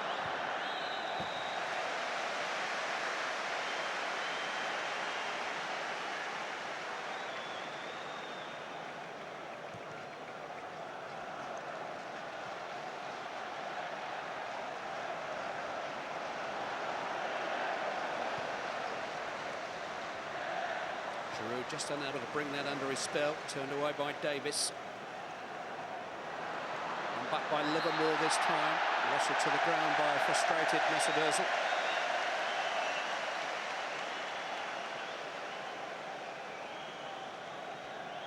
It's only his 5th game back after a spell out with injury of more than 5 weeks.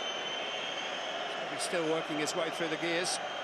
Yeah, he's got that sort of effortless class about him when he's on his game, Mesut Ozil. It looks very, very easy for him. He's got to make sure that he keeps the tempo in his game today, and that when he and Cazorla and Ramsey got good possession in the middle of the park, that they look to try and go past Tom Huddleston. Huddleston brilliant in possession, out of it, he's not so effective. David Myler just unable to control that. Gibbs away, hit first time by Huddleston. I tell you what, it's not beyond him. No, he is as sweet a striker of the ball as you'll ever wish to see. Very few would want to take that one on the half volley. He didn't even think twice about it there, Tom Huddleston. So it's very sweetly struck, but it was always rising. But you're absolutely right, Clive, he's capable of that. I'm just surprised he missed it the first one that led to James Chester's goal.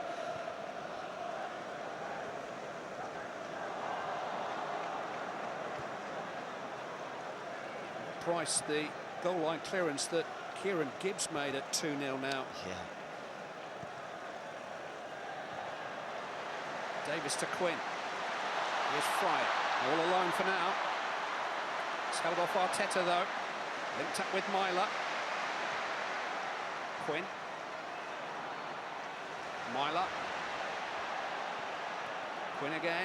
Myler once more. Sliding challenge by Arteta gets the job done after a fashion. And here goes Ramsey. Now Ozil. Up to Giroud. And he didn't see Alex Bruce coming. I don't think they've been feeding him for the last couple of days, Steve and Janet. He's really hungry. Well, that one, he's well within his rights to go and win, because he can see the ball, and he knew that Giroud, perhaps just a yard off the pace there, go and win it. Just got to be careful on the edge of their box when they're trying to pinch everything and win everything and conceding free kicks. But his dad would have done that. Don't worry about that. He'd have been doing that. Brian Clough chose his son Nigel in the 1991 FA Cup final against Spurs. Nottingham Forest led, they were beaten in extra time.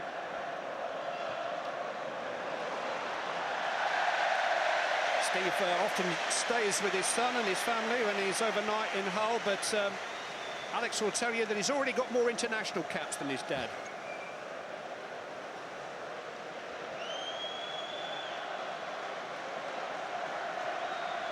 And the proudest mum in FA Cup final history must be the lady in the middle of your shot there, Janet Bruce, supporting her husband and her son in the FA Cup final.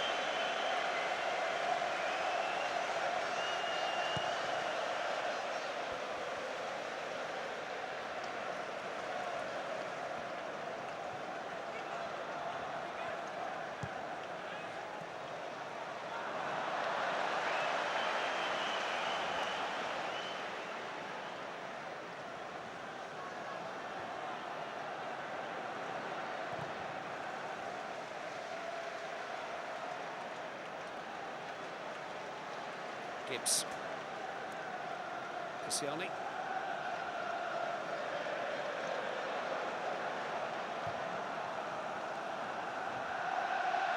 Headed away by Davis. Wright is linked up with Myler.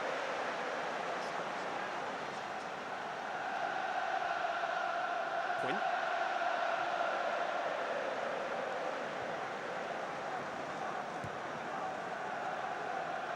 Certainly haven't been anxious with the ball when they've had no spells of possession.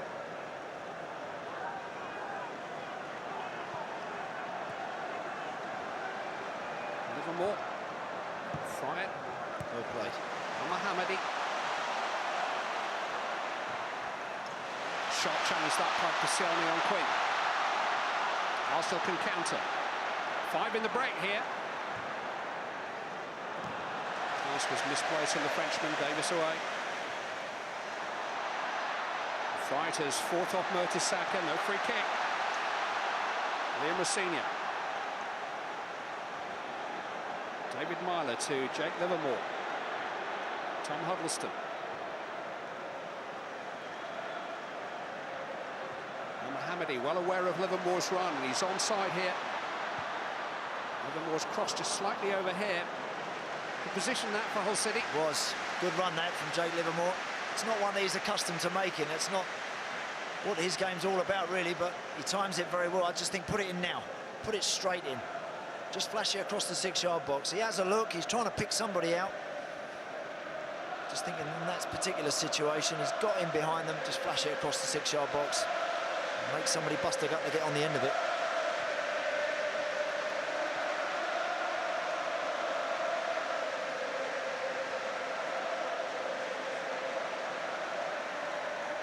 Zola.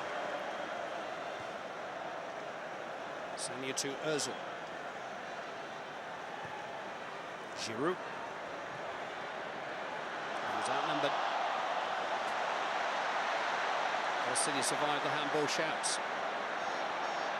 Myler to El Mohammedi. Livermore beyond him again, but well read by Cassiani. Yeah. El Mohammedi there, and Livermore just not on the same wavelength. Livermore looking for that one, clipped in behind Koscielny. He was on as well.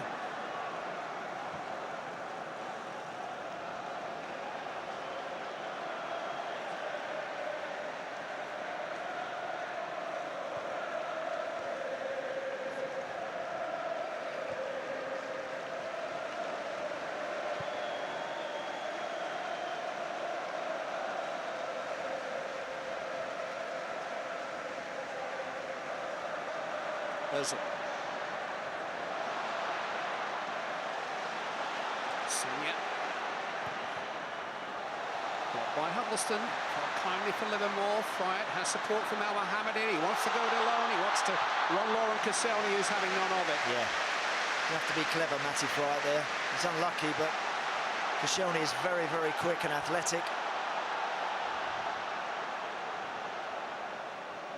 I think Matty Friat's got to try and hang on to it, hold it, wait for support, and just bump it back to others that are facing him, and then maybe just peel off and find a bit of space elsewhere. He's not going to run Koscielny in a hurry. Miller's challenge on Ramsey.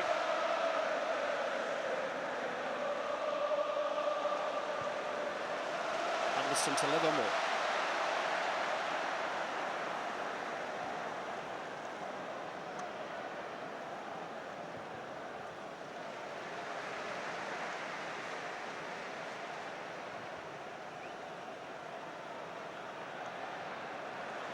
This might run for Friat.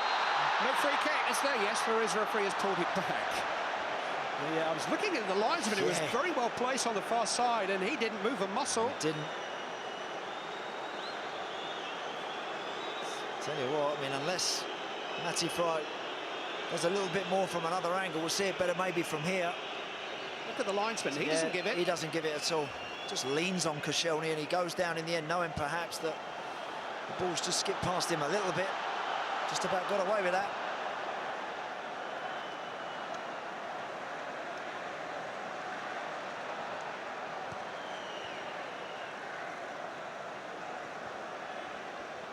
Giroud.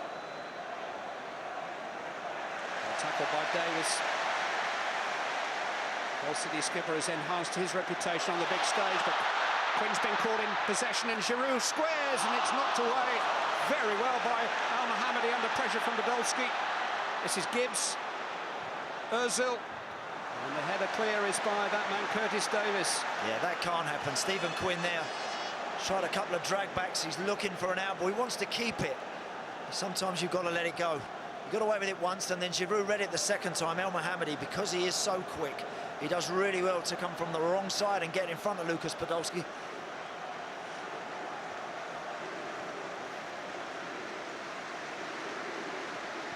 For a few minutes now, Steve Bruce would have been thinking, yeah, 2-1, I'll take that in a half-time, regroup.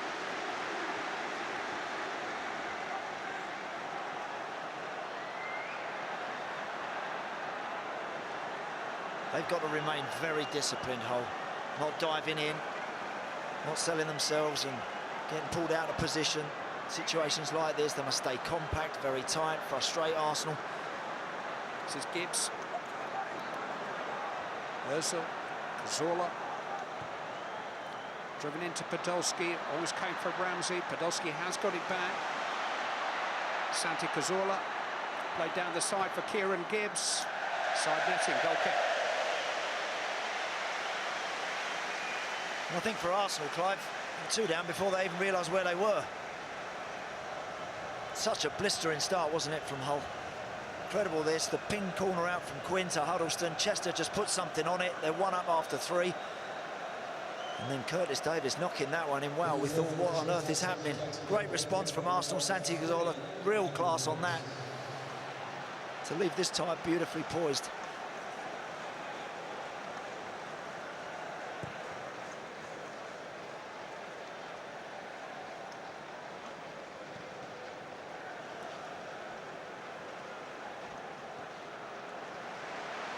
Senior.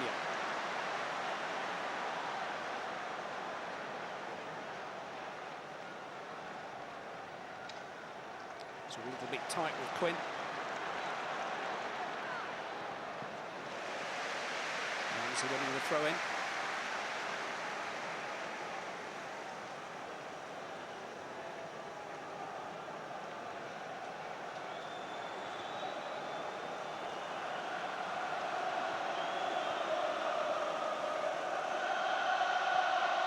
It's an interesting one not having Alex Oxlade-Chamberlain today as well, because they need that pace. He has that.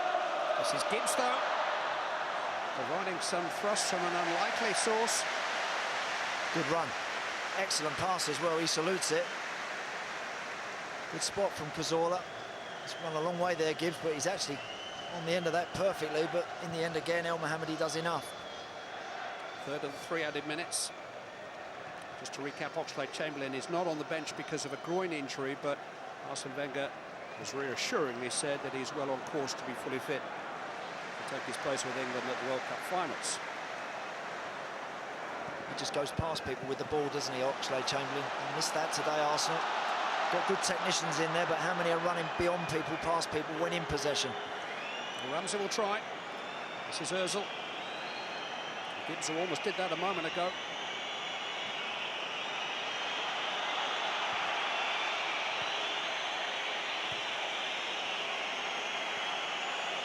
Whistles from the whole City fans.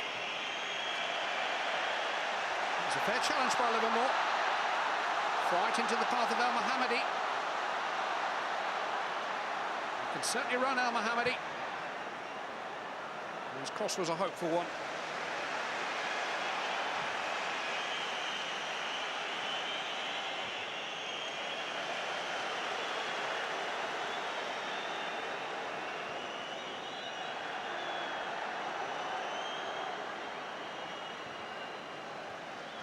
Myla. Senior. Just opened up here for David Myla, not much ahead of him though. Ill-advised square pass, cut out by Cazorla. Ozil to his left, Giroud to his right. Rogers Davis to the whole City rescue.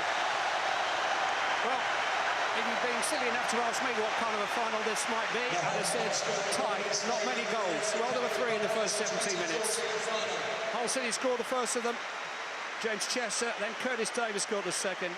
Santi Cazorla replied with a sumptuous free kick. It is a terrific final, gripping at half-time. It's Arsenal 1, Hull City 2. Our stats people are working very hard on this. They're trying to find a better start, a quicker pair of goals for one side in a cup final.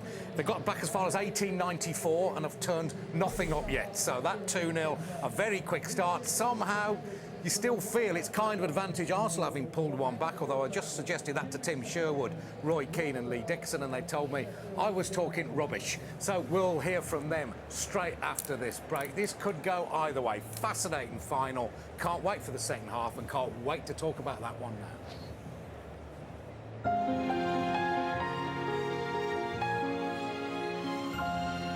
That's exactly what it meant to me, just to shut everyone up from going on about us not winning anything for 9 years.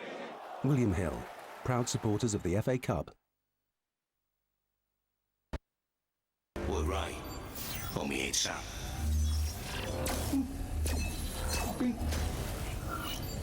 It's that time again. Have a bang on that. Get Bet365 on your mobile or tablet now and discover the pleasures of the in-play. Let's get on it. Bet365. Bet in play now.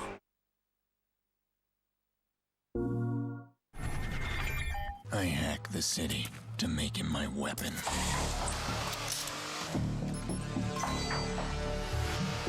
My enemies may run Chicago, but I control it.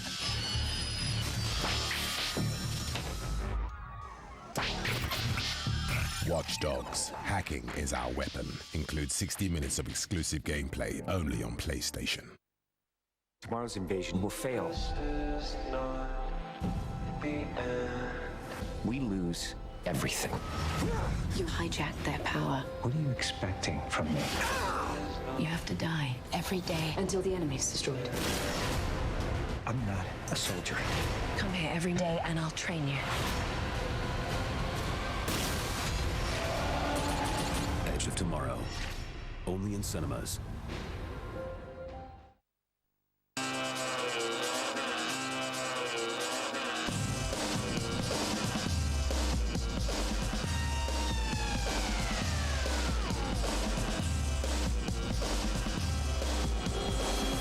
Inspiration comes from everywhere. It's what you do with it that counts. The new iX35 from Hyundai. Inspiration engineered. A low price usually means there's limits to what you get. Well, not anymore. PlusNet are making a stand. Right now, get totally unlimited broadband from just $3.49 a month for 12 months when you take line rental. Now that's a deal. Now that's how you do unlimited. Hurry! Get unlimited broadband from $3.49 a month. Call 0800 028 8888 now. PlusNet will do you proud. Love British cheddar. That's mint. Love it cheaper.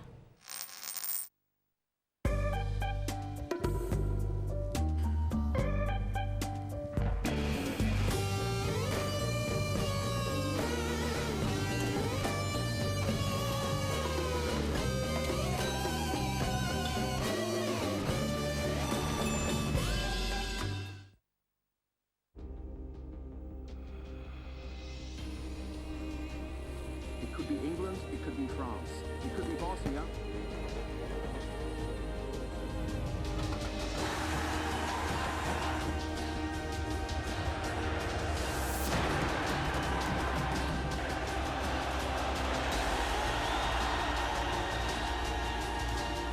Scan your bud for the chance to win tickets to the 2014 FIFA World Cup final.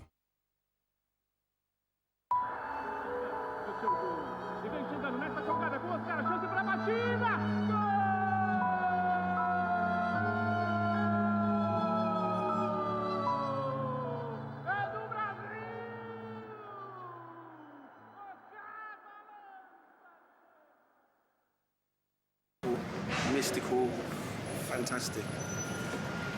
That's the FA Cup for you. William Hill, proud supporters of the FA Cup.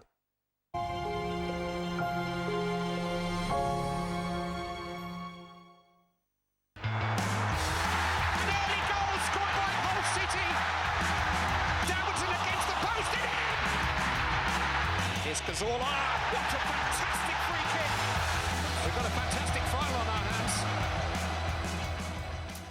I still fancy Arsenal, Tim. What do you think? They pulled one back. It looked like order had been restored. Yeah, I think you're right. I think Arsenal warmed to it in the latter part of that first half, but you've got to give credit to Hull. They come out firing. We know it's set pieces what's cost Arsenal again, the zonal marking, you know, players wanting to put their head on the ball. Well, it's a set piece that saved Arsenal as well, to be fair, with their goals. I mean, that's just pure quality. You know, that's what you pay for. That's what you pay your money for. Because at the moment, they've been dominated in the midfield area. I think Livermore, Huddleston and Myler have dominated the Arsenal players in midfield. Their biggest danger, Hull, is when they've got possession. Because Arsenal are counter-attacking. When they turn it over in sloppy areas, Arsenal can catch them on a counter-attack. We've hardly seen a chance from open play, though. You say it's poor quality from both sides, you have to say. Is it poor quality that creates great football matches, then? No, not necessarily. It's been entertaining, but again, in terms of general quality, it's been poor. The best chances have been obviously from set pieces, good delivery. We worried before the game, would Hull turn up? Would it be too much of an occasion for them? But the way they started was absolutely fantastic. They'll be disappointed with the goals they gave away, the goal they gave away. But if you're Steve Bruce at half-time, you look at the players, listen, we're 2-1 up at half-time. There's nothing to be frightened of because, again, set plays can cause Arsenal difficulty. So, you know, Bruce would be delighted, no doubt. Defensively, what was going on with us? First, great credit to Hull because, you know, they've created the set pieces themselves to score from. But the marking, I mean, the amount of zonal Arsenal, and we used to do this, there's nothing wrong with it as long as you attack the ball. They get sucked in by the three centre-backs, all going to rush in, and Huddleston on the edge of the box. It's a set piece from the training ground, gets pinged out to him, gets a great finish on it, but watch Podolski, he's not a defender, goes wandering off, and it's an absolutely brilliant finish from Chester. It comes to him very quick, he just flicks his left foot, and it's right in the corner, but it's so bad from a defensive point of view. You have to attack the ball, be in the zone, but attack the ball, and they don't do that. And a lesson for fans here, stay off the text during open play, if possible. Yes, mate, you've scored. You can celebrate. Before long, it was 2, just 4 minutes later. The incredible, breathless start. Well, again, I mean, Wenger was complaining about where the free kick was taken from. He's got a point because if it's from there, then they're hitting a different ball, and all of a sudden it's 9 yards further down the pitch. But again, the marking, I think this line is a little bit too high. Huddleston's got quality. He's going to hit it in the space behind the back four. You're almost inviting him to hit it in there. Runners are going to go in, and they're going to be running towards your goal. You're running towards your goal as well. Very difficult to get a clearance. In the end, it comes out, and Quinn does brilliantly on this side. But look at the Arsenal back four again. They go back, and they just sit off them, and they've got to run on them again. All of a sudden, it's a standing jump. Bruce gets a head on it.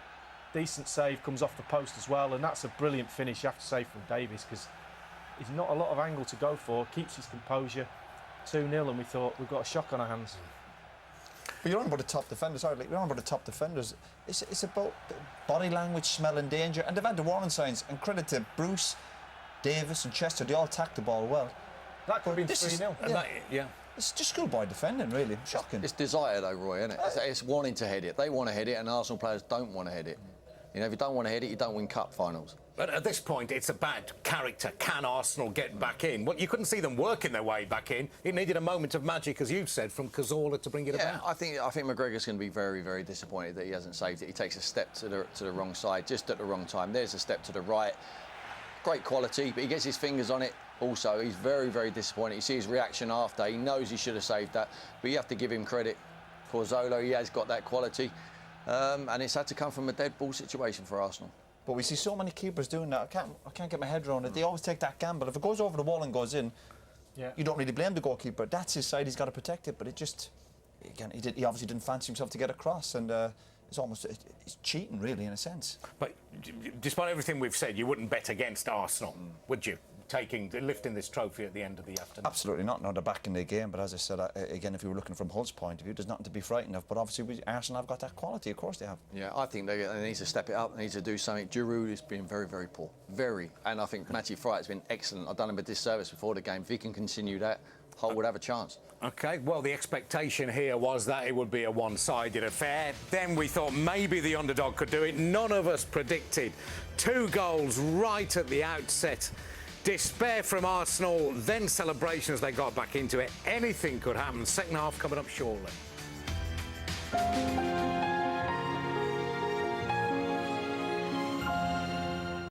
I'd go on that pitch and I'd shoot and I'd score, and that's what they should do. William Hill, proud supporters of the FA Cup. A lot happens in a lifetime. In fact, during your life, you spend about the same time in a car as driving to the moon and back. You'll also wait 22 days for your loved ones. You'll wait 6 months for a green light. Wait a minute! 23 hours in a car wash. Maybe even 20 seconds in a herd of sheep. On the whole, you'll spend about 3 years of your life in a car. Better make yourself comfortable.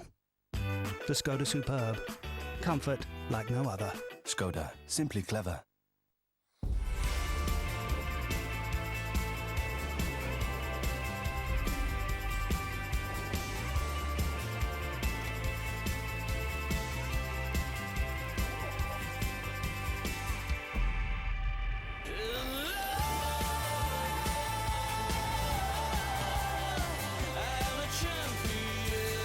Download the app or go to William Hill on your mobile.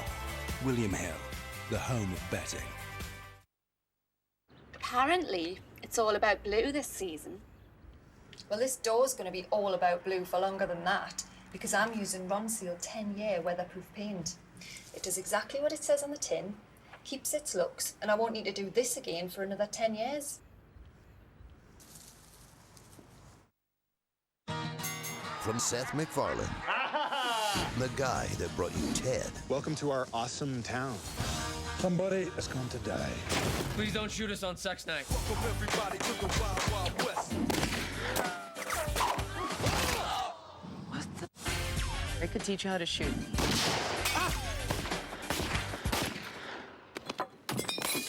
A Million Ways to Die in the West. Dude, you really shouldn't drink and horse. In cinemas May 30th. Skoda Superb, from £199 per month and with £1,500 off. Comfort like no other. For more details, visit skoda.co.uk.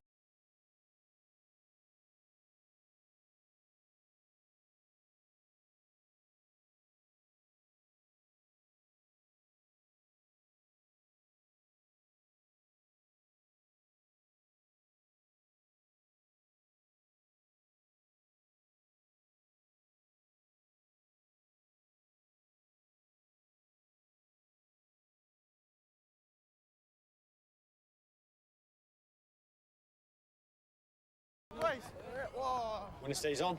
When it stays on, lads. Yeah. Just when it stays on, it's some Cristiano Ronaldo then. Yeah? Oh, I'm Neymar.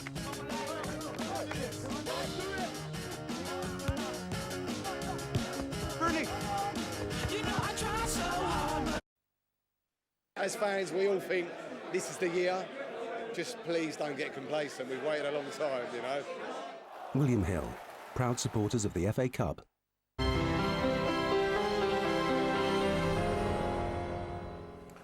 Welcome back as Arsenal emerge for the second half. No changes there. They're trailing Hull City 2-1 after a breathless first half, particularly right at the beginning of it. Almost impossible to predict what's going to happen now, except all you three will say there will be more goals. And when all three pundits say there will be more goals, there are never any more goals in my experience. There will be more goals, there has to be. I think Arsenal, obviously, as the game goes on, they'll get more and more chances. I think they've worked very hard, Hull, to keep Arsenal at bay. But having said that, they've surprised me a little bit, Hull. How they've played a lot more than I thought they would. And obviously, from the set pieces we talked about in the first half, Arsenal really got to be aware of that. They went through a phase where Hull were retreating and retreating and retreating. Nothing good's going to happen with them doing that, Tim. No, it's absolutely not. I think the worry is going to be that for Hull is Arsenal can't play as bad as that in the second half. OK, let's go back to Andy and Clive Tilsley. Interesting to watch Steve Bruce there instructing two of his substitutes to watch the game. Watch what you're going to have to do when I bring you on. You're talking about the history of Hull City Cup finals. You're talking about the Watley Cup and the Associate Members Cup. You're talking about defeats in both cases. Arsenal themselves have lost 3 major finals since they became the first team to win an FA Cup final on penalties in 2005. You'll probably settle for that right now. It's interesting watching Steve Bruce there, Clive. There's a lot that managers can't control once they send their players out. But what he can control is the timing of those substitutes. He doesn't want to let his team wilt, and if one or two are going under, particularly Matty Fright and Quinn maybe just in behind him, Myler's the sort of guy that has to do a lot of legwork from the middle two to try and get up and get beyond and support. He's got to make sure that he has plenty of legs up top, that they keep going, that they keep asking a question of Arsenal. They may well need to score another one before they can win this trophy today. Yeah, it's Fright's first start for more than 2 months. Obviously, he's taken a bit of a gamble with James Chester's match fitness. So at some stage he will almost inevitably have to refresh. But he does have Sonny Luco and George Boyd and Yannick Sagbo, even Robert Corrin as attacking options.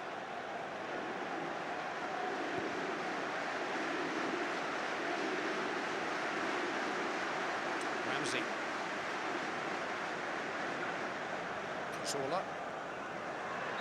Challenged by Rosini, who was then impeded. Talking about fitness gambles, this is only Alan McGregor's second game in the last 6 weeks, and I just wonder whether that lack of match practice fitness affected him in his attempts to stop the free kick. Well, certainly that's a factor.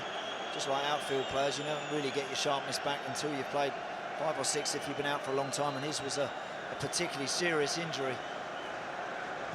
But it's what the guys were saying in the studio, you see that a goalkeeper don't trust that wall, and how many times we see people, these players nowadays, they have the ability to knock those free kicks right in the top corner. It was a good free kick, and it would have needed a good save to stop it, but nonetheless it was a save McGregor was unable to make. And Arsenal, who could easily have been 3 down, are right back in the cup final. Giroud is not having the happiest of afternoons. It's better than that. Get hold of that, receive it, protect it, and wait for Cazorla and co to come and join in. He's trying to do it first time. It's poor.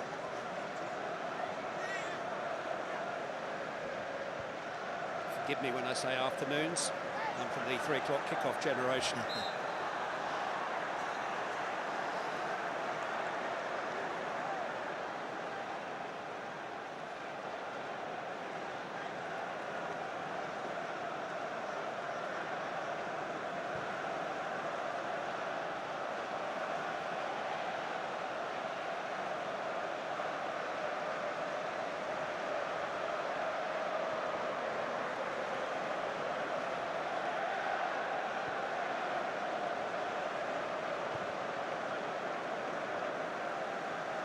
Arteta.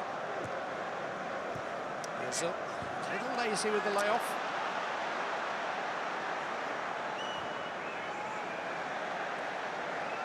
Just reminding Mertesacker that he's around. Those guys have got to influence the game more. Ozil, Ramsey got better as the half went on. Ozil, Cazorla and co, Podolski. Got to do more. They've got to be sharper and quicker about their work. They've got to find a couple of gears from somewhere. It's no good just seeing Mertesacker and Koscielny on the ball. That's what Steve Bruce will want.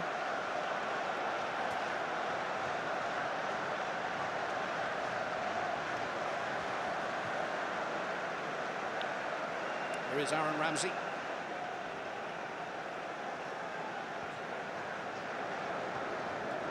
Mesut Ozil.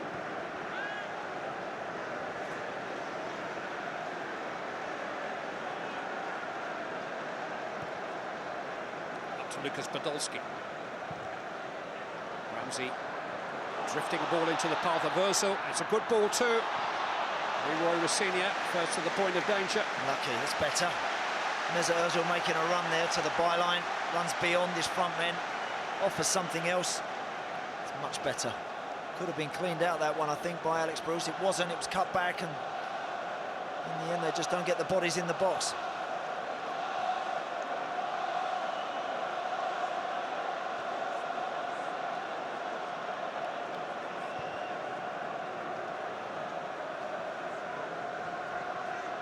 Sanya, Cazorla. Back heel red, intercepted by Myler.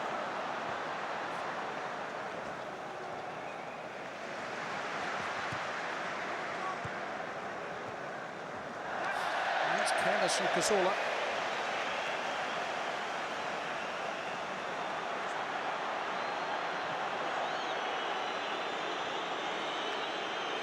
David Myler's with a shin pad at the moment.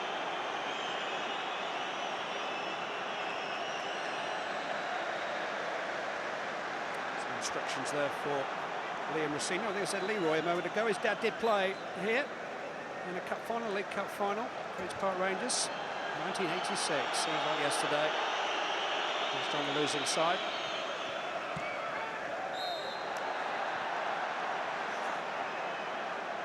Teta throwing him his weight around. I was saying I didn't touch him. Tries to pinch the ball again. I don't think there's anything much in that.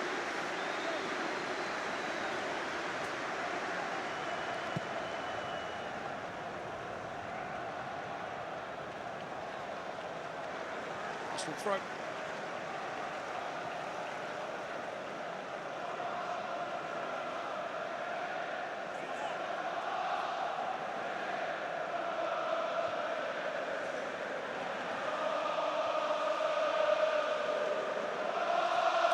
Sanya.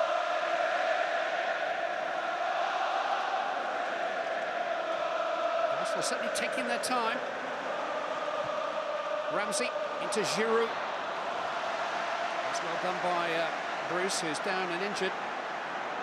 Livermore on the ball, or can put the ball out themselves if they're sufficiently concerned about Alex Bruce. They are. It's a good tackle. Decent ball, actually. It was a better ball, forward ball. Looks like he's in a fair bit of pain there, Alex Bruce. I hope he hasn't twisted that knee or anything too serious. It's a good challenge, this one. It's an important one. See exactly what happens there. Oh, the studs, yeah. Giroud just catches it right on the top of his knee. Listen, that's the lesser of two evils. When you twist them, they're the ones that you really worry about. Certainly when you get a kick, yeah, it hurts, but the feeling starts to come back and you always feel you can get back on your feet and get going. Telling me I'll get my dad on you. Not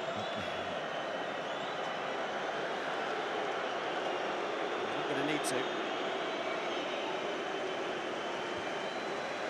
Can't be easy being the son of a famous footballer trying to make your way in the game. He was a junior with Manchester United. Alex Bruce, he was released as a 16-year-old.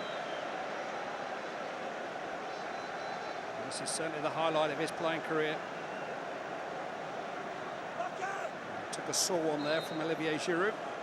Just saying to Paul McShane there, I think, get going, get warmed up. Just making sure everybody's right if he has to make the change. Bruce is back on the field. Header on by Al Mohammadi. Fire. Managed to out-muscle Koscielny. Done well to find a way out of that corner. Very good. Al Mohammadi. Here's Tom Huddleston. Right foot, left foot. Here's a really good header of the ball. Good strike again. Good possession in the middle of the park. They always seem to have a man over, don't they? Hull City able to get Huddleston on the ball. He'd be disappointed with that one, actually. He'll be keen to make sure he hits the target there. Scored with his left foot in the semi.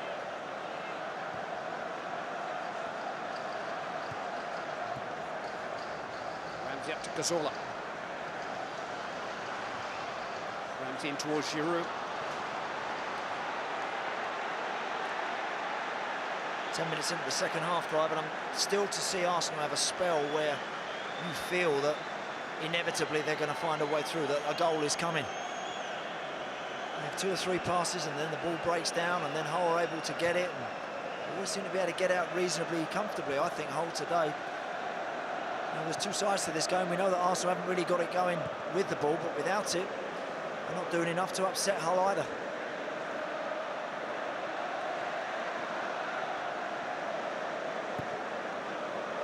Huddleston stretching his legs. Fright. Huddleston. Fright's got in behind them here. Rosinia's waiting in the box. Kieran Gibbs came across, goal kick given. You know, Liam Rosenia made a great run. He could have done it as well, Matty Fright. Great run from Huddleston. Then he's got the composure to drop it back. Nice little give and go here. I think there he's having a look right now. Put it in there. He just delayed. He just paused for a split second looking for another option and the chance has gone.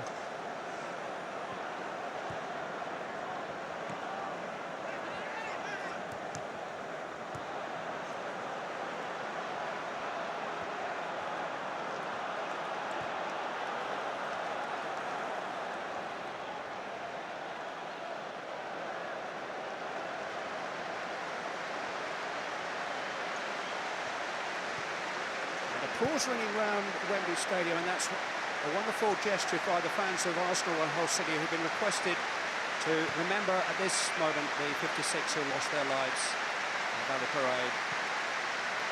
The anniversary was last weekend.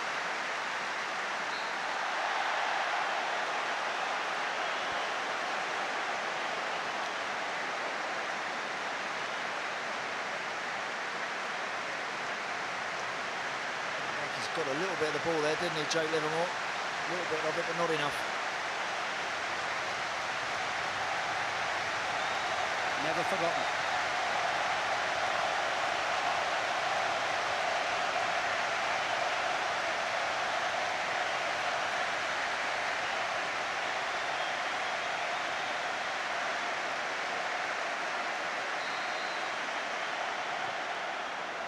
Towards the head of Koscielny. Came off a Hull City head. Alex Bruce, corner kick.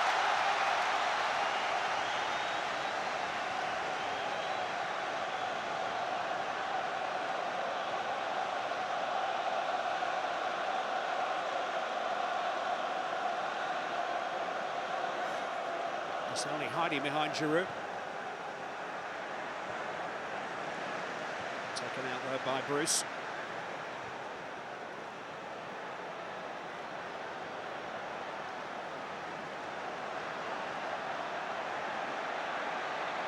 Gibbs. Oh, there was a clear hand there on Giroud's shoulder. It was Tom Huddleston. He's got away with that.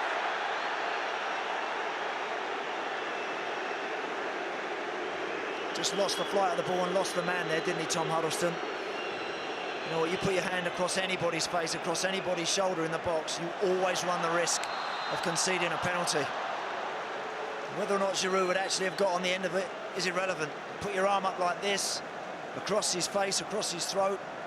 You've lost the run of the ball and the man. You're lucky. He's lucky to get away with that. He wasn't particularly well disguised either. One thing's blocking a man and getting your body in and stepping across someone. But there you have to be careful. You've got your hands up, your arms up, and you're pulling shirts or trying to block people with your arms like that. Be very careful.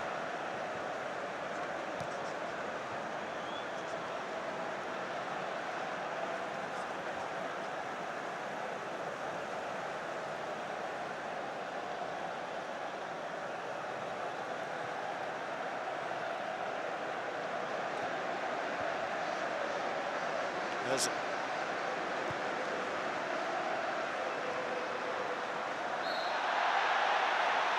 Robertson in hot water again. First yellow card of the final.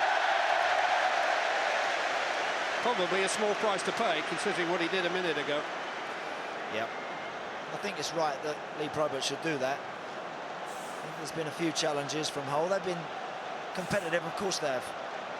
You can't let it go on and on. I think you've got to pull somebody up eventually, and I think he's right there.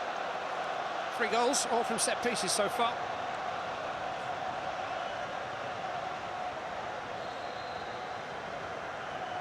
Ozil takes. It's well defended. Gibbs with an ambitious volley, and Quinn charged it down, and just for a moment looked favourite to catch up with the ball.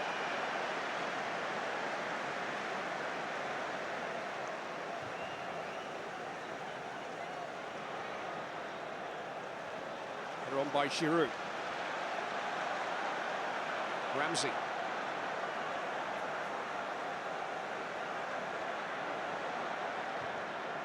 It's done well there to see Ozil.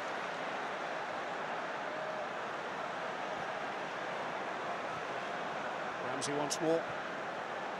Able to link up with Ozil again. Bryant chasing Huddleston's long ball. Mertesacker always favourite, and was tucked back. Yeah. Now this is an interesting substitution coming up for Arsenal. We're going to see Yaya Sanogo, but it's Lucas Podolski who's coming off. When Podolski was substituted in the semi-final, the decision was greeted by a chorus of boos from the Arsenal fans. Coming off the field is number 9, Lucas Podolski. No reaction this time, but as in the semi-final, we're going to see Arsenal playing with 2 up. Yep. Well, they need some pace. They need something else. Lucas Podolski had 1 shot in the first half that he struck well. After that, never had a kick. I don't think he got involved at all. So I don't blame Arsene Wenger for the change. And sometimes those like-for-like changes don't always work. So let's see all of a sudden now whether or not Sanogo and Giroud can ask a few more questions of those 3 central defenders. Sanogo had some chances in the semi-final, but he still hasn't registered for Arsenal.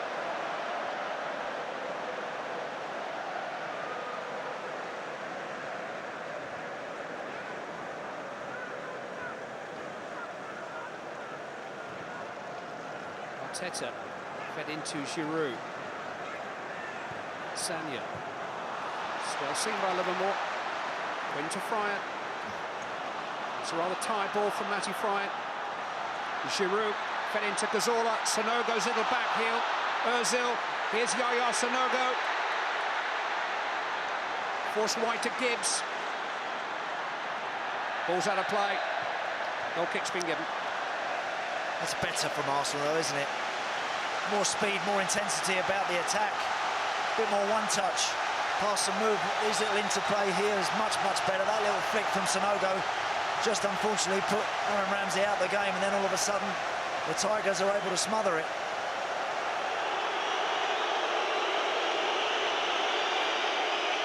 Just watch there, as a little leg goes out from Tom Huddleston. Would have asked a question of Mr. Probert, how do you hit the floor, but again, not for me. I don't think there would have been enough. Well done, son. Standing on his feet, thought he could score. The boos were because Alan McGregor was taking an edge over the goal kick.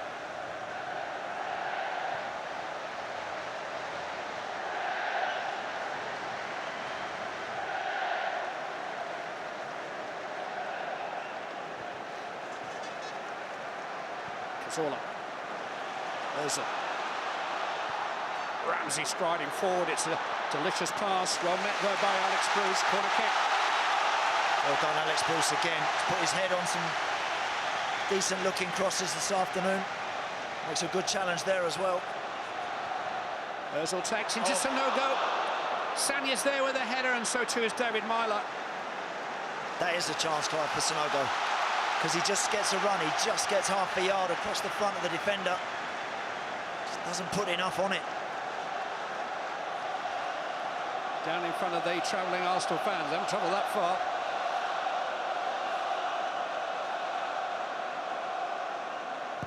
Cazorla takes in towards Koscielny. Couldn't quite get enough of his forehead on the ball.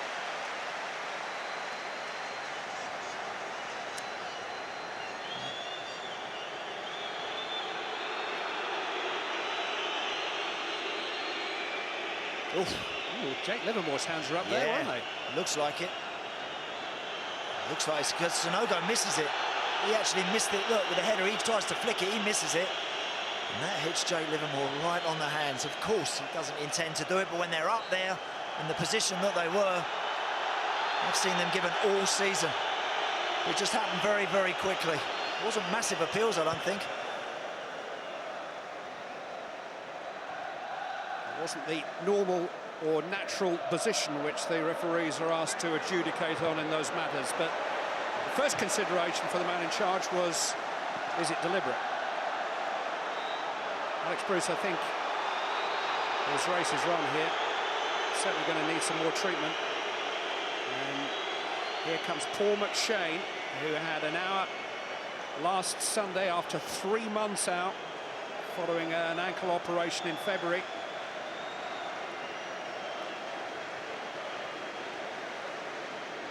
He is a wholehearted competitor. He came back last season when it looked like his career had been ended by an ankle problem to score a vital goal against Cardiff City in the promotion push. It's the kind of character the Irish international is, but he is desperately short of match practice. Shane for Bruce is a straight swap at the back. Well, he done well, Alex Bruce. I just think he made a little bit of a rash decision in the tackle for Santi Cazorla's free kick, and Mum applauds.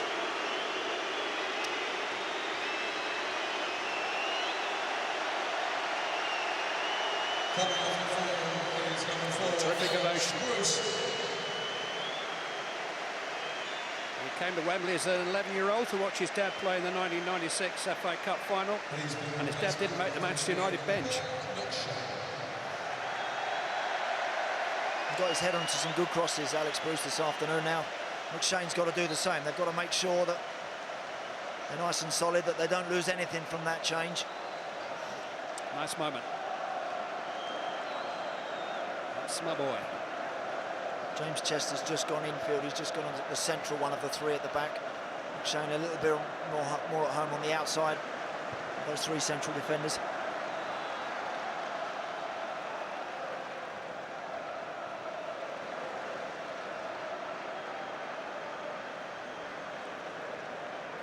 Ramsey fed into Ozil. This came for Cazorla. Rosini managed to sort his feet out. Huddleston to Quinn, and there are four in this Hull City break if Stephen Quinn gets his head up. It's a good ball for Livermore. Got men with him. Behind Fryer, they didn't make the most of that. Rosini was up again. Big chance there, Clive. Just went the wrong way. Just went the complicated route. If they'd have been a bit more direct and just switched right to left, they were in. What a pass from Ramsey. Here's Cazorla. Cross comes Davis. Did he get the tackle right? Yes, says the referee. No, say 25,000 Arsenal fans at that end. Big moment. Yeah, that is a big moment. Santi Cazorla chopped back there. Curtis Davis was running back at full speed to try and deny the shot that he felt was coming. What a pass by Ramsey. It was a ball, wasn't it? Great ball. Al Mohammadi. Thinks he can run, Kieran Gibbs.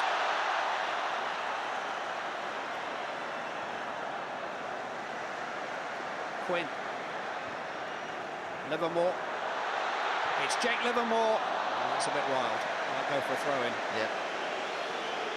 Big moment for the referees. A few of them just recently chops that one back there. Oh, he does take him, doesn't he? He does spin at the ball first, but... Yeah, but even afterwards there, one thing you can say maybe, yeah, he did take a little bit of the ball, but afterwards he's definitely caught Santi Cazorla. I think I've seen given penalties for that. I would give that. Yeah, did he get the ball is not necessarily the key question for the referee. He's got to decide whether it's a careless action, and it was. And then the ball first doesn't let you off. Davis got away with it.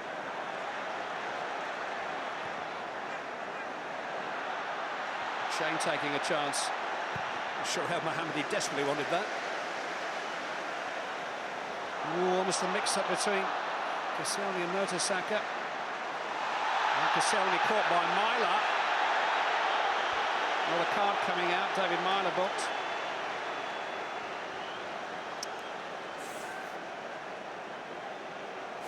Again, can't have any complaints. Committed to the challenge, never getting there, David Myler.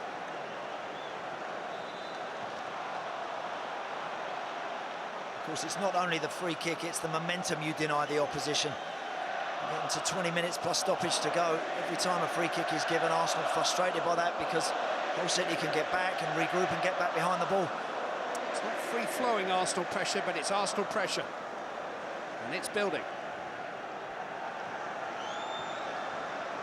Remember, they were 2 down after 8 minutes in this final. Giroud, away by McShane. An element of anywhere will do now about the Hull City clearances. It's got that similar feeling, Clive, that we experienced with Arsenal here against Wigan in the semi, where their fans are desperate and they're anxious.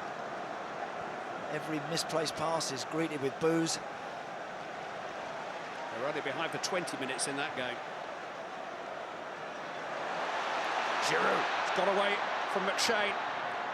Sanogo at the near post, it's the side netting. He has claim of a corner, and the referee, after some deliberation, has given it. It's a good run from Giroud. Uses his body strength there to just shrug off McShane, and Sanogo actually ends up running beyond the near post. Very difficult to get that one on target. They get the corner. Mertesacker's on the near post, plenty there beyond him. It has gone to the far post. It'll fall for Koscielny. Arsenal terms. Laurent Koscielny has smuggled in an equaliser. 20 minutes to go to decide the FA Cup final. Koscielny's first ever FA Cup goal. And it comes at Wembley when Arsenal needed it in the final. Brave. Yep, he's hurt, make no mistake about that. But that's how you get goals in situations like that. You've got to be brave. You've got to throw yourself in.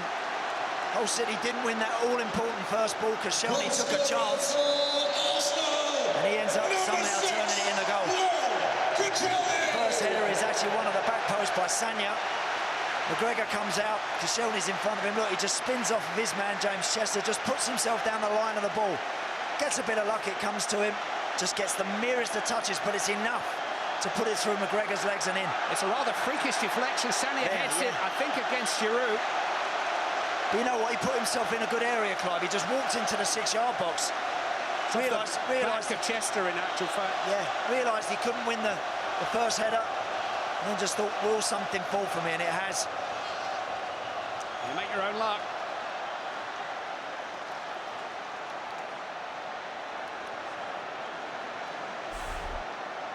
Arsenal trailed for 67 minutes of this cup final.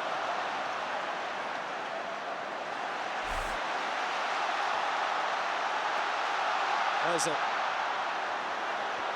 It's towards Giroud.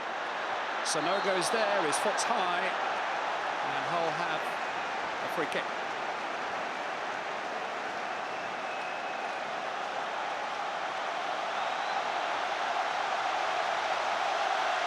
Just a query as to whether it was a corner in the first place. That was a little flick from Sanogo there. Did the keeper get a touch on the near I'm not post? sure. It looks like he might have done. Watch. No. The plot thickens. Hull City scored from a free kick in the first half, which Arsenal will tell you was 9 yards from where it should have been. And Arsenal have scored from a corner kick, which probably should have been a goal kick. Difficult Goes for the around, officials, comes those. around. Yeah, they're so hard, those. I mean, I think The one that Hull City profited from in the first half, I think, is one that the officials will be disappointed with. But that one there is very difficult. Substitution for Hull City. Coming off the field, number 29, Stephen Quinn. The FA Cup is alive and well. Well, Stephen Quinn, who's done his utmost to support Matty Fryer in a rather unfamiliar role. He did play here off a striker for Sheffield United in a playoff final a couple of years back. But he's going to be replaced by somebody who's far more comfortable in that position, the very talented Sonny Aluko, a Nigerian who himself has had an injury-plagued season and is short of real match fitness. But he had an impact on the semi-final as a substitute, that's for sure.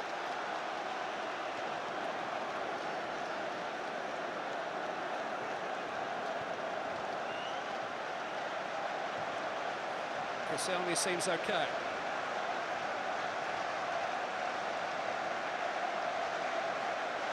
Arteta.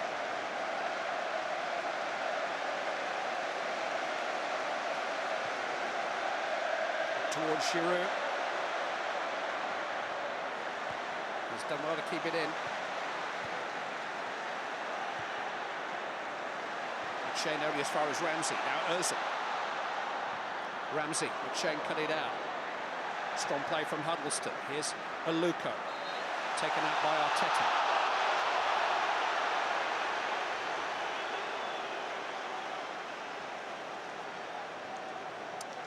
We've got another cup final for you next Saturday. Andy and I will be in Lisbon for the Champions League final between Real Madrid and Atletico Madrid. That is next Saturday at 7 o'clock on ITV.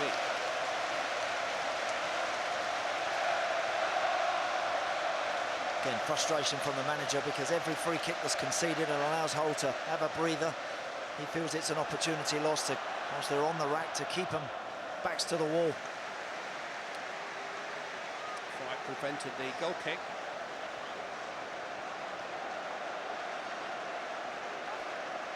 Huddleston.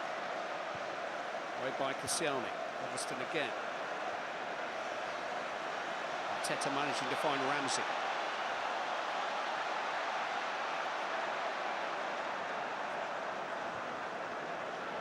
Isn't the best of passes for Arteta from Sanya. That's what Aluko will be doing now, you can see already. He's in close quarters with Arteta. Steve Bruce probably feeling that he's the one that starts to be the outball for Arsenal at the base of that midfield and can keep them ticking and keep them playing. So he's got fresh legs in and around Arteta.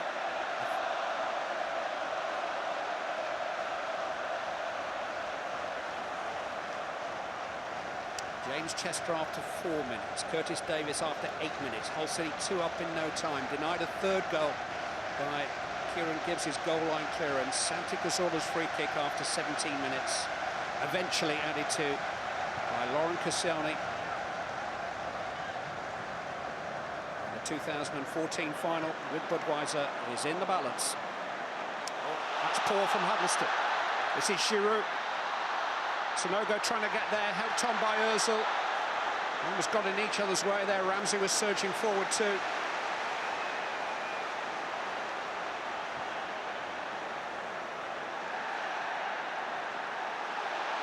Aluko. He's absolutely surrounded. He's found a way out and kept the ball. Liam Rossigna. Sonny Aluko.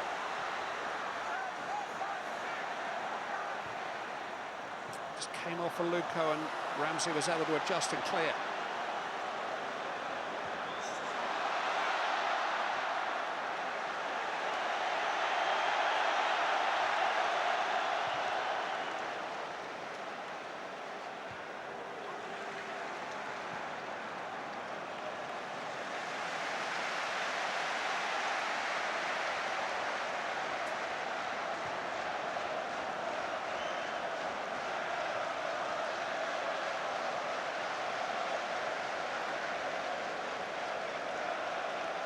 Ramsey. Bakary Sagna. Santi Cazorla.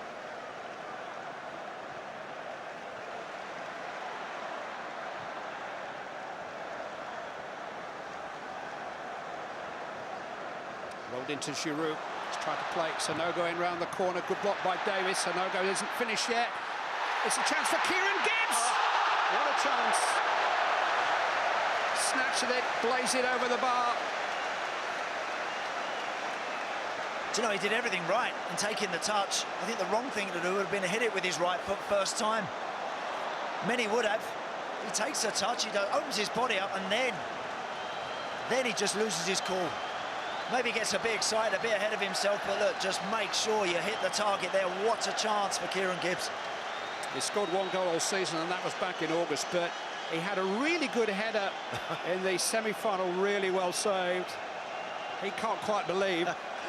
Great shot. It has gone over, I'm afraid. You can't quite believe that Kieran Gibbs has had probably as good a chance as Arsenal have had in the final. It is.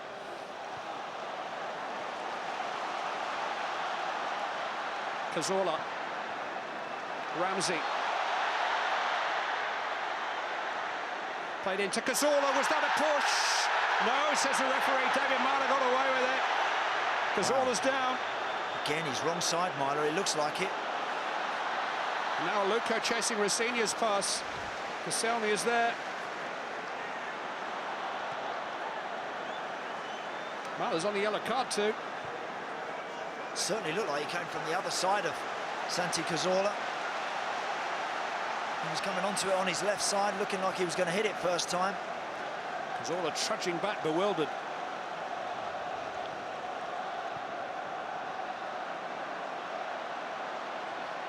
Now they're having that spell, aren't they? Arsenal are now having that spell where you think they've got a grip of things, they've got a handle on it, they've got to be careful at the back, of course.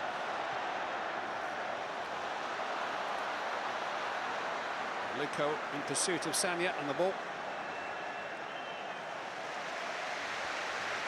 Well, a big moment for Lee Probert. Certainly was. Let's watch it from this one here.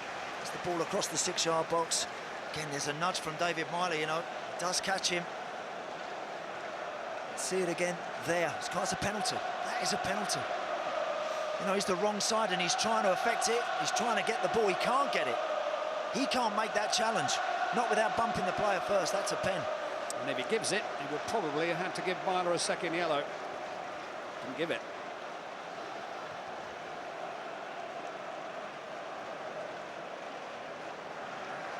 Last 10 minutes, or is it? 10 of the 90 remaining or so. Ozil. Sagbo. It'll come for Giroud. It's beaten away by McGregor. Good football. Great strike and a lovely save from McGregor. Classy effort, isn't it, from Giroud? First time on the full.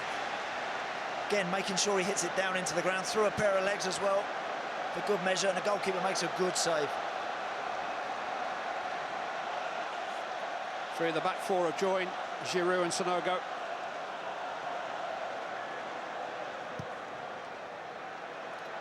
Towards Mertesacker. It was in the 82nd minute that he equalised in the semi.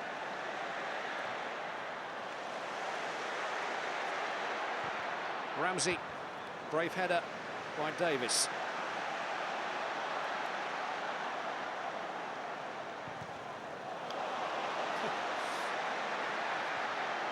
Well, we haven't mentioned the 2011 League Cup final at any stage during the evening. For Arsenal fans' benefit, we'll try not to, but I won't need telling the rest of that story.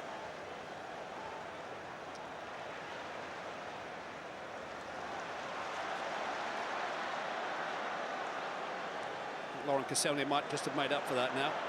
Ramsey in towards Ozil. Very difficult for Hull at this stage. We've seen that big advantage gradually chipped away at. He just wants to get his team now to 90 minutes where maybe he can then get out there, get them sorted. But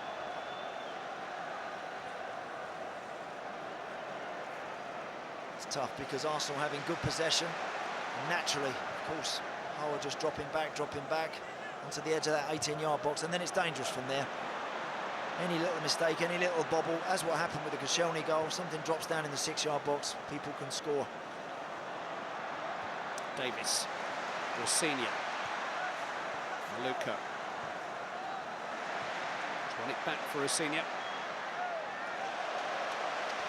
Well, there's never a dull moment with Arsenal as the season began with that chilling home defeat to Aston Villa in August. The team left the field to a chorus of boos that afternoon. A month later, they were top of the league. They were still there at the start of February. They put their supporters through the mill one way or another. This season, the 20-odd thousand of them gathered at the Emirates tonight, watching it on a big screen. The team have fought back from 2-0 down. Can they close it out? Or have Hull got a second wind? Aluko. Overhead, but under pressure. Now, he's got his free kick here. It's a yellow card for Olivier Giroud.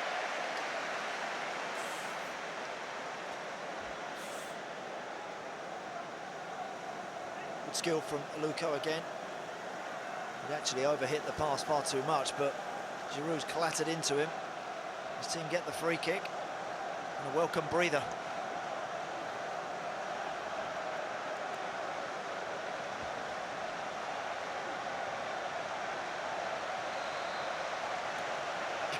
It's not much fun supporting a football team, is it?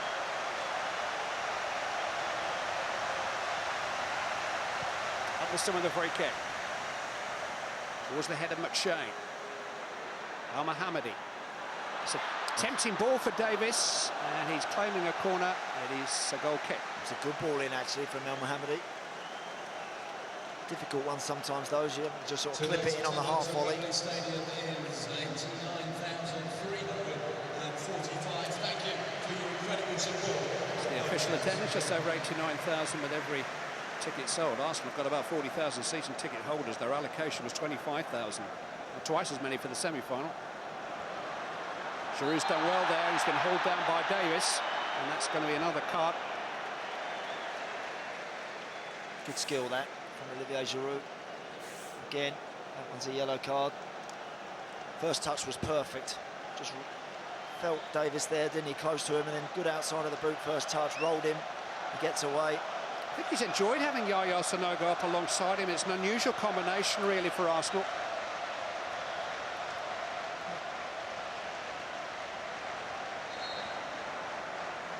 Ozil takes. Koscielny can't catch up with that one. Doesn't get on the end of that one, but crucially, he got on the end of this.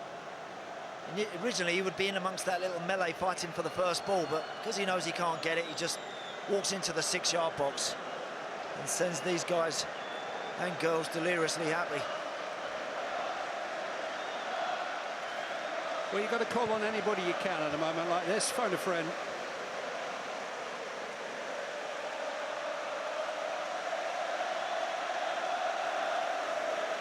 There were 54 long minutes between Arsenal's first and second goals.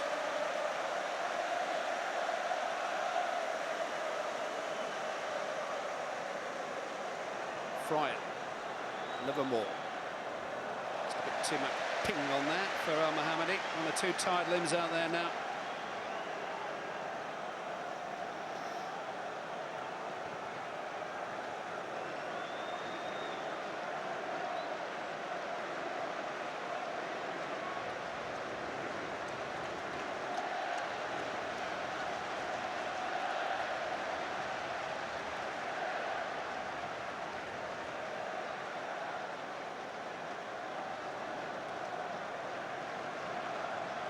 Ozil.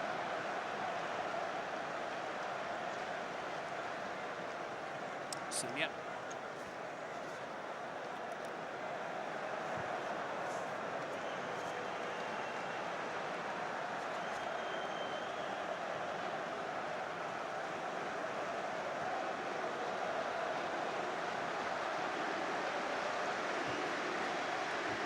His pass cut out by Myler.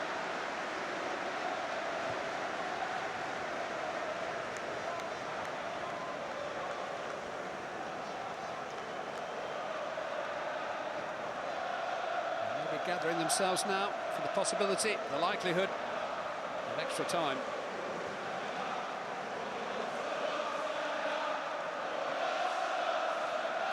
Ramsey.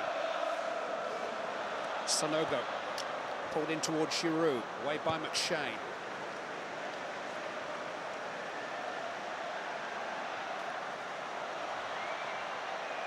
Save his legs there. Matty Fright is chasing after it. It's very admirable, but they're just knocking it around him and past him, and he's got a 40-yard run to get back to his position.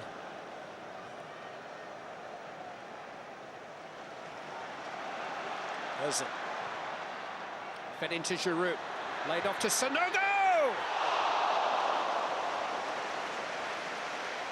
Again, you mentioned that combination, Clive. Giroud has someone to a little bit closer to him, someone to offer something else. Just drops it back. It's not the cleanest strike, is it, from Sanogo? Does the goalkeeper get a touch on that? It's sort of scuffed shot a little bit. It doesn't, actually. Be disappointed he doesn't hit the target. Should at least hit the target there.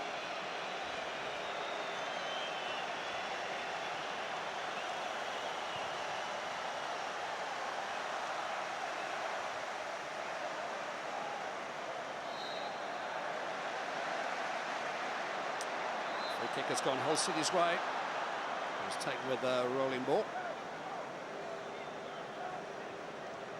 Does Tom Huddleston put this one in the box? You bet. Curtis Davies is on his way already.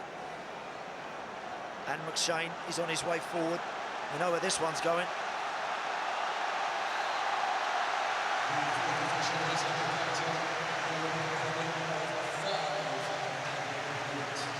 Five more to come. Huddleston towards the head of Davis, who's won it. Luco underneath it, trying to control it. Savia couldn't clear. McShane couldn't gather. Rossignol, though. That was too much of Myler. Lucky. Right idea. Diagonal ball. Curtis Davies won the first header. Just try and keep it alive. Keep it in there.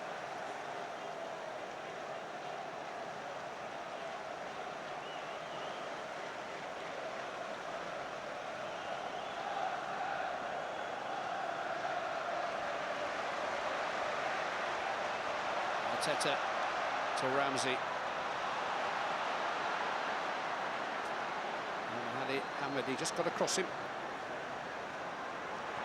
Little more to Huddleston. Now Fright still with some running in him. Mertesackers cover. Good football. Keep the ball when players are tired. That's the idea. Tom Huddleston so reliable with the ball at his feet.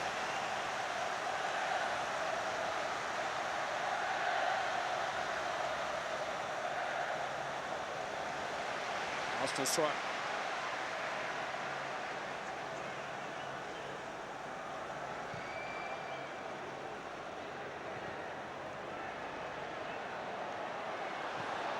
That's a terrific ball from Ramsey. Ozil. Into Giroud. He's got away from Davis. He's found a shot. And found the hands of Alan McGregor. Was a good ball to start that from Ramsey. Ozil didn't have to break stride, fired it into Giroud. Again, good turn, but very difficult to spin and hit that hard enough to get that one past McGregor.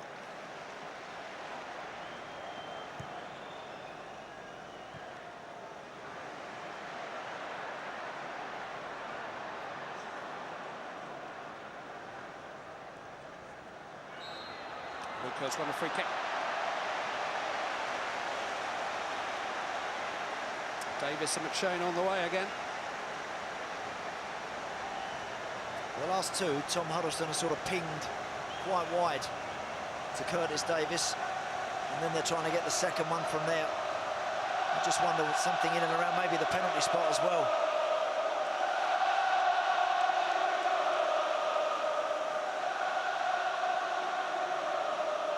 Trying to avoid Mertesacker, that's where he is. Huddleston towards the head of Davis. Sanogo is back there. Arteta with a studied ball for Ozil. Arsenal got four in the counter here. Aaron Ramsey. It's a good ball for Santi Cazorla, but he just couldn't quite gather it in.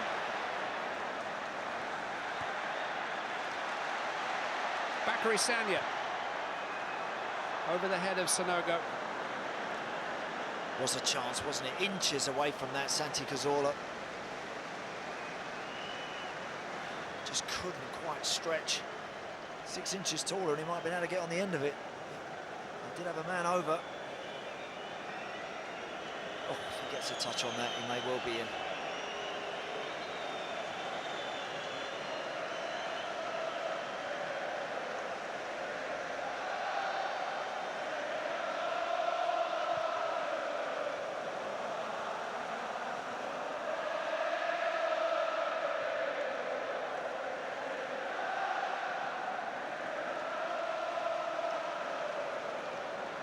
Koscielny.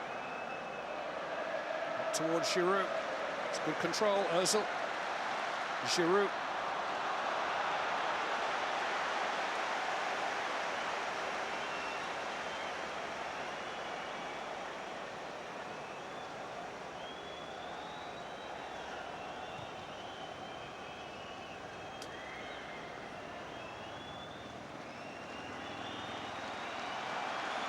One last chance to settle it in regulation time, maybe.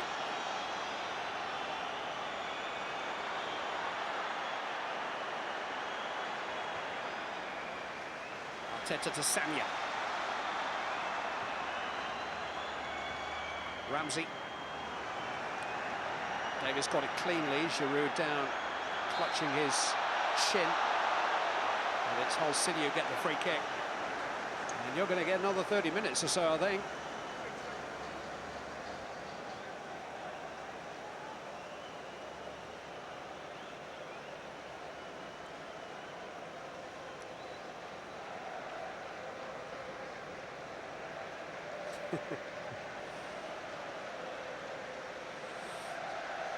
And more agony to come.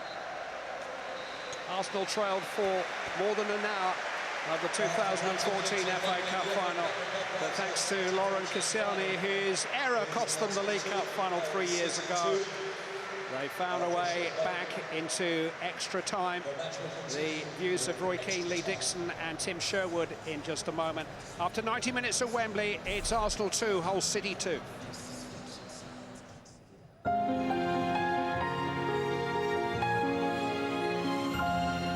Don't take anything for granted and respect the opposition. Stay focused and we need a trophy.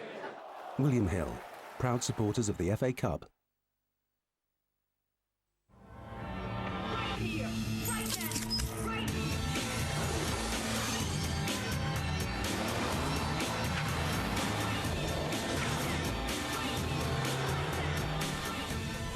This is how driving should feel. The all-new Nissan Qashqai. The ultimate urban experience. Nissan. Innovation that excites. And now experience the ultimate adventure. The all-new Nissan X-Trail. We invited book lovers to try the new Kindle Paperwhite. I like to escape in a book. You can just really get lost in a character and a plot. I read anywhere and everywhere. I plan to be reading books on the beach. This is great. The sun's just come out here now. It doesn't matter what angle you hold it in, I can read that perfectly. It's really light. Great long battery life. 8 weeks. No way! For travelling, this would be a godsend. I'm really enjoying it. I'd definitely buy this, actually. Take a Kindle Paperwhite on holiday. You've got to read it to believe it.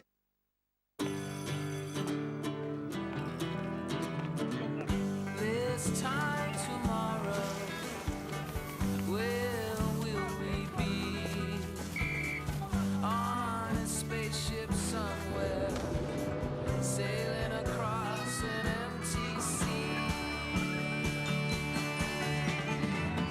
This time tomorrow, what will we know? Will we still be here, watching an in-flight movie show? And I leave the sun behind me, and I watch the clouds as they sadly pass me by. This time tomorrow, where will we be? This time tomorrow. I was thinking to myself, how did TV get this good? I'm talking masterpieces from the biggest crowd pleasers. Shows I do not want to miss. Or spend ages finding. That's where this beauty comes in. Sky Plus has got even better. Now it's straight to what I want. I could discover new stuff like that. Bosh! And the box set's on. Or catch up on last night's telly. It's a work of art. This little fella makes it quicker and simpler than ever before to watch the best TV out there. Sky Plus, the best just got better. Your credit score is yours, and at Experian Credit Expert, we want to help you really use it. With access to helpful Experian experts over the phone and online, we can help you use it to get a better idea of what info the banks have on you. Use it to get more choice of mortgages. Use it to make your money go further. Take the next step to improving your financial future with your free 30-day trial at experian.co.uk. You can never prepare too much, but it's the little things that make the difference. My head's got to be sorted. Because we all know what it will probably come down to. I need to be ready for anything. Ready to make it count.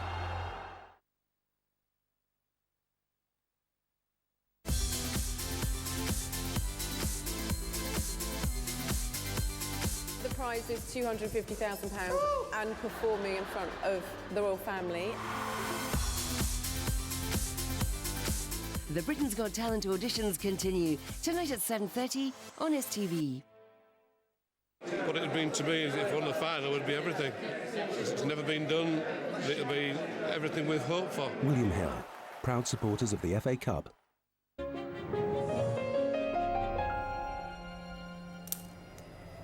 Welcome back to All After Extra Time. At absolutely no stage have Hull read the script here, have they? Weren't supposed to take a 2-goal lead, weren't supposed to not lie down and die when Arsenal got back into it. What's going to happen, Lee? No idea. That's the beauty of football. OK, let's go back to Andy and Clive. It is Arsenal's 18th FA Cup final. No team has now played in more. Only one team has one more. Manchester United have won one more. Arsenal bidding to equal that record and a lot more besides in these next 30 minutes.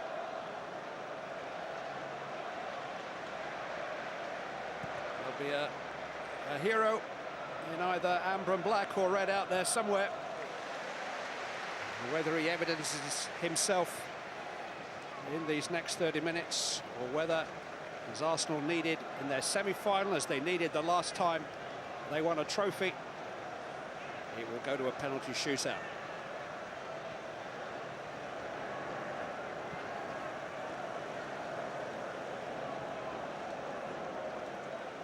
Ramsey.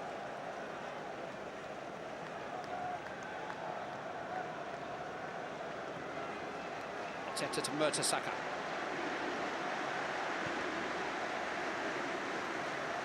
Giroud. Tapped by Davis.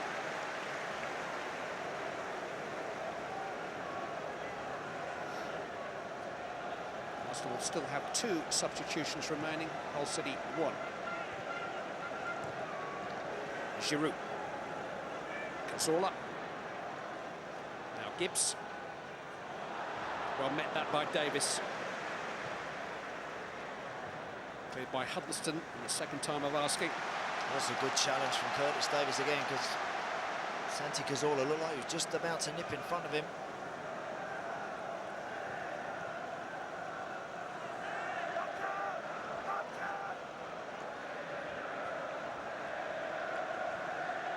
Leslie's gone on into the box, but it's been read by James Chester.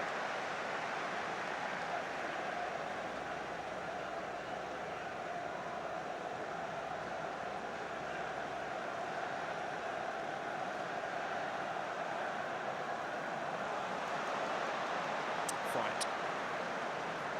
Huddleston.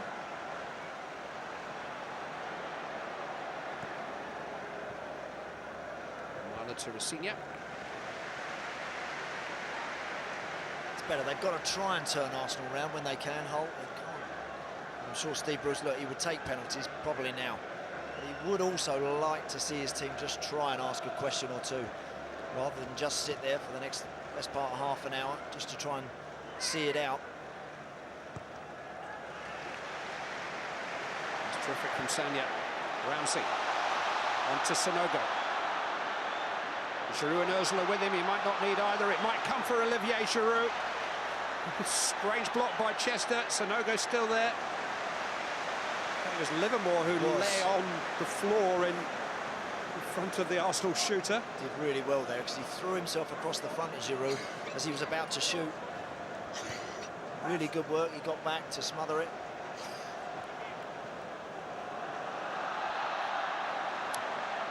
Chester getting a 25,000 strong man-on shout from behind on the goal.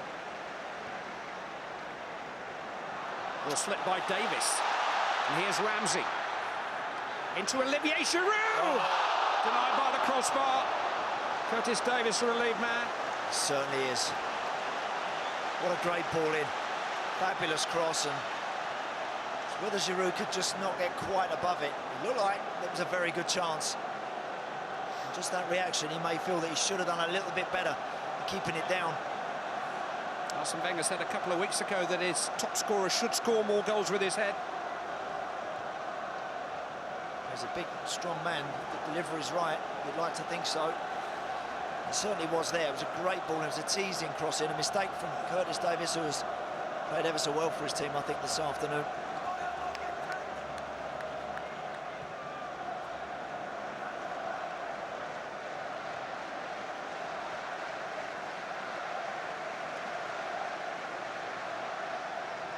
Ramsey, nice angle on that for Cazorla.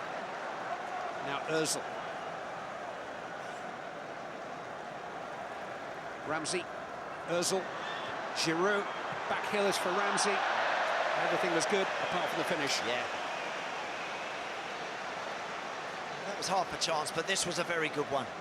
Yeah, I think he should score there. I mean, he's up and he's hanging in the air. He's the right side. He doesn't allow McShane to affect him enough.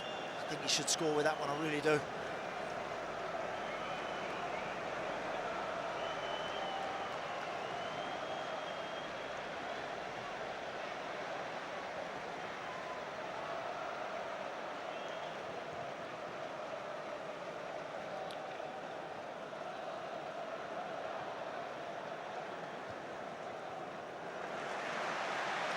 Teta.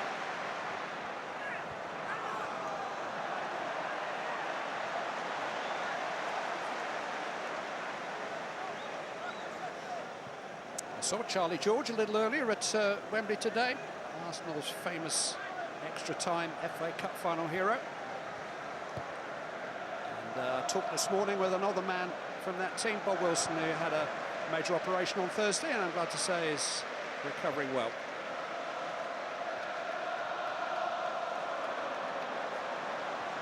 Liam Rossignol, Sonny Aluko, and Mohammadi. It's a good ball in towards Friar there. Fabianski hasn't had a great deal to do. It's better.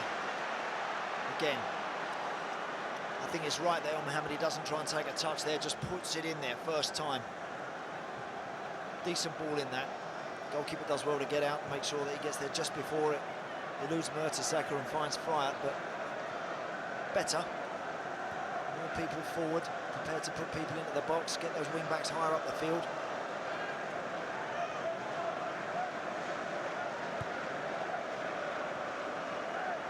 Cazorla. Well by Huddleston. It's a little loose from Livermore, just not quite on the same wavelength as Myler. Ramsey will surge forward and strike, and McGregor gets everything behind it. Yeah, well hit, but always right at McGregor. Doesn't have too many people in front of him, does he? Gets a clear sight of it. It's comfortable.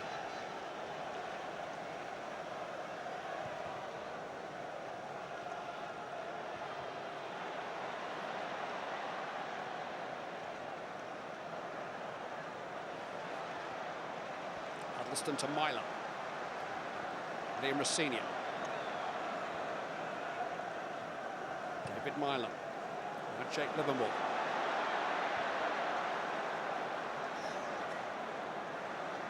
Mohammadi picks himself to get beyond Gibbs. And he's unable to do it this time. He thinks it should be a corner, I think. I think he's looking for a free kick. Gibbs is very quick. Certainly was El Mohammed who had the last touch.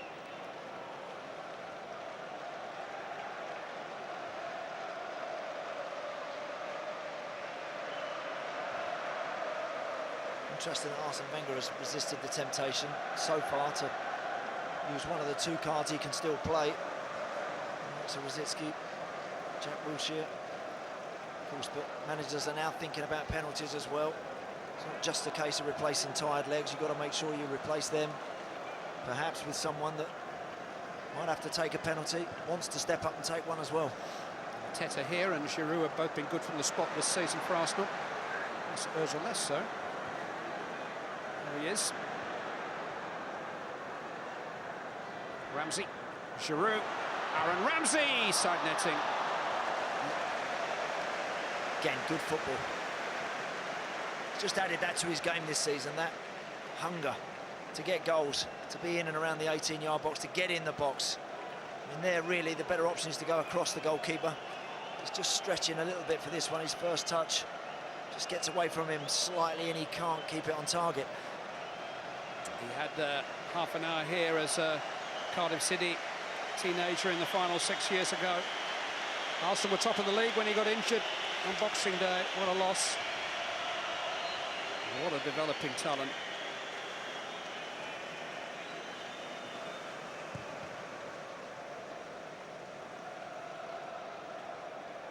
Mohamed has been a source of some joy with those long clearances.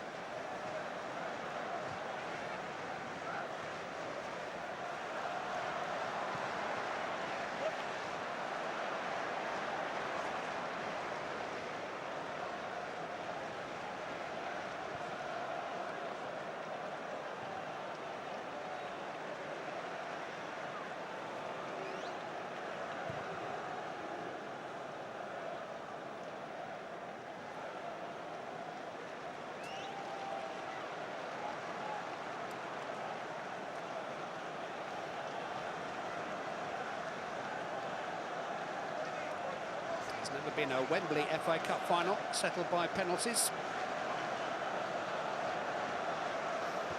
It's happened a couple of times in the Cardiff years. First team to win the FA Cup on penalties. You're watching them. Arsenal 2005.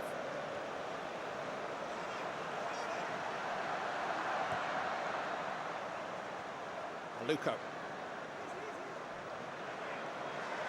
Just have a trick or two, but yeah, could have given it, couldn't he? Livermore was standing there facing him.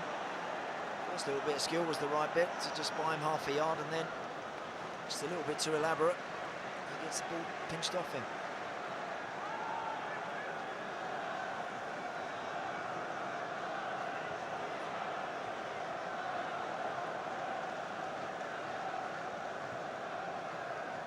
Giroud.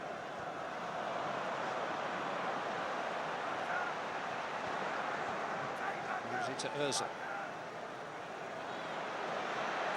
Aaron Ramsey going for glory again.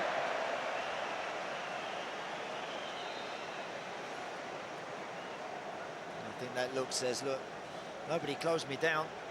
I've got to take the shot.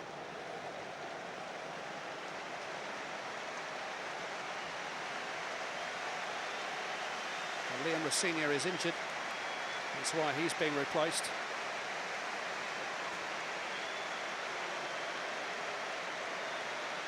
Worked hard, he has, Liam Rosenior, very hard, forward and back, given absolutely everything.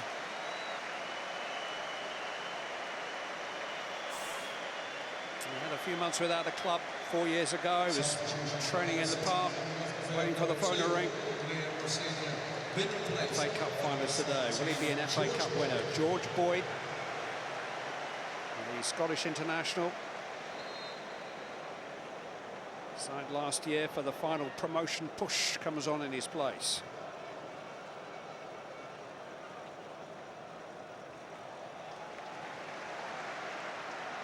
Boyd will play at left wing back. He's naturally left-footed. Sanogo, strong play from him. Chester got away with a miscontrol, came off his thigh. Keep going, Sanogo there. Broke through a tackle. He felt the full force of it on his knee there for sure, but just keep going. Tried to find Giroud.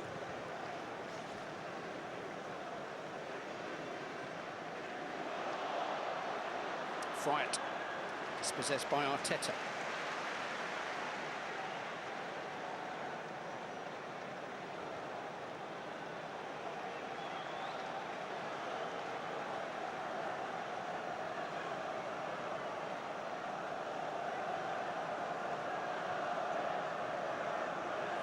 Ozil.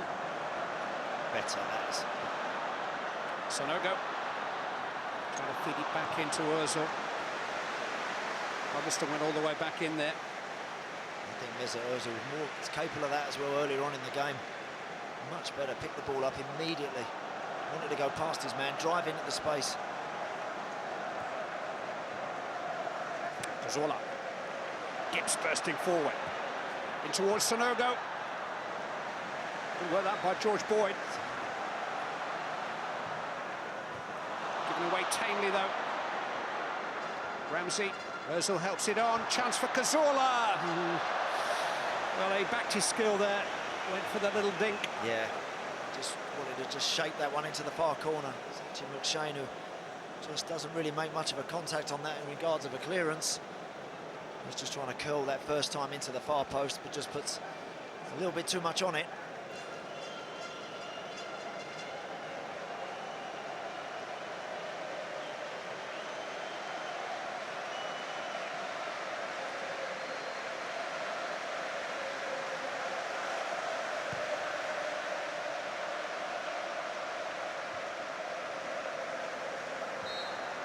So far by Ozil. And a strop by Ozil.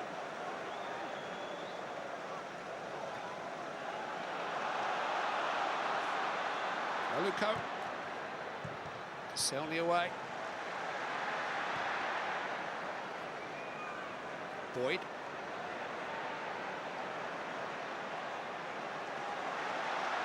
Fright couldn't find a teammate.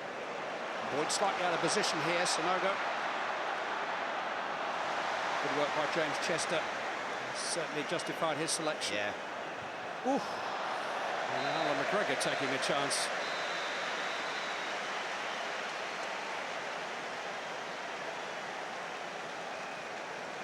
Decent ball that from Koscielny up the line, in behind George Boyd again there. Tries to step inside James Chester, running into bodies and traffic. Be better off pushing it past him and heading for the byline. It's the end of the first half of extra time, and it's still Arsenal 2, Hull City 2. Roy Keane, it's the pace of the game is gradually getting slower and slower and slower. Is somebody going to break through? Well, you need someone to produce something a bit special. Obviously, both teams are tired, particularly Hull. They've been chasing the ball a lot. But you're talking about good players winning the games, but you need characters to win the trophies. So it's a big challenge for Hull now to try and stay in the game. But they still have pace up front, so I wouldn't be writing them off yet. And I think Steve Bruce will settle for penalties now. It's a great final in so much, Tim, as you couldn't have predicted any of this. You wouldn't have thought, obviously, that they'd go 2-0 ahead, Hull. And then you wouldn't have expected them to hold on once it had gone back to 2-2 and Arsenal in the ascendancy. But nothing is going as per script. We should have sent the script out beforehand, so Hull could have read it and got it right. That's it. That's why it's hard to predict what's going to happen now in this last period of extra time. I think you've got to give Arsenal a lot of credit. It's not been fantastic ability from them, but they dug in. They want to win this cup. And as you rightly say, at 2-2, you think Arsenal will just go on and steamroll the Hull, but they won't have none of it. They've dug in themselves, and looks like we're going to go all the way to penalties, and it'll be who can hold their nerve. Thing is, with the second half of this as well, both managers will be thinking about penalties, who they can keep on the pitch, who they have to take off, who can they bring on, who might fancy a penalty. That'll be in their minds as to. Well, everybody's thinking about penalties. It won't just be the managers, will it? I think Arsenal have done the whole tournament the hard way, haven't they? They haven't had an easy draw all the way through. If they win it now, they will have done it the hard way. Well, they've had easy draws, as in they've all been at home. But here's the substitutions now. And you think Rosicky would have come on before this, actually. I thought he might have put them on for a bit of legs, somebody who can get beyond players. And obviously, who does he take off now? The penalty takers, who he's taking off through injury or cramp or... But it's really poised. Stronger squad normally wins things, in the long run, and I think Arsenal have certainly got the stronger subs. As you can see, Wilshere and Rosicky coming on for this last period. Amazing for them. Let's go back to Andy and Clive. If the managers are thinking about penalties, Arsenal have just taken off the man whose penalty brought them to the final. Santa Gazzola. Ian Mesut Ozil have been replaced by Thomas Rosicky and Jack Wilshere. Well, you'd expect those two to want to step up and take a penalty if asked. I don't think that's a problem. Arsene Wenger in playing those two now and putting those two substitutes on will hope that his team can create one more chance, one more good one. It might be those fresh legs that just invent something special that gives Giroud or Sanogo a chance.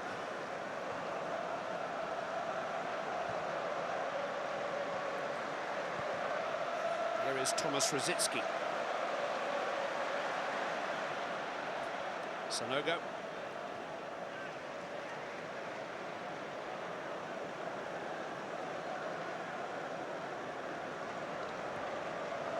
Certainly for Hull City, the game plan at the start of the day for Steve Bruce, stay in the game. He came here without Shane Long and Jelavic, and he's had to tinker with it a little bit. Didn't look like he had a lot of attacking, real potent threat up front. Got in the lead. Peg back, and of course now it's just about the same thing. Stay in the game, just try and hang in there. They take it to penalties, then all of a sudden they have a real chance once more. Got into a 2-goal lead after just 8 minutes, Hull City. Arsenal's equaliser came in the 71st. Here's Jack Wilshere. A 1-2 with Sanogo maybe. Come back for Sanogo. It's hit by Ramsey. He's certainly not shot shy.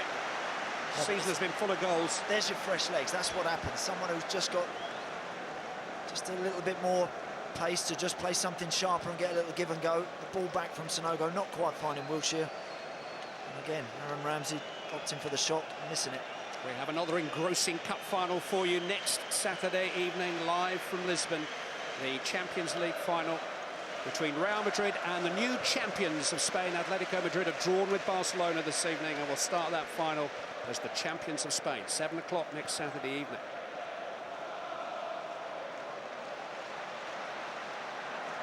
Sanya. Chester took one more touch and then gave it to Ramsey. George Boyd to the rescue. Tackle. Good turn by Fryer. He's worked really hard, Matty Fryer, for his team. He's kept going and going and going. He's out of contract, his future's not settled. It's his pass towards Aluko. Lucas Fabianski, who along with Bakary Sagna is in the same position at Arsenal and looks set to leave. Strange backdrop to the final, probably his last game for the club. Saved the first 2 Wigan Athletic penalties in the shootout in the semi-final.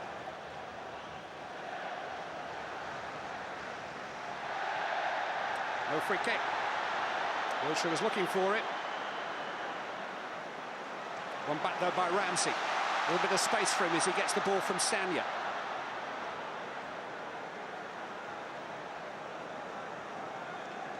Arteta to Wilshere, tucked into Sanogo, might come for Giroud. Little back heel, Ramsey! Arsenal on the brink! Aaron Ramsey fires them into the lead for the first time in the cup final. Second half of extra time. And the long wait may nearly be over. A brilliant finish. That is a stunning, stunning finish from Aaron Ramsey. You know, he has scored some crackers this season, he really has. But at this stage of a cup final on a hot afternoon at Wembley Stadium, to come up with one as good as this, wow, I'll take my hat off to him. That is a brilliant goal. It's hit first time, it's accurate, it doesn't give McGregor a chance to set himself. Oh, that's stunning. That is just such a good finish. Great backheel from Giroud. Outside of the boot. Thank you very much. That's a wonderful, wonderful goal. Arsenal have won every game in which Aaron Ramsey has scored for them this season.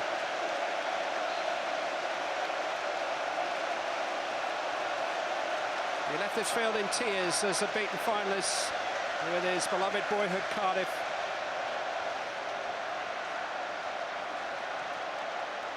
But he has taken Arsenal now to the verge of a comeback win.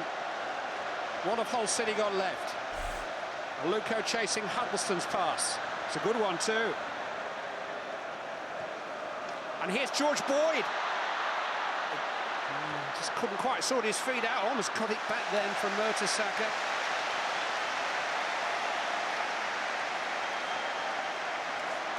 He's a good technician, George Boyd. Yeah, why not? He then charges forward into the box, but just gets stuck under his feet, caught in the grass.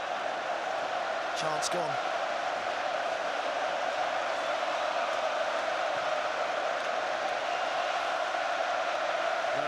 They were in front for so long.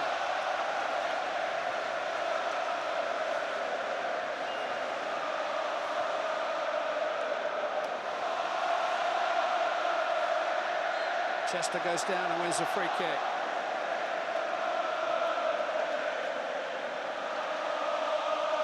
Well, they won the FA Cup in Arsene Wenger's first full season in charge, the start of a run of 8 years in which they reached 7 semi-finals and 5 finals. They were the standard set. There's a flag up. There'll be a free kick here to Arsenal.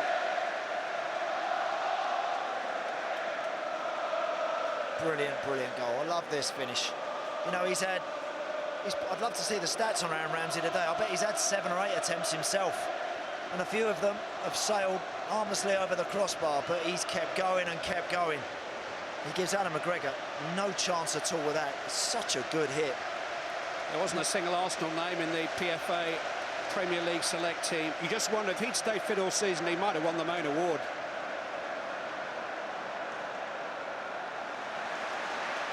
Jack Wilshere, held back by Boyd.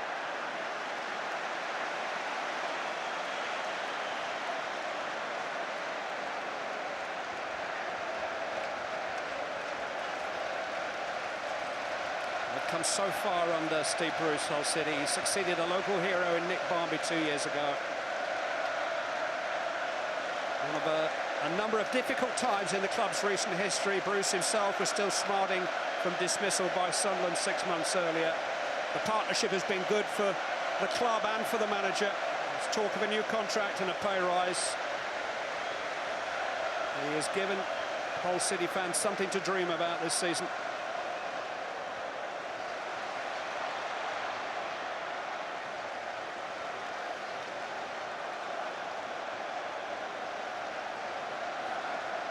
But their dreams are just starting to come true, the Arsenal fans. Not sure how much sleep many of them would have got last night in order to dream. It was just a must-win final for them. Yeah. It's not won yet. Rosicki. Sanogo. Wilshere to Giroud. Pulled back to Sanogo. Snuffed out by Chester. Cleared by Livermore. Here comes Al Mohammadi. Wilshere racing back to make the challenge. Al Mohammadi a little hesitant, and it's come straight to Yaya Sanogo. And his shot is wide, pulled wide. And Ramsey was arriving.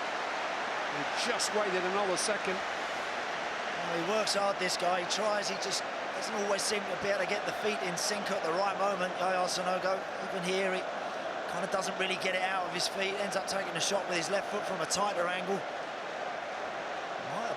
Might have gone in off the post. Looks like it's a big save, that one, actually. Goal kick given.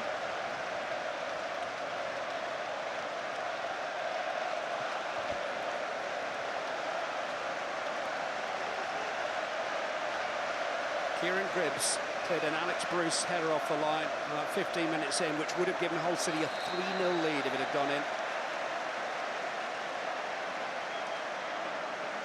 It has been a dramatic final, there's no doubt about that. Yeah. For Hull, it's a long way home from 8 minutes to 90, Clive. It's a long, long way. Oh, that's a bit early. Well, the two Hull newspapers noticed that they had the signs up in Islington this week for the victory parade. It was seized upon by the Hull Daily Mail. Giroud. Al Mohammedi's won it back. Oh, Mertesackers lost it. And here's Zaluko. And Fabianski's out of his goal. Oh! How close can they come? Curtis Davis almost got up there to turn it in. Wow. Wafer-thin margins. And almost another Arsenal calamity. Once he goes past the goalkeeper, could he not just run inside with the ball? I mean, you either shoot there or you go for the cross. Maybe he has gone for goal there, Aluko. Maybe just thought, one chance, I'll go for it. Well, for Szczesny and Koscielny, almost read Fabianski and Mertesacker.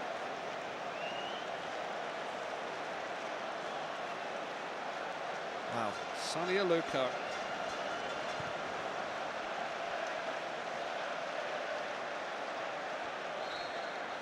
That engraver would have been a bit of bother there, Clive, if that one goes in. I think you can make an A into an H quite easily, actually. Yeah. Might have had to order another new cup. McGregor with the free kick. Hull City not finished. Davis underneath it. Header away by Gibbs. El Mohammedi. Huddleston.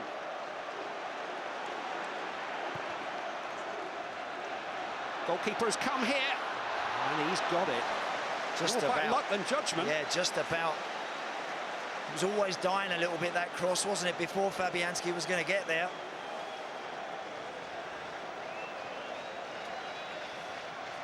Arsenal are almost there, and Britain's Got Talent is almost with you too. It will follow the football this evening on ITV.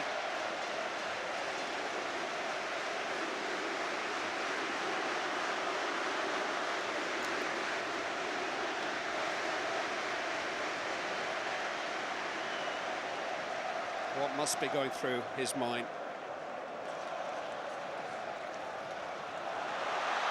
Rosicki trying to ease Arsenal worries. Pulled back towards Wilshere. Turned away by El Mohammedi.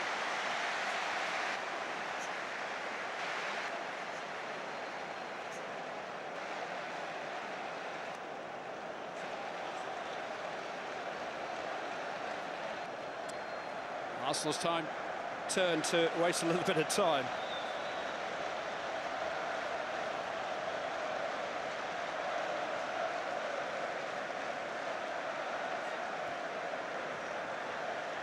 Wilshere slipped into Giroud. Down he goes, looking for a penalty. It was Sonogo's shot, saved by McGregor. Great save. He does really well there, Sonogo, to engineer anything for himself. Facing the wrong way, spins and hits it well enough. Good stop. George Boyd it was who made the challenge on Giroud, who seemed convinced he should have had a penalty. Huddleston to Aluko. Done well to avoid Arteta and link up with Myler, and here's Boyd. Davis playing as a second centre forward now. Boyd's found a cross. Important header by Mertesacker. Clearance by Arteta, only as far as Sonny Aluko. Couldn't resist. Oh, and he almost found a way into the corner too. Fabianski unsighted, got down somehow. Wow, any little contact there can end up finding the ball in the back of the net. Curtis Davis can't get out. Oh, that's close. That's close. That's a long way out from Aluko, and probably that only is the reason why Fabianski is able to see it in the end and get across and get his hands on it. And in the midst of all this, Andy, you've got to name a Budweiser man of the match, please. You know, there hasn't been, Clive, too many really special performances, but there's been tons of courageous ones today, and I've got to give it to Aaron Ramsey after that goal. I really have. Because if that ends up the winner, and it looks likely, that's a special goal. That really is. That's one that will live long in the memory of great FA Cup final winning goals. Didn't lie down on the turf like Charlie, did he? But it was every bit as dramatic.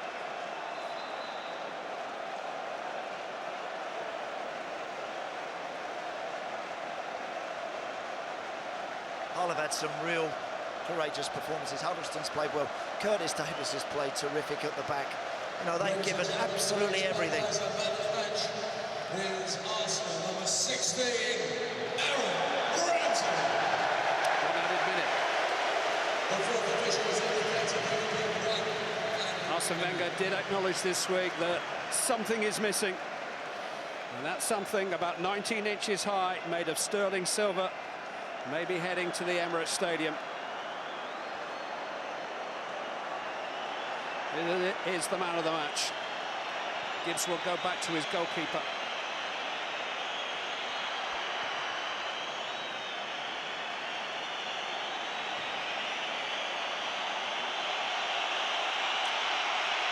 Seconds. Just seconds. Koscielny with a firm header away. Huddleston. Rosicki. Sonogo trying to help it forward. Here's Jack Wilshere, just needs to keep the ball for Arsenal, but he's got Rosicki with a run, and they're trying to finish with a flourish. It's Thomas Rosicki, cleared off the line by McShane. Still no breathing space. Arsenal are winners again. Overdue, overjoyed. A great moment for one of the great names of English football, a triumph that puts Arsenal and Arsene Wenger into the FA Cup record books. No club has won this competition more times now. No modern manager has won the cup more times. But this win was vital both for him and his team. This win will feel almost as good as the first, maybe even better right now. Arsenal fans tiring of being told it was 9 years. The same statistic, like a broken record. Well, this evening the records are FA Cup records.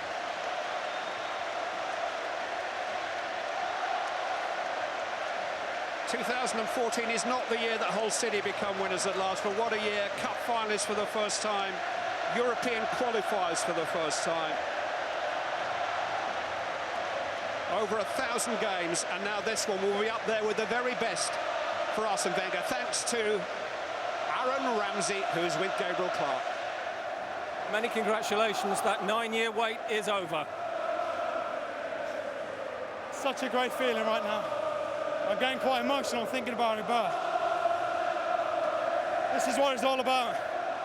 Well, you've done it the hard way. What are you thinking at 2-0?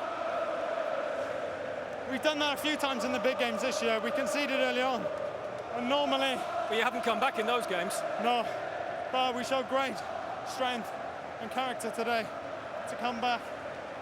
And, you know, to win it, score the winner in extra time is something I've dreamed of for many, many years. So the sweetest strike of your life, I imagine, that one. It's definitely up there with the most important goals I've ever scored, and hopefully this will be the first of many now, you know, trophies in years to come. That's the key thing. Is this the breakthrough? You think for you, as a group of players, clearly, but also for the manager who's been under so much pressure? I think so, and you know, the manager, the players have been under a lot of pressure over the last couple of years. But this one's for the manager, for the fans, you know, who's always believed in us as well, even when things weren't going as well. But hey, I'm getting a bit emotional. I'm not an emotional guy, so I'm going to go now. Well done. Thank you very well much. done. Yes, please. He's getting emotional. Were you getting a bit emotional, Lee Dixon, as a former owner? Emotional for obvious reasons, okay, with the Arsenal connection, but also for Hull. They played their part. We can hear from Arsene Wenger. He's with Gabriel. Well, Aaron Ramsey was getting a bit emotional there. Arsene, are you? Frankly, after a 9-year wait and all that pressure? Of course, we wanted to make history tonight and win the game. And we made history in both ways, how not to start the cup final and how to come back. I'm very happy for the players because I think it was a turning point in the lifespan of his team. And to know that they can win in that way, it was very important today. Well, we can imagine, I suppose, what a scenario would have played out had you not come back from 2 down. Yeah, it would have been terrible. But you didn't. You came back. We did. We came back, and I praised many times the spirit of his team, and I'm very proud of that today. But Hull, congratulations to Hull. They played fantastic for the whole game, and we won it in the end, but they played very well. If you hadn't, just a word about you and staying, because now it's guaranteed, correct? I always said that my future doesn't depend on that, but I wanted as well to wait to see how all goes. But you will stay, correct? Yeah. You are staying. Arsene Wenger is staying. It is now official. So Arsene Wenger celebrates as he runs away from Gabriel, asking awkward questions, not for the first time. Was that emotion there from him? Absolutely. You very rarely see him in that state, and I think it's not got the better of him. I think he was enjoying it for the reasons that we've said over the last 9 years, not winning a trophy. So you could definitely see it in his voice. And was that a definite then? Is he signing his goal? I wasn't quite sure. I think he will. I mean, as Arsene correctly said, it would have been terrible, wouldn't it, if they hadn't managed to win? But then it was terrible for Hull. Is there anything worse, Tim, being 2-0 up and then losing it 3-2? No, they were 2-0 up and they weren't in any danger. You know, we always thought Arsenal would play better in a second period and in extra time. You know, they had the Wiltshire and Rosicky could come off the bench and liven them up a little bit. They always had the bigger squad. But they've got to be proud of their achievement here today, Hull, and congratulations to Arsenal. Obviously, they're the champions. They've won the cup, and no one else is going to complain about it. Right, we've often asked questions about the character of Arsenal players, but you've got to say they've shown character today. A terrible start, but found a way to win it. Absolutely, a great recovery. 2-0 down the cup final, never easy. But they dug deep. That's the question mark over this Arsenal group of players over the last 5, 6, 7, 8 years. Really good players, but can they go on and actually win some trophies? They've done that today. You can see the relief on Ramsey, very emotional, of course, and Arsene Wenger, obviously very humble with it all. So credit to Arsenal. They were the better team, but also credit to Hull. I thought they were fantastic. Ned Bolting is with Kieran Gibbs. Kieran, to win in those circumstances, you had to dig so deep. How hard was that? Very tough, and you know, it depends. At the end of the day, we got over the line, and that's all that matters. I mean, we've done it now. Very proud of the boys. It's been a positive season. We're going to go and celebrate now. You've waited so long. You've been in the club a long time, and that long wait. Now you've got it. Now you've got that trophy. Can you put it into words? Well, this is it. This is why we're here. This is why we're in the business, and now we finally got what we wanted, and we can look forward now. We can use this to push on for next season. It was a special winning goal, wasn't it, from a special player, Aaron Ramsey? Yeah, I mean, there was a few chances we had, and someone who's been at the top of their game all season has produced for us in the end. Well done, Kieran. Thank you. Young boy, when you joined Arsenal, to now be part of the team that's ended that way, what does this mean? It means everything, you know. I mean, I've won the Youth Cup with the youth team. Not quite the same, though, is it, Jack, in a way? Not the same, you know. I mean, you can see what it means to these fans, you know. Some of them are in tears, you know. It's been 9 years. It's been a long 9 years, and we felt it like them, you know, and this is for them. I mean, the boss has worked hard, we've worked hard, but mainly it's for them. I mean, at 2-0 down, are you thinking this is a repeat of, well, those bad nightmares you've had this season in the big games? Yeah, I know. I mean, we never do it easy, do we? You know, sitting on the bench is horrible. I felt sick. You know, me and Thomas were sitting there. You know, we felt sick, and we thought, you know, if we get in a goal, we were saying we get this goal before half time, you know, we're going to win it. And you know, the great free kick from Santi, and we just took off from there. I mean, in the second half, I thought we was in control a lot, but listen, this is for them. This is for them.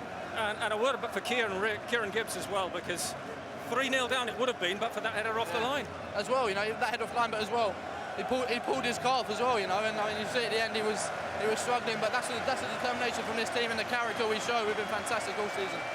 Go and get your medal. Thank you. I suppose when you play for 120 minutes, the strength of the squad does come into it, Lee. He wasn't a bad sub to bring on, wasn't he? And made an immediate difference. No, Tim said about the 2 substitutions that you bring on, it does make a difference, especially when you're a whole player. You look over and see who's coming on, all of a sudden you take another deep breath and you think, how are we going to get through this? And in the end, that's what tested Hull in the end. It was the strength of that Arsenal squad, and they played a great part though. Arsene Wenger paid them tribute. They should be very proud of themselves, and Steve Bruce, you know, put a team out to attack as well, as we thought they might defend a little bit more, but I think they were a credit to themselves. We can hear from a Hull player whose performance is as widely credited as being a great one, and that was Curtis Davis. Let's see what he's got to say. Curtis, you couldn't have given more in that game. What in the end was the difference? When they got tired, they still had the quality. We were chasing them more. Therefore, when they move the ball doesn't get tired. we got tired because we gave everything and we left flat. So to be 2-0 up, it was our game to lose and our game to throw away. Sorry, and that's what we did. You showed your quality, you showed your character, and you showed a great deal of control throughout. It must be maddening in the end that you couldn't quite get it over the line. Of course, yeah. You come into these occasions, you can show whatever you want. At the end of the day, we're not going up there to lift a trophy. We're going up there to get runners up middle. That's the difference. So I sooner would have had no plaudits and won, then take the plaudits and get a pat on the back, but not a medal. 25,000 have come down here to cheer you all the way. They can be proud of you, can't they? The way they've received us, they're brilliant. They never stop singing all day. For us to let a 2-goal lead go, they still backed us, 3-2 down, they're still backing us. And it's just a shame we couldn't get the trophy for them, that's all. Okay, thanks, Liz. Thank you. Well, it has been the most eventful year in Hull City's history. Historic name defended. Don't think that engraver was ever going to write Tigers on the old top. Steve Bruce will lead the club into Europe for the first time next season. They did play in the Anglo-Italian Cup back in the early 70s, but this will be the real thing, the Europa League with Inter Milan and Borussia Mönchengladbach and Sevilla. And Curtis Davis, who gave that rousing half-time address here 5 weeks ago, dressing room dressing down to his teammates to lift them. He was working in Sainsbury's stacking shelves after Wimbledon released him as a teenager. His unlikely route up the Wembley steps is probably what's equipped him to galvanise his teammates in the way that he and his manager have done this season. Steve Bruce is the manager that just matched the ambitions of the Alam family. Bruce Almighty, proud manager, very, very proud dad today. And the journey that he has brought this team on will now continue. Just 10 years ago, they were promoted from the bottom division of the Football League. This is the latest step in a pretty steady rise over the course of the last decade. Fatima Alam and the main man, Assem Alam, whose decision to purchase a majority shareholding in 2010 was not that of a disinterested overseas speculator, Egyptian-born but a graduate of Hull University. He's financially supported several causes in the area. And he's already equipped this man with a new strike force, Nikica Jelavic and Shane Long, who were ineligible to play today. And these supporters now have had a taste of the big time. It's like the club captain, Thomas Vermaelen, is going to go up with the team captain, Mikel Arteta.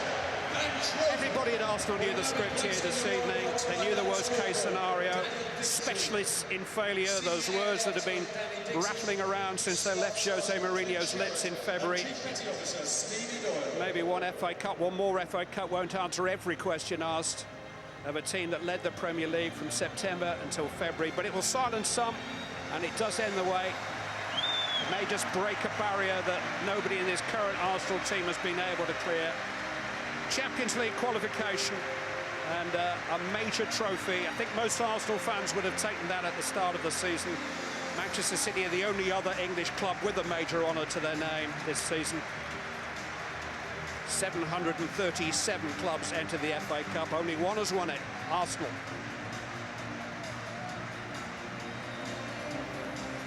Their first success under the Wembley Arch, the 2005 FA Cup final, was 150 miles away in Cardiff. 9 years ago next Wednesday. Following May, they came within 15 minutes of winning a Champions League final. Always been knocking on the door. Patrick Vieira was the last Arsenal Cup-winning captain. Tony Adams lifted the famous trophy 3 times. This man has now won this trophy as much as any manager in the modern era, equaling Alex Ferguson's modern-day record. Some great captains. David Seaman, Frank McClintock, Joe Mercer, Alex James, Tom Parker have all had this honour. So has Pat Rice, happily winning his latest contest with cancer and still in everybody's thoughts at Arsenal. a group that this evening have become cup winners themselves.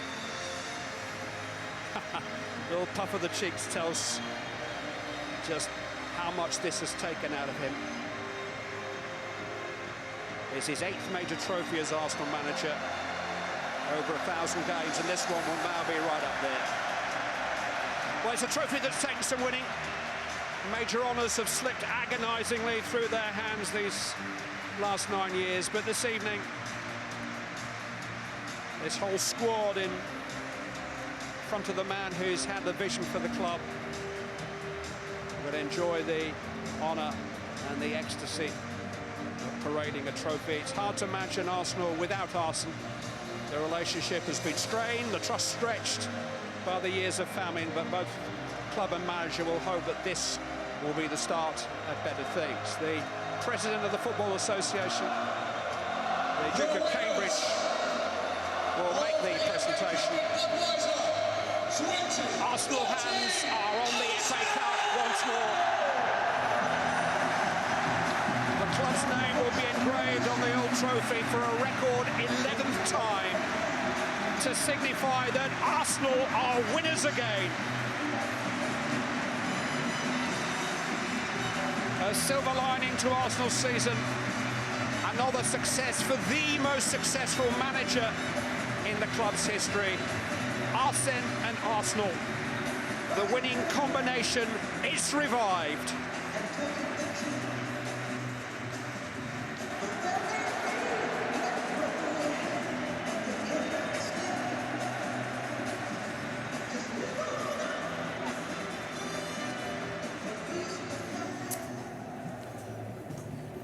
Well, as far as any neutral is concerned, or anybody perhaps who isn't particularly fond of Arsenal, you can't help, surely, but be a little bit pleased that Arsene Wenger has broken his 9-year dock. You could see the suffering etched all over his face, the pressure ratcheting up all the times, but so much that is good to the English game, and now Lee's finally got his hands on a trophy. I feel almost relieved myself for him, sort of inexplicably.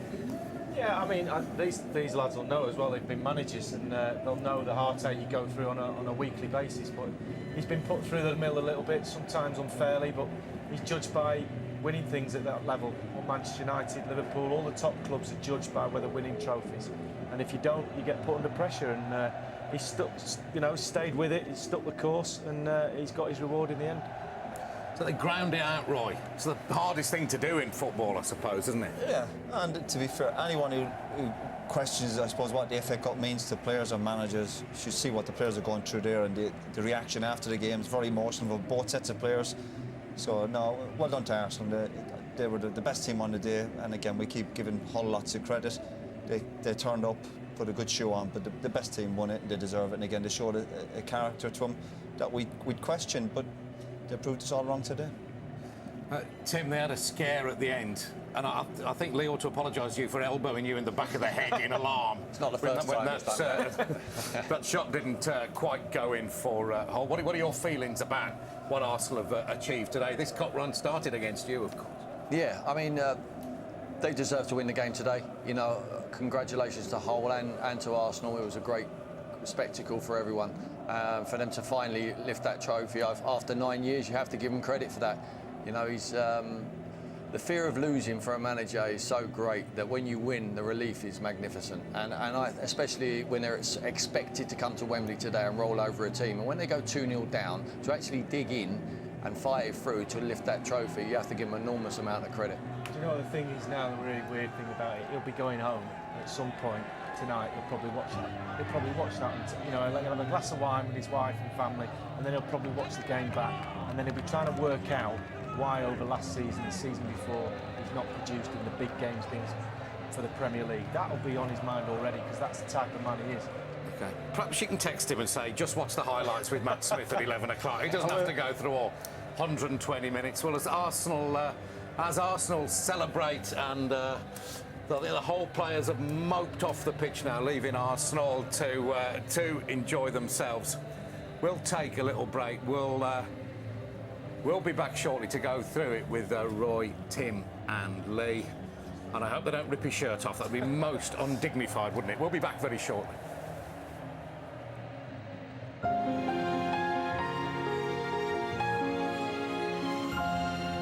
putting the club down in history. They'll be in the history books. You can't take that away. William Hill, proud supporters of the FA Cup.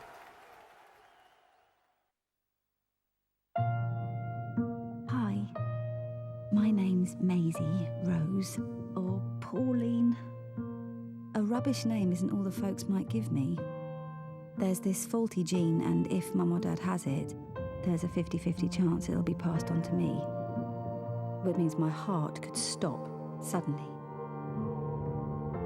The British Heart Foundation is fighting my corner, though, with groundbreaking research to help treat these deadly conditions. So another teddy would be nice, but I'd prefer a donation. Join our fight. See you soon.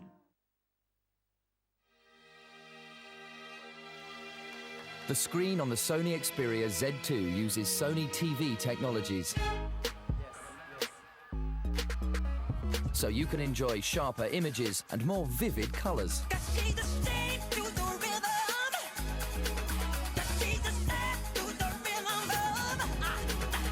The Sony Xperia Z2, our best ever smartphone.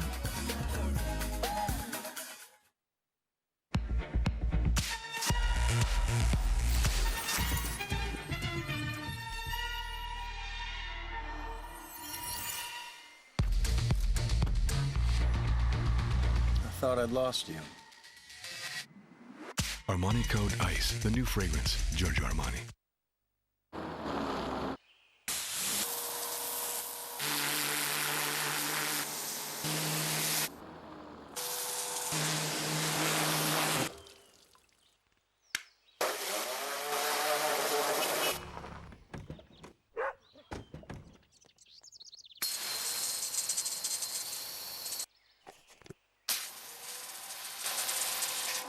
The new pressure washer range from Vax.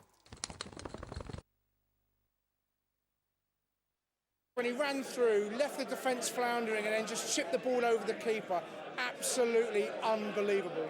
William Hill, proud supporters of the FA Cup.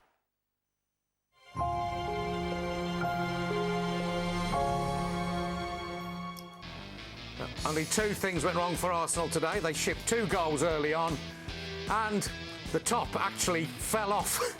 The top actually fell off the Kop, leaving Arsene Wenger to pick it up. Hopefully they'll find it.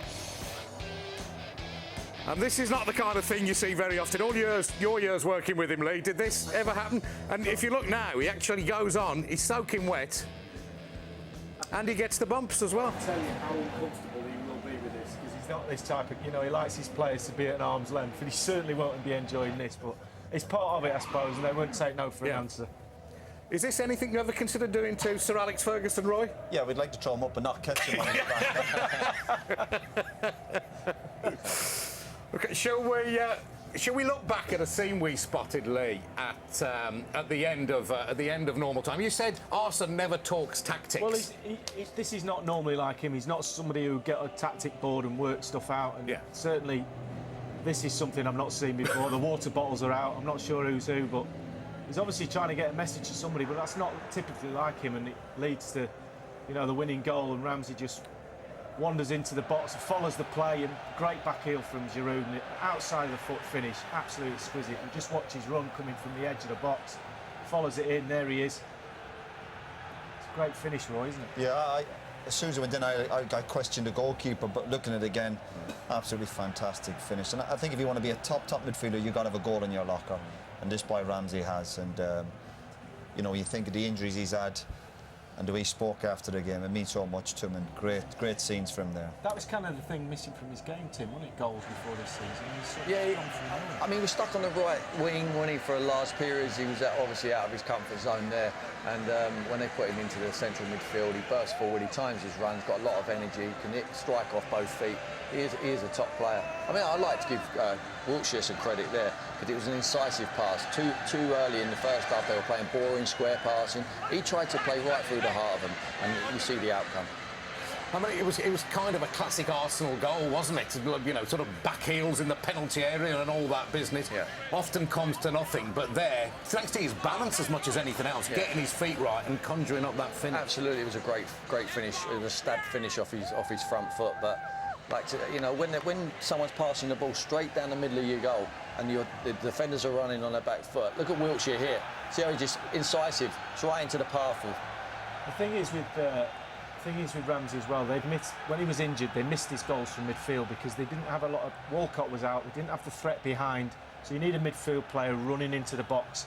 You know, someone like Frank Lampard, someone like Ramsey getting in, he's got great feet, and they missed him when he's been injured. He's come back and he scored the winner in the cup final. And he's a brave player because, again, the number of shots he had during the game, you're thinking some lads would shy away from, but you need bravery. Don't be afraid to miss. You see all the top players, Messi, Ronaldo, so he's got that, again, that presence to keep getting in there, and there's a lot of bravery involved. And they've stuck with him, Roy, haven't they? I mean, I remember going there a lot of times to watch Arsenal on the scouting mission, and they're giving him a lot of stick, Ramsey. You know, the fans were on his back a lot of time. You know, he's won them over. It shows a lot of character at a big club like that to want to go and get on the football and continue to play your game. Trisha, in this marathon contest, you can imagine being Curtis Davies or someone else in the whole defence, where suddenly you've got a fresh Wiltshire, etc., and you've got Arsenal. They're coming at you like the red arrows, aren't they? On all sorts of diagonals, back heels. You must be just cream cracker to snuff it out. Well, he said that. He said even when Arsenal got tired, they still had that little bit of extra quality, and when you do get tired, you start being sloppy. And I think Arsenal had enough on the bench to come on and just wear Hull down in the end. When you look at the winning goal, Myler, actually Hull are in decent possession. Tim, you mentioned at half-time. The danger sometimes is when you're in possession and they lose it cheaply. And Arsene Wenger deserves great credit because we're watching the game. OK, you've got quality on the bench, but it's the timing of it. When he made them change, it was just the boost they needed, and it was the difference with winning and losing the game. I thought he played well. Sonogo, when he come on, you know, I think he's very, very unorthodox, and he's not a typical Arsenal player technically. But he sort of like he freed Giroud up. You know, Giroud was anonymous before that, but he sort of occupied another one of the whole defenders, and it freed up Giroud to have a little bit of quality. Yeah, I think Clive mentioned that in commentary, that he doesn't normally have someone to play alongside Giroud, and all of a sudden he's got his mate, and so he starts to take up different positions and started to stretch Hull a little bit sideways, which